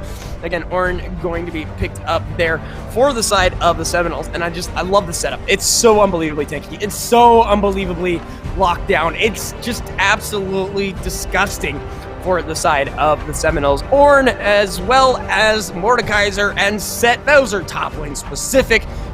The Poppy apparently wasn't terrifying enough. Okay, that's fine. That's cool. I'll be curious to see if Boise State wants to pick up their own Poppy. We talked about it being a potential counter to the Zach. Didn't quite work out for Florida State. I'm not a big fan of telling someone, hey, play the counter, don't play your best matchup. I don't think that always works out well. Didn't for Florida State. Silas, the last ban away by the Seminoles. Interesting choice. We haven't seen him in a while. I know he did pick up some buffs as Bryant trying to send him as a fringe. Hey, steal the other team's ultimate pick, but nothing really crazy on the side of Boise State you want to steal. There is the Azir. Once again, the Emperor's Divide was huge in game 2 for Boise State, and I'm really curious what Oranuke is going to play. He has been the anchor for Florida State, and he was pretty dominant on LeBlanc. He was pretty dominant on Corki. What's he got up his sleeve for game 3? Yeah, again, we're not entirely sure what that situation will be. I would just take the, again, the Corki back into it, might as well. If there's some kind of other situation, sure, go for it. And that is the most even way to deal with that man. Yeah, there's the Corki picked up there. One last pick on the side of Florida State. Support, jungler, top lane. Gonna be curious to see what exactly they are going to be picking up here, and then one more pick up for Boise State, and then maybe I can see some calls in chat to see the roster. We can maybe put the rosters up on the screen briefly once we get through the pick ban phase here. Aatrox actually going to be picked up there. That's a champion we haven't seen in quite a while, so that leads me to believe it is Tom Kench support, and then a Zach roaming in the jungle once again for the side of the Seminoles. Yeah, and we'll have to see what that final pickup is going to be for the side of Boise State University. Currently already breaking my rule. You can make Starter a little bit tankier, but they will be relying solely on whatever they have on the top side to absorb as much damage as possible. Could be a Malphite pick for Red Hots. That could be something he wants to pick up there. I'm gonna assume Pro Draft is lying to me on that one. I'm gonna be honest. And by the way, yes, this is a best of 3 whoops for Scrubs ass there. It is tied at 1 aside. Florida State 1 game 1, Boise State 1 game 2. I'm really hoping that's a Pro Draft issue. I'm really crossing my fingers. There's no way. I said I was mad, not disappointed, not mad. I might be mad now. I might actually be mad. That's got to be Pro Draft. There's no way I can believe they pick a Zillion in this situation.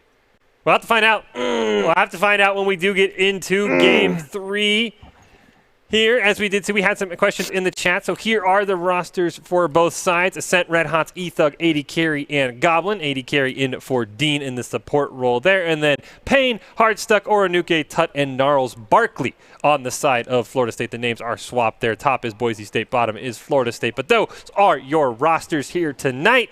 Florida States are in order if you are curious. Ascent's in the mid lane, Red Hots in the top lane, E-Thug in the jungle. We're making everything crazy. I'm going to be curious what's going to happen here as we get Glovely on board. And Glovely,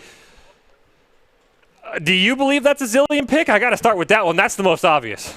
I can confirm that is in fact a Zillion pickup for the side of Boise State, and I'll admit I have some mixed feelings on it as well. I think it can be a useful champion, certainly. We have seen Boise State play it up very well. But my biggest concern as far as that champion goes is just it's not a very big powerhouse. It does allow you to resurrect a key carry, which could be useful. We saw Ascent Azir was an absolutely astounding champion in the previous game. So being able to bring him back to continue fighting for the team might be an option they want to play with. Yeah, absolutely. And then just as far as the Seminoles taking over the Boise State side of the draft, those first 3 picks were Boise State bread and butter as far as the last game was concerned. Is it more of a anything you can do, I can do better, or is it just the priority on those champions? I think it's a lot of priority. Ashe is a very strong champion right now. Zach, of course, a lot of engagement to the side of your team, and as a result, pairs up very well with the Ashe and either following up or starting in on those engages. Champions like that, I think, just very, very broad champion pools for all of these players. And then let's go to the bot side for Boise State. Misfortune's a champion. I know the Broncos love to play in the spring. Where do you think she falls in on the AD carry meta? I know Caitlyn just got kind of nerfed into oblivion, so is Misfortune now in that new tier 1, or do you think that might have been a stretch and just a comfort pick for the Broncos? I do think Riot was trying to bring her into the limelight. She did have an attack speed buff leading up to the current patch where we are right now. So I do think she's a very strong champion. I also think looking at Boise State's competition, composition, they have a lot of AoE team going on for them. If we're looking here at exactly what champions I think are really important to pay attention to, Corki on Oranuke and Ascent Azir, both champions that were very powerful in the previous game. Ultimately, Ascent Azir pulled ahead. Both champions are coming back for round 2 with completely different team compositions behind them. So I'm very curious as to how that's going to play out. Oranuke's Corki was absolutely terrifying. His CS was near perfect moving into the later stages of the game, while Azir picked up a lot of key eliminations for his team. So overall, great play by both of these players, so keep an eye on them as the game moves forward. I think these compositions are actually built to favor them based on what they have drafted for either side. Ascent has all of these zone AoE champions who are setting him up, the Zillion, the Misfortune, the Morgana. And of course, he has so much control to keep them in there, using the Emperor's Divide and his Sand Soldiers to sort of pin them into areas. So Boise State, if they can find situations where they are taking fights around objectives where it's cramped and crowded, like in the jungle, I think that's where they're going to find their big pickups. The important thing here is not just, to be the team that takes the initiative. Don't be the one who lets everybody else go on by you. Be the one who starts the fights. Start them where you want to fight them. It's especially important when you're facing off into a dive composition that's going to be jumping on top of you. Make sure that if they're engaging on you, it's because you want to be the one who takes that fight. I mean, dare you say that's part of, Doc's keys to the games about 80% of the time is not only never take a fair fight, but be the first to strike, the Cobra Kai, no mercy kind of situation. It has led them to some issues, but has also found them opportunities to sweep the leg into submission. So, Glovely, where do you see all of the priority for both of these teams? Looking at the teams, I think a lot of the focus is going to be around the jungle area, specifically around the Dragon and the Baron. Objectives are going to be big in this fight because that's where Boise State, I think, will want to take most of their fights because it's so much easier for them to catch multiple members in all of their area of effect abilities. So look for a lot of focus, I think, early on around the bottom side of the map.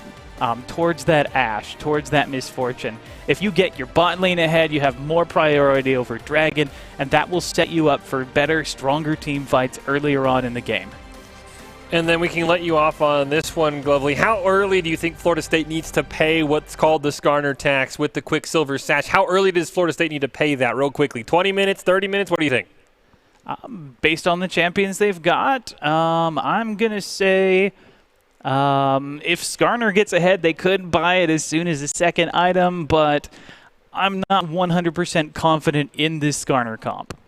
Well, Glovely, thank you so much for all of your insight. Glovely's let us know what the strategy is for Boise State. We'll see if they can execute it as we get on to the Rift here shortly for game number 3. We see Doc's keys to the game. No mercy, no pain, no fear in this dojo. Doc, it's wrong. It's strike hard, strike fast, no mercy. Come on, dude. You're twice my age. How do I know this? Anyways, that being said, I like his Cobra Kai mantra because that is exactly what Boise State did in that last game and found themselves a big old W, if you will. They were the first to the scene via the Zac. They were first to the scene from the Enchanted Crystal Arrow, followed by the Call of the Forge God. Both of these teams seem to be very hair-trigger aggressive players. And again, I say that for every single one of them. It's almost like none of them want to just sit around and wait to die. They'd rather put themselves in that situation, which is both humble, aggressive, and downright terrifying on all fronts, to be honest. Yeah, and the one thing that does trip me up is the Skarner. Like I said, we've seen E-Thug play it before. He did pretty well on it, but it is one of those champions like the Mordekaiser. There's one item that counters you. It is Quicksilver Sash. Once Corki picks it up, once Ashe picks it up, who are you going to ult? You're going to ult Tom Kench into your team so he can pick up your AD carry and spin him back? You're going to ult Zac into your team so he can bounce everyone around and make your carries kiss? So that is the one thing. If the later and later game gets, the more easier that it is for Florida State to add in something like a Quicksilver Sash.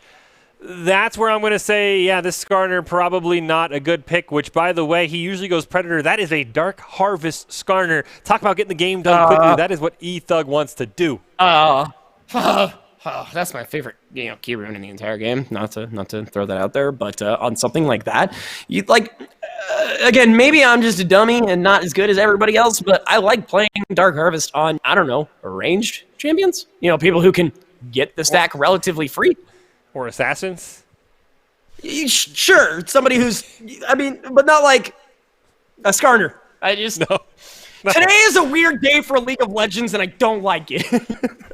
Yeah, this all, fails to mention that there is a top lane Zillion in the game. that we have to watch out for against Aatrox, one of the biggest bullies in the top lane.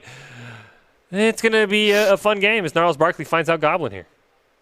Yeah, you know what? I believe in my boy Red Hots. Do I believe in him enough to have a zillion in the top lane? We'll find out, because I do believe Aatrox kind of just shreds that lane for, I don't know, every level? Yeah, I mean, Red Hots has to be extremely careful. I mean, he's got the Glacial Augment, so he can kite. He's probably got to go, like, Twin Shadows GLP just to stay alive, because if Pain gets on him, especially if Hardstuck decides to come up top lane, like we saw Boise State do, I mean, it's going to be an interesting game. We do see E-Thug starting on the top side of the map. I don't know if that means he wants to gank early on the top side once again, but, man, this is going to be a whack game as a Binding lands. That's a good start. The whackness, as you say, as a Binding is going to land early, and Tut is going to get shut right down. 50% of your health gone here, only 2 minutes in. Again, that will start to clean up relatively quickly for both of these two teams. And is that, what is that on Goblin? Key realize. Keystone? Oh, that's a press the attack. Press the attack. Okay, cool. It looks like Klepto, and I was like, wait a minute, what? But that's just my screen. Again, I do want to pay more attention to the top side more than anything else, as it looks like Pain is already jumping on in. Red Hots will have an ability to just shove this lane as hard as he wants. Mana dependent is going to find one there, so in a couple of seconds, if Pain, is not going to step away from the minions, he's going to get some damage on there too, which will allow him to continue that aggressive push like we were talking about. Boise State right now, that's all they are looking for, as Hardstuck is going to find an unbelievably early game. Damage is coming out, Flash Barrier, first blood over for Florida State. Yeah, I mean, great job there by basically capitalizing what we knew Zach could do from game one. AD Carry is standing on a ward, by the way. I don't know if we noticed that. But yeah, he jumps in onto Ascent, prevents him from being able to dash away, draws out the flash. Teleport has to be used as well to come back in. And you know what? I'll chalk it up to the fact Oranuke using a different skin this game. Probably the reason why he got first blood this time. Yeah, and I'm sorry, I said barrier. I don't know where that shield came from. There was a shield that dropped on Ascent there for a quick second that disappeared. I'd have to go back and look at it. Maybe I'm just losing my mind. Both are optionally likely. That being said, both summoner spells expended here as the teleport going to be used to force Ascent back into lane. Meanwhile, his opponent's got everything and then some. Not a care in the world. Yeah, Tear the Goddess able to be finished by Oranuke at 3 minutes. And it looks like the fight is going to be busted out here in the jungle, as E-Thug has found an opening, but 3 individuals. Finally, mid lane is going to jump over. Red Hots is the unfortunate first individual to be bodied out of the 3. A second kill over to Florida State. Yeah, Boise State trying to get a little invade happy. Teleport going to have to be blown now by Red Hots as well to get back. So Summoner spells down across the board for Boise State in the top and the mid lane. And only just a flash on the mid and the top and jungler, expelled for Florida State. So Boise State already up against the gold lead, nearly 1,000, and we're not even 5 minutes into the game yet. Yeah, and that's just absolutely massive for the side of Florida State. Again, just the rotations were there, but nobody was able to capitalize. Boise State was the first to strike Cobra Kai like we were talking about. They just weren't able to finish it out. Great responses there from Florida State. Yeah, Florida State has been doing extremely well in sort of answering this aggression from E-Thug when he does want to invade. I know in game 1 they tried to invade, nearly got a kill, and ended up resulting, I think, 2 or 3 kills for Florida State. So definitely did their homework, realized that E-Thug as an aggressive player probably going to want to invade. Dark Harvest has to give it away as well as a gank to the top side. Oh, Red Hots is able to burn the movement speed, and a great awareness to do that instead of throwing it on the opponent. For those who don't know, it is a massive slow, but only a slight movement speed in comparison to those number values. So I like the awareness of Red Hots to say, hey, if I can just get out of here, I might be okay, and that ends up being the case. Great awareness. Looks like another engage, though. Yeah, apparently Pain's not done yet, as Red Hots is just going to take a serious amount of damage. No jungler needed here. Damage is trying to come out. Red Hots, no mana, no health, no summoners, and no life? Okay, there's the no life thing. I was trying to, like, match it up with the strikes. It just didn't happen, but, you know. I'm curious why Pain on the Aatrox went first idol Kindle Gem. You usually see Aatroxes want to be a little bit more damage oriented. I'm guessing he's going to eventually build it into a Black Cleaver. That's all fine and good, but sure. Would have thought Ruby Crystal Longsword would have been a much better back than Kindle Gem. Yes, I know you get the 10% cooldown reduction. Is it worth it? I don't think so on a damage champion when really he could kind of just bully Red Hots this whole game like he's been doing and kind of win the game single-handedly in the top lane. So don't like that pickup. I think that gives Boise State an in, but look across the board. Mid lane's pretty even, bot lane's pretty even. It's that top side, the CS difference, and the 2 kills that are resulting in this near 1.5k gold lead on the side of the Seminoles. Yeah, it's just really unfortunate to see, especially this early on. We are seeing a more retroactive Zac this time around. Is that the word I'm looking for? Maybe not. Hyper-aggressive Zac. There you go. That's the one I want. As far as just map awareness, we really didn't see eThug for quite a while. And when we did, the success didn't show up until quite a bit later in the game. Meanwhile, Florida State continues the Florida State mantra. Early aggression leads to early kills, leads to early gold. And it's just what we have seen this entire time. And oh man, I love this move here.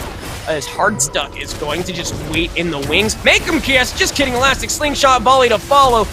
Wow, Spellimute is going to come through. Now, Make him kiss actually not even going to follow through because 80 carry actually lands an absolutely phenomenal binding there. But it looks like Gnarls Barkley as well as Touch should be able to get out of there just fine.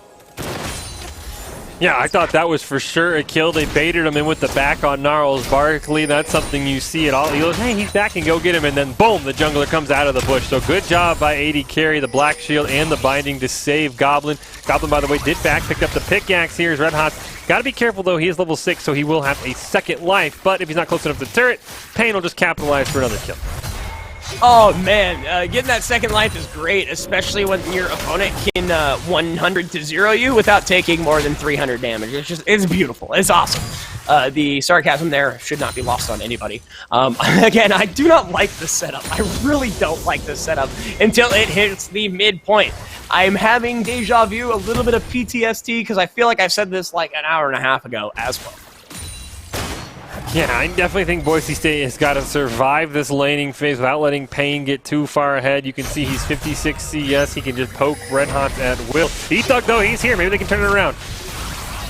Teleport is coming in. Double bombs are going to land. Boise State is going to hightail it out of there Sonic the Hedgehog style.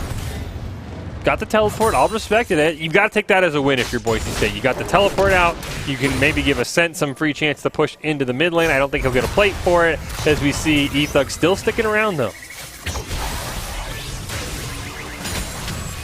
Yeah, it just looks like they don't want to aggress as hard as they can here. Sorry, I'm choking. But damage coming out. eThug taking a lot of it. It's going to be first to flash out. The bomb is going to land. That was dangerous. I don't like that. Yeah, Red Hots didn't have enough mana to ult, but yeah, I mean, they had the ultimate from Skarner available that whole time. If you're going to go Dark Harvest, at least try and ult him for the Dark Harvest stack. Instead, they just were like, he's a pretty scary dude up there. I don't want to mess with him. Despite the fact that he has Merc's Treads and a Kindle Gem, he actually has no active damage. Meanwhile, they know that jungler was on the top side and forced it back, so that's a free dragon on the side of Florida State. It's one of those situations, again, when you, and maybe this is, again, I keep saying this, maybe this is just me, but when I come across a super unorthodox laner, it's not that I throw my build completely out of the way, but now we are starting to see the damage side of things. Aatrox needed to win this lane without a shadow of a doubt. So how do you do that? Just counter build. What's he going to do? Well, he's going to get the Catalyst. All right, great. He's going to take forever to stack that up. Build the MR, build the health, build the defenses, and then smack him in the mouth at 15 minutes. Yeah, we do see those two long swords finally coming on the line. Red Hot's slowly working towards that Rod of Ages with the Catalyst finish there, so hopefully he'll be able to pick up a kill or something, try and get that stack to start going as Ascent's going to Emperor Divide. Woo! I did my best R2-D2 impression there as eThug gonna find Oronuke, who got straight pushed out of lane and into the waiting arms of this very angry Scorpion. But meanwhile, on the bottom side, 80 carry taking serious amounts of damage, and Tut is going to find that. We got ourselves a fight here as eThug was looking for the Spire. He instead is going to find Flubber here. Here comes Ascent. They are going to find that Spire. Never mind, just kidding. Here comes Payne without love. Also, Red Hot's in the wing. Does have the ultimate, is going to get it off on eThug, but the damage spread is so huge that Ascent should have been the next one. Flash is going to come on out. Soldiers doing their damage. Meanwhile, 3v2. The Seminoles are actually winning this one. Shutdown coming through as Red Hot finds that, but in jumps the Corki. Oronuke finding one. damage coming out as quickly as possible. Oronuke with a 2 or a knee if you continue the Japanese mantra. Red Hots finds himself in the mid lane, which very well could have been where he should have been this entire game, but instead was pushed onto this side.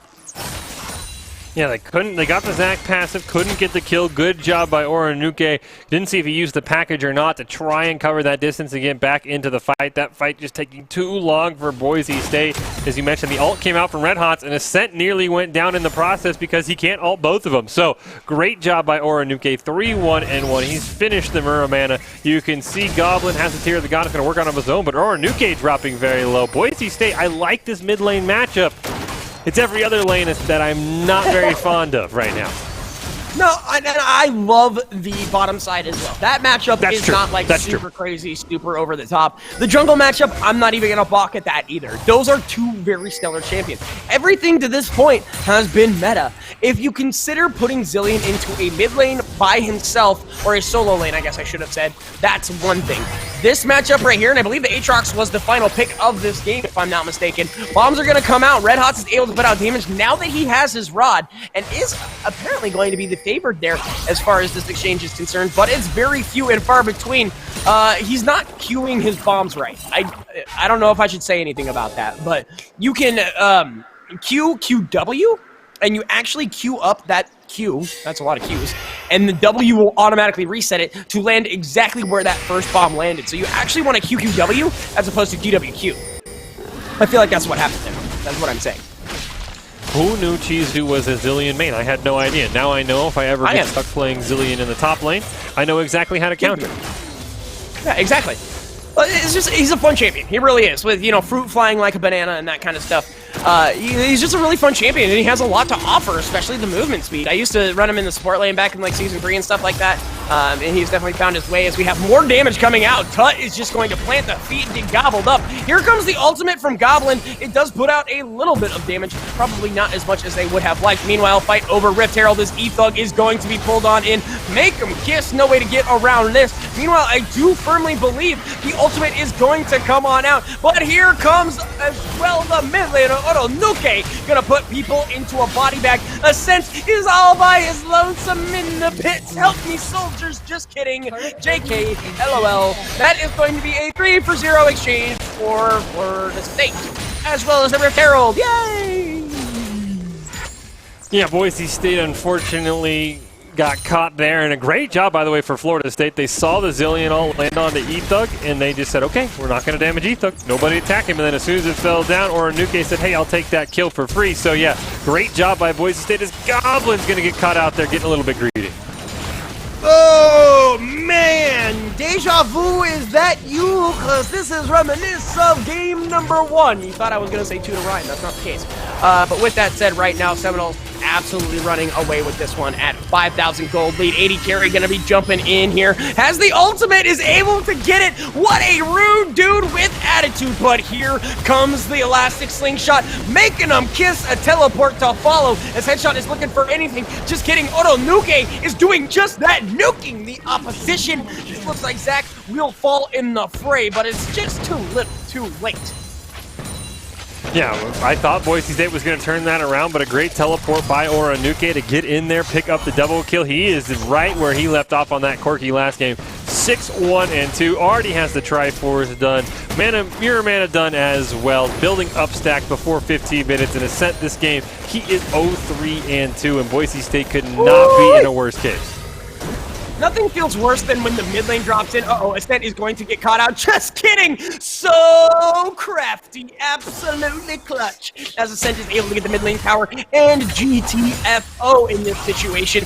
As it looks like, again, Boise State, like I was mentioning, that bottom side, nothing feels worse than when the opposing mid laner drops on down and absolutely destroys your health bar. You're like, hey, where was the mid ping?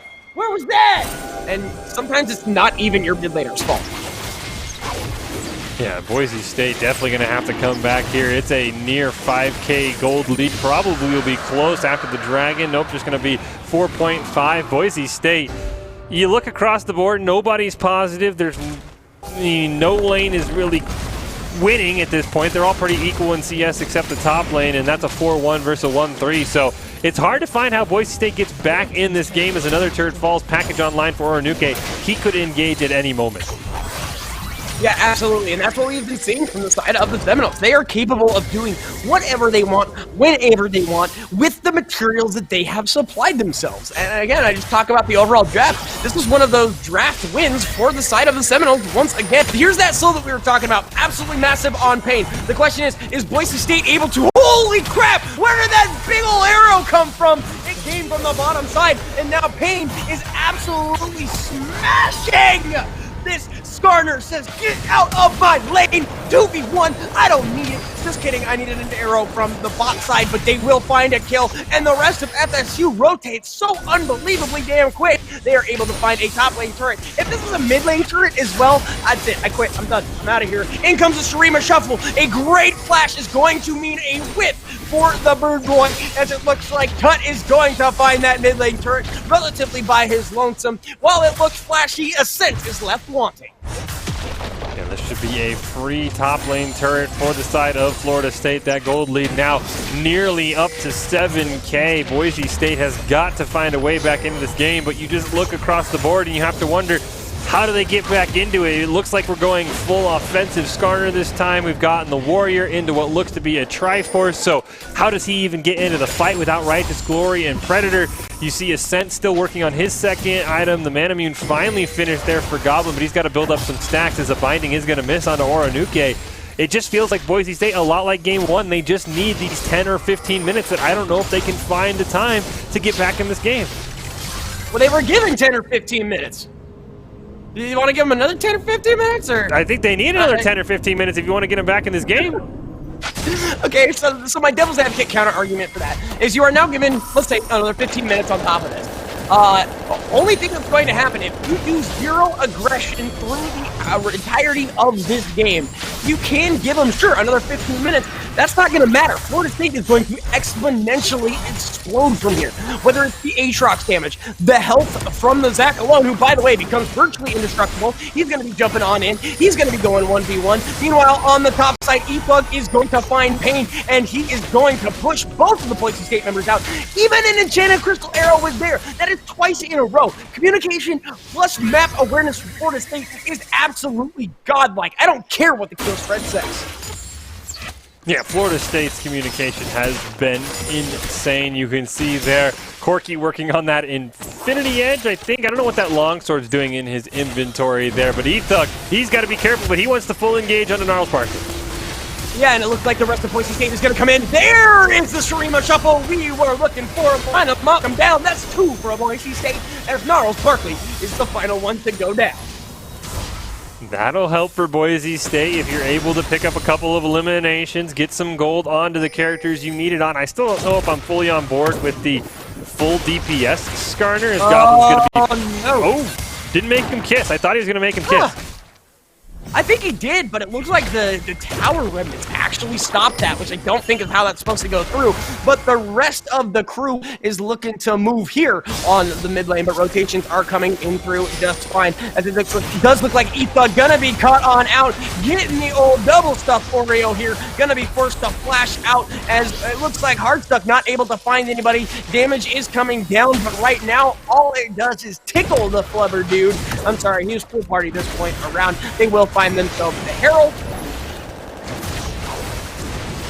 Yeah, this is going to be a Herald for them. If they can burn it quick enough, it is going to have a little bit of extra time before the 20 minutes. They'll just get it before... Wait, did they get it? I don't think they got it. I don't see it, Shelly. They didn't get it. Into oblivion. Wow. They did not get it. Well, that at least helps. I was saying, if they get that, we might have another dancing Rift Herald like we had it nearly in game one. But you see, Boise State starting to find some of their items. You can see Oranuke working on the Infinity Edge. You know, Caulfield's and a BF sword on the side of Goblin. He's starting to get on board. Second items are being finished. I still don't know if I fully agree with the Triforce Skarner here. He's gonna be kind of a squishy little scorpion man who ults someone and then probably immediately collapses. There's the Triforce. So third Dragon uncontested over to Florida State. They're on Drake Point, and it's Mountain Drake. If they get that, it's probably game over. So Boise State, they've got to start making plays. Well, they have to find anything. Find any resources. Oh, God. Oh, God. Oh, mother of God. Alright, so there's another enchanted crystal around the top lane. Red Hot's health just absolutely disappears. He's gonna get the ultimate on himself, so I guess that's like putting a band-aid over something that needs stitches. Just wait for that one. He is gonna flash out. In jumps FSU Pain. It's a good thing E-Thug was there to also get bopped in the mouth, as he is going to be getting on out of there as quick as possible. Yeah, it was a great job. That is the one thing that you rarely see. Somebody, usually you get the Zillion ult and they just die to some sort of AoE damage or minions. No, great job by Pain, waiting it out. Got the flash out as well, still was able to land with the Q. I'm not sure why putting 3 separate abilities on one keystroke was a good idea, Riot, but that's a conversation for a 200 years meme to come out on chat, I'm sure. Yeah, absolutely. Oh, man, that's super nice. I'm glad you didn't hold control and then hit 3 a bunch of times, because that would be a rude dude maneuver, because that definitely didn't just happen with that Tom Kench. But anyways, moving on here. They're going to clear out some vision here on the side of Boise State. Right now, it's just looking super dire for BSU. Again, 6,000 gold lead, 3 dragons. They've had every Rift Herald except for the one that Baron stole from them. And meanwhile, Boise State is looking for any way into their own jungle. If they can find it, they drop a word, it is immediately removed. Hey, at least they found the bomb, though. That feels pretty good.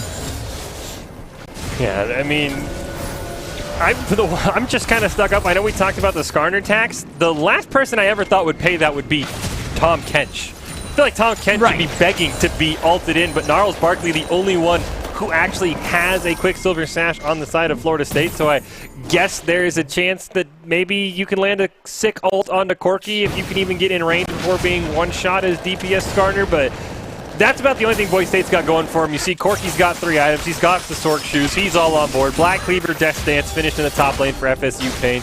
Aspen's Weaver and Runon's Hurricane finished on the side of Tut. Boise State trying to work on some of their 3rd items. You can see that the Mana Mune, still being stacked up there for Goblins. So, like I said, Boise State, 10-15 minutes they needed about 7 minutes ago. So 30 minutes. If the Broncos can live that long, I'll start having confidence that they can come back in this game.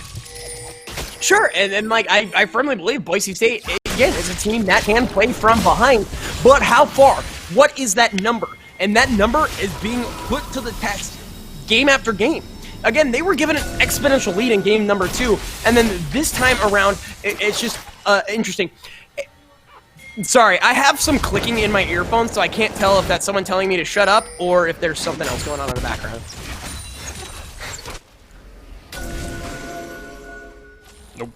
As I say, there is some clicking, I think, in both of our ears. I don't know if someone has a live mic somewhere, but if you could take care of that, it is quite disorienting to hear clicking in the background going on at the same time as Florida State has hopped onto the Baron. Boise State just going to teleport in. This is probably the Broncos' last-ditch effort to try and take a fight here. Yeah, absolutely, and it looks like Boise State is doing everything they can. It's already been pulled off. E-Thug has found out that he is Toasty Magosty, and it looks like the revive is going to come through. What a great ultimate there is going to come through from the side of the MF, but Oronuke continues to do what Oronuke has done. Elastic slingshot over the Azir wall. There is another. Line him up, knock him down, a goodbye. No for that one, a quadra kill going over to Oronuke. Another near penta for the mid laner for Florida State. Nearly had one in game 1 on LeBlanc as well, and that should be an easy Baron. The gold lead nearly up to 10K, and right now Boise State hope for a disconnect at this point. I mean, I just don't know how they get in there. That Skarner is not beefy enough to survive as the crucial Baron timer gets to 3 minutes there. It's just not taking enough to survive ulting anyone. He just melted in that last fight. I'm just not gonna say anything. You know where I stand, Fish. You know exactly where I stand with this setup at any given point. I think today was an experimental day. I don't know if anything was on the line. I don't know if there was like points or like maybe a bet. But this is uncharacteristic. This is just beyond me at this point. Like I've seen drafts. I've seen bad drafts. I cannot wrap my head around some of these drafts. And like this one in particular is looking just as sketchy as the first one. And again, I'm not trying to BM, I'm not trying to like throw people to the wolves, but my goodness, this is rough. Yeah, Heartstuck's gonna go in. Looks like another fight gonna be busting out here. Oh, dude, gonna make him kiss. Here comes the Enchanted Crystal Arrow. At least you have the ultimate to save yourself for a half second. FSU Pain going to find Goblin there. Red Hots is next. At least 80 carry got the stun. That's a highlight. Here comes the Sun Disc. That'll last for a little bit. Meanwhile, your opposing team has all members with Baron buff. They have been smashing all of your towers. And don't even get me started on designated team fights. Damage comes in. Shrima Shuffle 80 carry is going to find one, but at what cost? As it looks like all of the damage is coming out. Oh, by the way, here comes the actual damage. Oro Nuke out of the right-hand side finds himself a double, and Boise State was so tunnel visioned on the mid lane, they didn't even see it coming. Down goes the Sun Disc. Yeah, and the only thing I have to add is it felt like Florida State kind of gave him the one kill they got because Gnarls Barkley swallowed Tut and then spit him right into Skarner, and Ethug ulted him. I mean, that felt like just a misplay on Florida State's side, and that was the only kill Boise State got in the fight. It was interesting to note the Skarner ult actually made him immune from the knockback on the Emperor's Divide. Sort of a quirky little counter-synergistic play there. Is Goblin's going to go night-night. No, he's going to get the revive here in a quick second. The question is, does Boise State even have enough damage to do anything here? It looks like Abyssal Voyage is coming in. Now the rest of Florida State University is here. Nice health bars. I think we'll delete those. That's going to be another one. A triple kill here. 16, 1, and 5 on a Corky. Maybe that was the ban you should have picked. Yeah, maybe. I don't know. Maybe the Corky should have gotten a ban. He's got his Quicksilver Sash finish, so at least he got him taken down. I always say as a point of pride, never let anyone finish a game without a death against you, so Boise State can at least hang their heads on that one because Nexus 1 turret's going to go down, Nexus 2 turret's going to go down. It's warded just for good measure. The Nexus probably going to go down as well as Ascent gets a nice little knock into the laser. It does not matter. Florida State is your Game 3 winners. The Broncos, unfortunately, the Zillion top did just not work. I mean, that was a Fed Aatrox turned into once again a Fed Corky. Florida State is victorious here, so the Seminoles will at least guarantee a tie in the Gridiron Series tonight with Valorant still to come. But Boise State, you have to wonder, Chizu, what changed between Game 2 and Game 3, because Game 2 was so dominating and Game 3 felt like Game 1. I know exactly what it is, all right? So I came out of the cast, right? And I was like, oh, Boise State is a domo. And the domo was so strong, it was eating people. And it even killed my internet. But they went from a domo, right? To a damn baby shark. To a little tiny baby shark. Do, all right? Do this next time. Don't experiment. Be the Goliaths, be the monsters that we know you are, and quit doing all over the place, because this is ridiculous. Like I said, I did not like either one of those drafts in the Boise State loss, and it just boils down to, like, what were we thinking? And if any of the players want to come find me after the game, I will hear you out. Absolutely. You played champions I love. You played a way that I don't disagree with, but it did not connect in any way, shape, or form. Again, I am chalking up today to an experimental lookout because that game number 2 was so exponentially different than what we saw in 1 and 3. Again, not mad, just disappointed.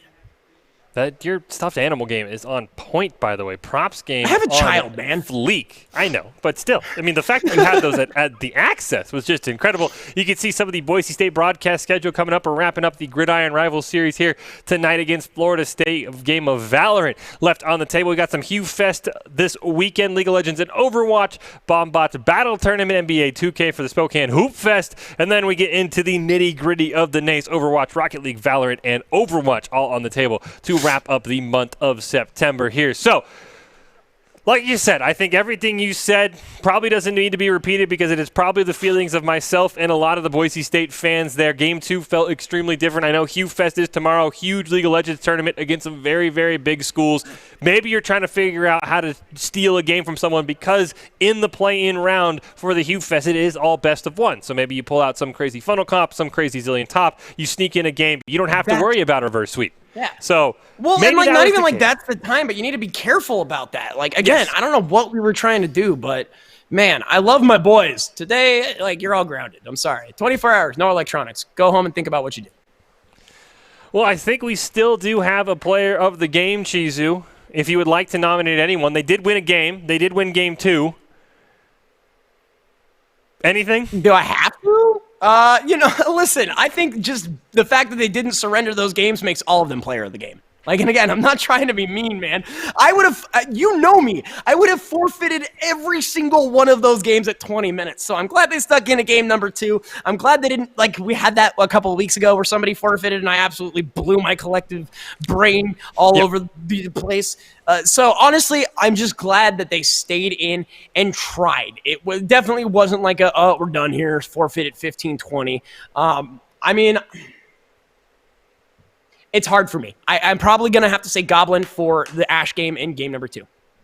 Yeah, I mean, I would have to go with Ascent for the Zir game in game number 2. I mean, it didn't go as well in game number 3. It was a great gank by Hardstuck that really sort of shifted things toward Oranuki's favor, but Ascent 10-0-6, 10-1-6 in game 2 on the Azir. Still not enough to draw an Azir ban, by the way. I don't know what the man has to do to get Rumble through, because I'd love to see him on that Rumble again. At least we saw it one time on the stream. But yeah, I would have to go with the set. Goblin's a great choice. I mean, of course, we have the all-team nomination, but here we go. Idaho Central Credit Union player of the game going to be Ethug.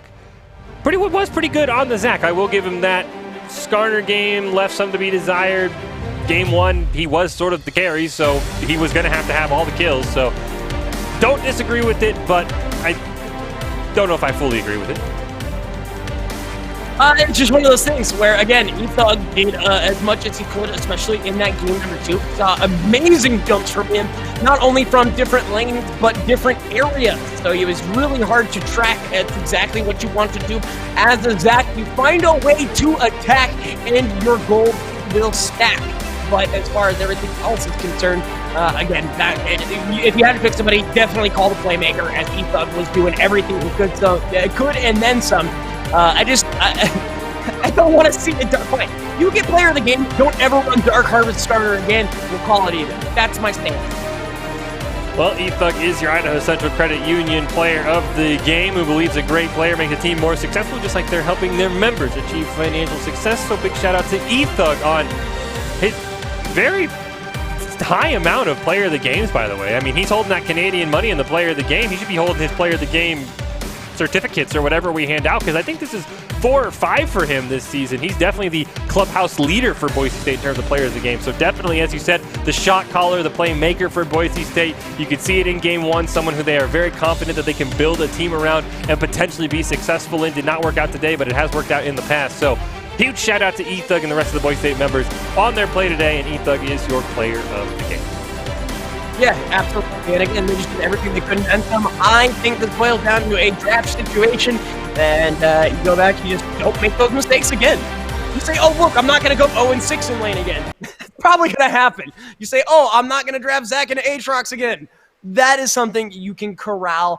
I do want to give credit where credit is due to the experimental phases. Again, nothing on the line today, so it's worth it. It just, man, it's hard to see people you love get put in body bags. And that's the most crazy thing I've said in a very, very long time. But, like I said, Orange and Blue had a really rough day. Hopefully they can brush it off and come back strong tomorrow.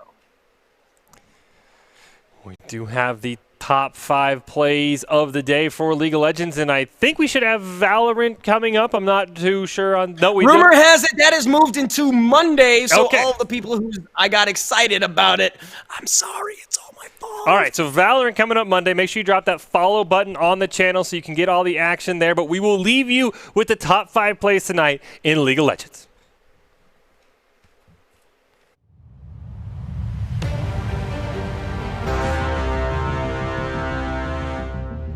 Members from the side of FSU are going to be able to jump on in. Ascent is down. It is in. He finds himself 1. The rest of Boise State will not relent as they continue on. Ethug says, great, I hit you with 1. I'm not going to find the ward until just now. Going to put the damage on is Ethug. Just get your... Oh, there you go. Picks up the health and is able to get... Corky working on that Infinity Edge, I think. I don't know what that longsword's doing in his inventory there, but Ethug, he's got to be careful, but he wants to full engage on the Gnarls Barkley.